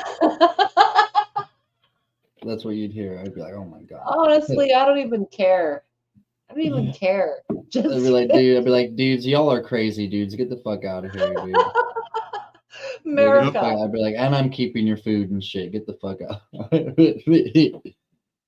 Me and my friend, I mean, whenever I was young, you want to hear about some crazy shit I did when I was young. I ain't proud of it, but I shit in the urinal at the Taco Bell I worked at Yes. because they wouldn't hire me back. Oh my God. You Like, work at shit. the one where I did, and there was puke. I remember going into a men's stall one night to clean it at the end of my shift, and somebody had gone into the men's room and thrown up, but it was like they rolled their head like what's that movie? Exorcist. It was like 360 degrees of vomit. Dang. Sick bastard. Dude, absolutely terrible. Terrible.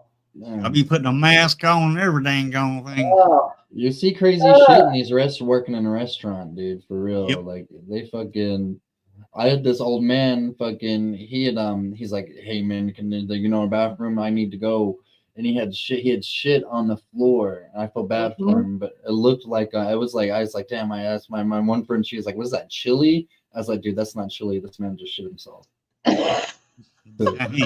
I didn't say to her anybody could hear it though. I was trying to keep it low key because I didn't want to embarrass him and shit. But yeah, wow, this motherfucker really just shit his fucking fridge. And we went in there. He had fucking used his socks to wipe himself, and he threw in his socks, and the whole bathroom was all fucked up. And we had to make our host clean it. The socks were. Oh yes. Yeah, I thought he shouldn't. He got some hot shit though. I thought, you know, you're a little old eating that hot shit, buddy. Mm-hmm. But I mean, well, you want to talk about restaurants? Look at California. Mm-hmm. They pay their employees, fast food business, $20 an hour, but they can't keep help. But I guess everything around there fucking costs so much in comparison. Like I feel like I get paid the equivalent of like sometimes 20, 30, 40, 50 bucks an hour and shit at my job through the tips and shit. What up, G-Mon Merkel? Yeah. And like that's something I'm afraid. I don't want the tip shit to ever go away. That's what I like, you know what I mean? That's something I fear a lot is like them getting rid of the whole tipping thing. Yep. Tips. I fed my family and paid my bills, paid my rent, made my life. Fuck yeah. It's like one of the I feel like serving, bartending, and shit like that. That's like one of the best jobs you can get as a regular person with no skills. Absolutely. One reason why I was able to make some okay money at Taco Bell was because all my bills were always cheap. I didn't watch TV or nothing like that. I would stay in my car and drive around town all the time. Right. I'd rather cruise the town and come home a lot. The older I get, the more I want to be inside of my house. Yeah. Like you said, when you're young. Exactly. I mean, now I'm older, I'd rather stay home myself. Heck, here I am, 49 years old, and got my channel monetized and playing Arena. I mean, that's a good life. Yeah. That's Ain't made no money yet, but it's coming. You like you say, you just keep up with that work and dedication. You've only been on YouTube for a year. I've been on YouTube for like 3 or 4 years, and I finally started getting. You've been on for 2 for you. I've been on this shit for like 3 or 4 years, and I only had like 350 subs forever, and then all of a sudden I started getting a little bit of motion. Yeah, I mean, I've been on here for 2 years, but it does. I mean, it does go. I try to I want my stream to go slow. My growth to go slow. That way I get that all natural subs because they tend to stick around longer than other subs. Dude, like everybody that's in my chat right now and Virginia that we're talking to, like we've all been fucking with each other for like about 4 years, give or take. Cool. Twitch is getting. I guess we're getting some activity on Twitch. That's pretty cool. I don't like Twitch because it's got too many ads. That's why I don't stream on Twitch. And by ads, you mean like little things that pop up and then say, "Hey, let's go ahead and if you want to make your channel bigger, go click this link and shit."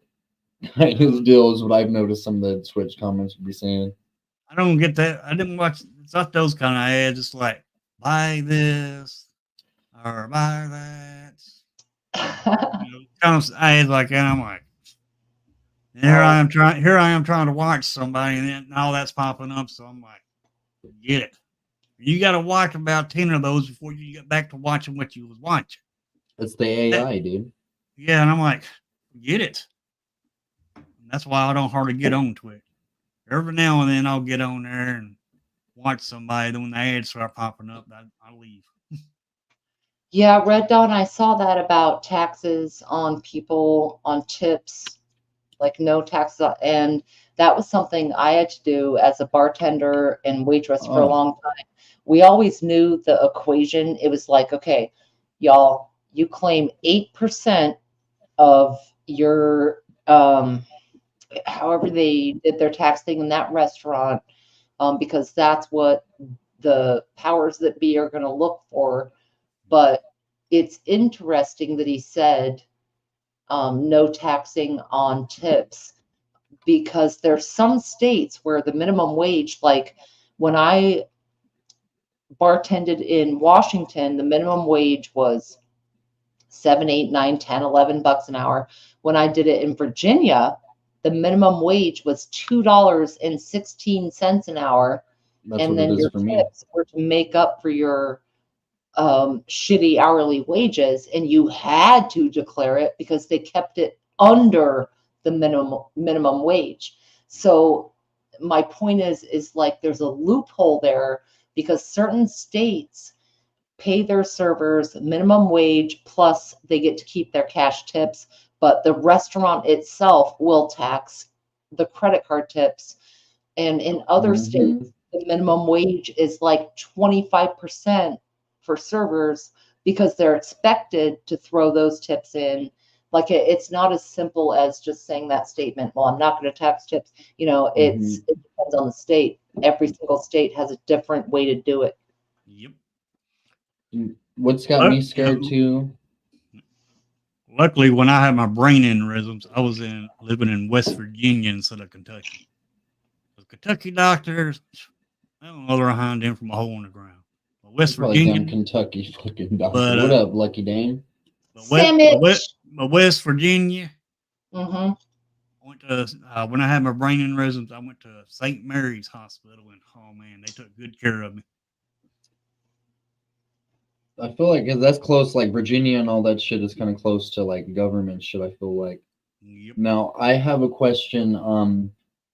Now what, like, leave your tips in cash, and guys, if your server or bartender does a good job, don't be afraid to tip them good, obviously. You know what I'm saying? Right. And even if they're busy and shit, and the only reason I won't tip, like, I mean, I will tip always, but if I won't tip as good, like, you know, like fucking, it'll be because they were kind of rude and shit, and they weren't, you know, they don't have to be. I don't like when they're talking too much, because my style as a server and bartender deal, whenever I'm a bartender though, it's like me and another bartender, so we're making our money together, and we're splitting that shit at the end of the night. Well, let me tell you a story then about a waitress. I went into this truck stop one time. I didn't have much money, so I only had enough to buy my food.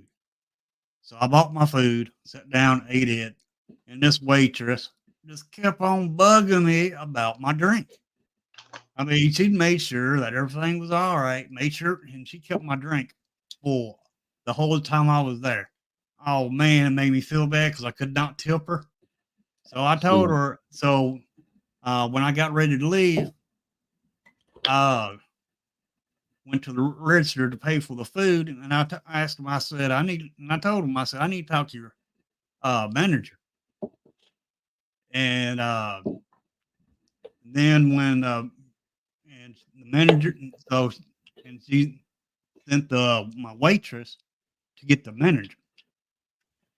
And then the manager came out, and I told the manager, I said, look, this waitress right here, she kept on bugging me, and she bugged me to death. But she did one hell of a job. You need more people like her working at this place. And I don't have the money to tip her, But I feel like this is better than a tip. And I think this girl needs a raise or something because she bugged the hell out of me, which was excellent service. Best service I ever had at a truck stop. You know, some of these truck stops, I got places where you can go in and actually sit down and eat a meal. And anyway, I did that, and the manager told me that he just hired her. And I couldn't, and you know, he thanked me for doing that. Because most of the time when you ask for a manager, they think they're in trouble. Mm-hmm. Yeah, if somebody were to do some shit like that to me, I'd be like, yeah, 1 second, buddy, I'll be right back. I'd be talking to people, like people, if they give me like, I'm always chill with everybody and shit, but like, and I feel you in that because like it does make you feel good when someone talks to your manager and tells you that they tells him he's doing a good job. But I feel like people, I do not take shit from my guests though. You know, I would keep it respectful and shit, but they gotta understand I'm a grown ass man and shit. I'm somebody working, I'm a father, I'm trying to live my life the same as them. Some of these people like they'll be acting like they're all high and mighty. I'm like, dude, you're in a brewery right now. You need to chill. This is not no fucking fancy place. And even if it was, you still ain't shit. And like it's just, you know, and I go up to people like, hey guys, my name is Pilgrim. That's obviously not what I said, but like my name is this. And then if they don't say nothing, I'll be like, well, what can I get you to drink? Right there. I wish I could have a GoPro because this shit is kind of funny. But I could feel you though on that situation. If someone were to come talk to me, so tell me something like break it down to me, be like, yeah, brother, I'm having this situation right now. I'd say, hey, pimp, it's all good. It ain't nothing to a player, and I'd give you a fucking fist bump. I'd dap you up and everything, and I'd send you on your way with $20 in your pocket, straight up. Right. But you know, I mean, I could not ask for no better services than what I got from there. There's a lot of times like that's what I don't like if I have to like be like, where's my refill at? You know, where's my refill at kind of shit. Because I hate to I drink a lot of soda. I chug down my Cokes. And I know that's something I get pissed about people doing, but I do it. Yeah, well, when I was driving the truck, I drank a lot of coffee and a lot of sodas. Yeah, Man, that's we what I tore up them fucking. Yeah. And this waitress, she just kept my soda filled up the whole time I was there. I mean, I take like 3 or 4 gulps out of my drink. Boom, my cup is filled up back up. I'm like, damn, can't even drink a soda. But yeah, she did do a hell of a job. Yeah, I agree, Moose Man. The tip scale is ridiculous. I don't like going to a gas station or McDonald's, which rarely happens, McDonald's or fast food, you know, and then a tip thing will pop up. And I'm like, what are you talking about? I just walked in, and I've worked in restaurants my entire life. It's basically been the food industry, whether it's at the counter or as a server or bartender or waitress or whatever you want to call it, right? But that doesn't make any sense to me. When you tip, you're paying for a service. Now, one thing that I will say to keep in mind is that depending on the restaurant, the server actually is docked somewhere between 1% and 3% for their credit card orders or for the kitchen or whatever, you know, as far as restaurant policy, when you're tipping a server or bartender or whatever, you're not just tipping that person. Depending on the place, you might be parlaying that out to the kitchen, to the hostess, to the bar busser, to, you know, the whole crew. So what's up, hugs and kisses? Yo. Just, that one individual. The servers have to tip out the kitchen bussers and hostesses, even if they don't get a tip. Their sales amount for that day, they still have to do that. Now, I'm not saying tip on bad service per se. I'm just saying the breakdown of how it works doesn't just go to one person necessarily. Well, I got to where I'm like, You know, if a waitress don't bug the hell out of me, they don't get a tip because that's not good service. A good service is somebody that will bug you, make sure that your drinks is full, make sure everything is great, and they keep coming back and checking on you. And that's good. That's excellent service. Just like that Right. waitress that I dealt with. I wanted if I had $100, that's what her tip would have been because of the way she was bugging me about everything. And I like being bugged with excellence. I mean excellent service, and that's what it was. I feel like sometimes people will be kind of judgmental of me at first because all my tattoos and my long hair and shit. But when they start getting to know me, then that's all goodbye. But sometimes it is kind of hard to break down getting to know some of these older people and shit, and you're serving them. But they hear the yes ma'am, no ma'am, yes sir, no sir, the whole thing.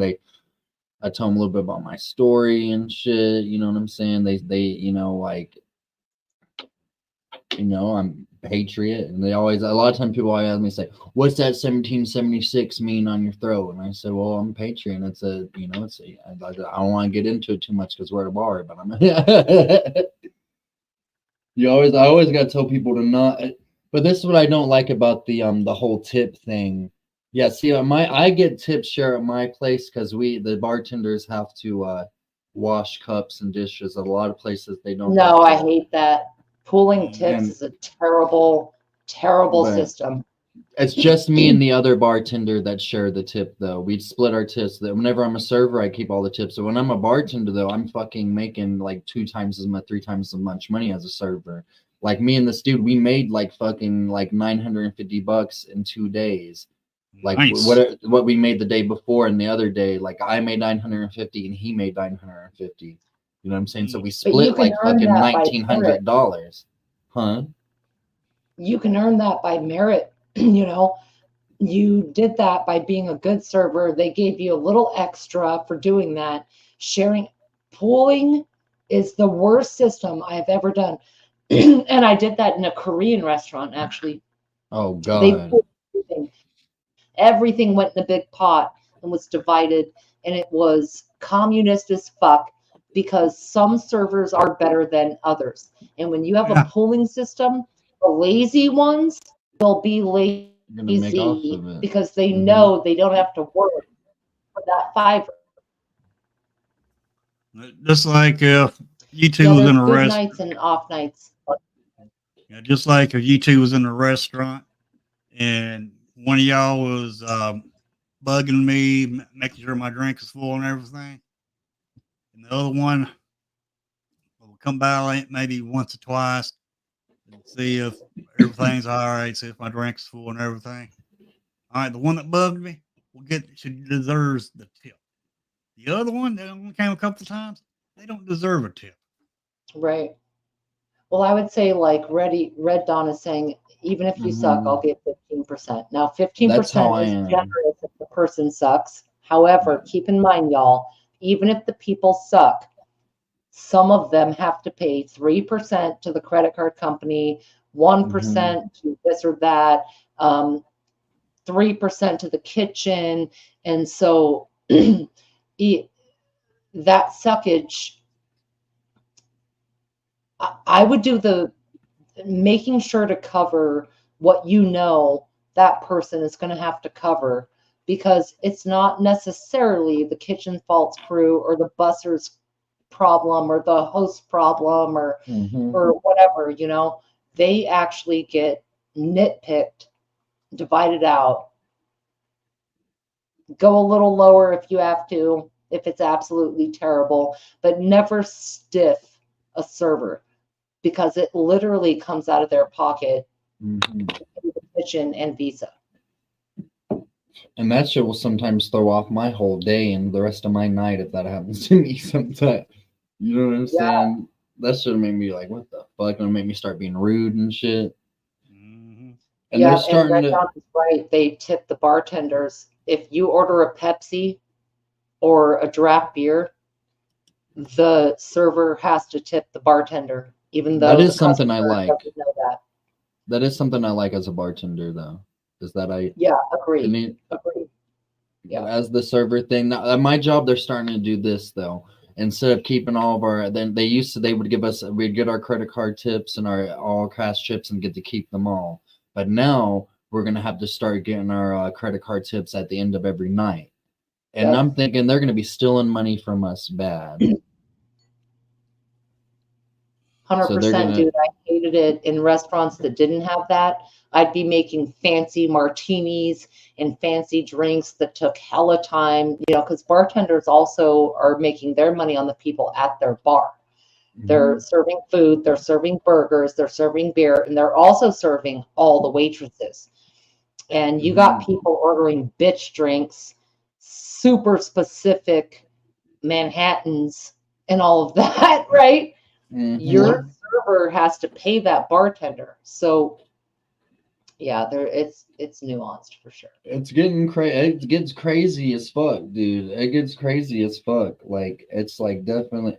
And honestly, if it wasn't for the tips, I would not be doing this shit. I would just be doing some other shit I get paid an hour for, and so I didn't have to talk to people and fucking, you know what I mean?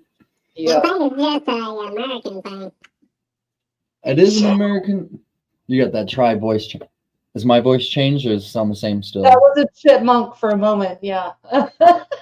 Well, damn. I thought it was me. Just Guys, the tip. I want y'all to know it was good. I want to talk to y'all again though soon. Like I ain't talked to you in forever, Virginia Hillbilly. I ain't talked to you in a couple weeks. I always watch all your lives, but I want to I gotta get off of here. I think in a second. Have y'all watch House of Dragon? Not yet. I haven't seen Waiting it. to binge watch it. I do have HBO. I did not watch the last season of Game of Thrones. I saw people dogging it. They were not thrilled with how it all ended out. But yeah, the dragons, I'm aware. What streaming service is that on? HBO. I ain't got HBO. Yeah. Do you have AT&T internet? Yep. Well, you can get HBO for free. Oh, really? Yep, through AT&T. They're all in bed together. Yeah, I got Disney Plus and Hulu, fucking all that shit. I mean, I was all about the Dragon Queen, and I thought that's where it was going to go. We're talking about the non-binary transgender Dragon Queen from the new show, or no, I just thought that she built the best empire. She overcame a lot building her empire, whereas I'm pretty sure the kid ends up getting it. Again, like I said, I didn't see the last season, but I'm pretty sure the kid gets the whole empire. I guess that's poetic. Spoiler alert. I didn't feel like he earned it. No, he was studying some shit with the wizard. Yeah, they all were studying shit. What about the girl with no name? She went existentially deep, I think, beyond any other character in that entire show. Was Arya? Was that her name? Arya? Yeah, that was Arya, yeah. She went into the depths of existential anguish beyond any character in the program. She was like one of the most famous characters on it, and they kind of gave her like the ending they gave her was up to speculation. She was going out west to a place nobody else went to and shit before. So right. But I'm thinking they're gonna end this the way that they're George R. Martin's gonna end the books. This is how I think he's gonna do, because a lot of his books. This one I'm thinking it'd be crazy. No, nice image. Long story short, though, you need to go and watch House of Dragon, but they're going to end the stories like this because a lot of George R. R. Martin's books they're from an anthology he does called the Thousand Worlds series, where humans are stuck on planets who are stuck in medieval societies for thousands of years and don't even realize that they come from a space traveling society. And a lot of his books have this shit based in it. And a lot of the stuff in Game of Thrones that could be explained as magic could also be called genetic science modification. All right, fuck that. Which came first, the chicken or the egg, because these books existed way before they made Game of Thrones. Then all of a sudden, the books adjusted, just like the same thing happened with Harry Potter. The book suddenly adjusted to the audience. So is that a true mythology? Some kind of sound cause and effect situation when all they did was sell out? They fucking sold out. Period. Yeah, I don't like some of the oh, the amoeba. I think that Hugs and Kisses was referring to one of the Thousand World novels. Shout out to Hugs and Kisses. But guys, I gotta get in here. I gotta watch this. I'm gonna be streaming again soon. I hope I get to see you guys again. I enjoy talking to you guys as always. I'm gonna head to bed. That's 12 o'clock here. 12 o'clock. It's 1 o'clock where I'm at. It's probably like what, like 11 o'clock where you're at? 10:05 and a big. Damn. Peace out, y'all. Later.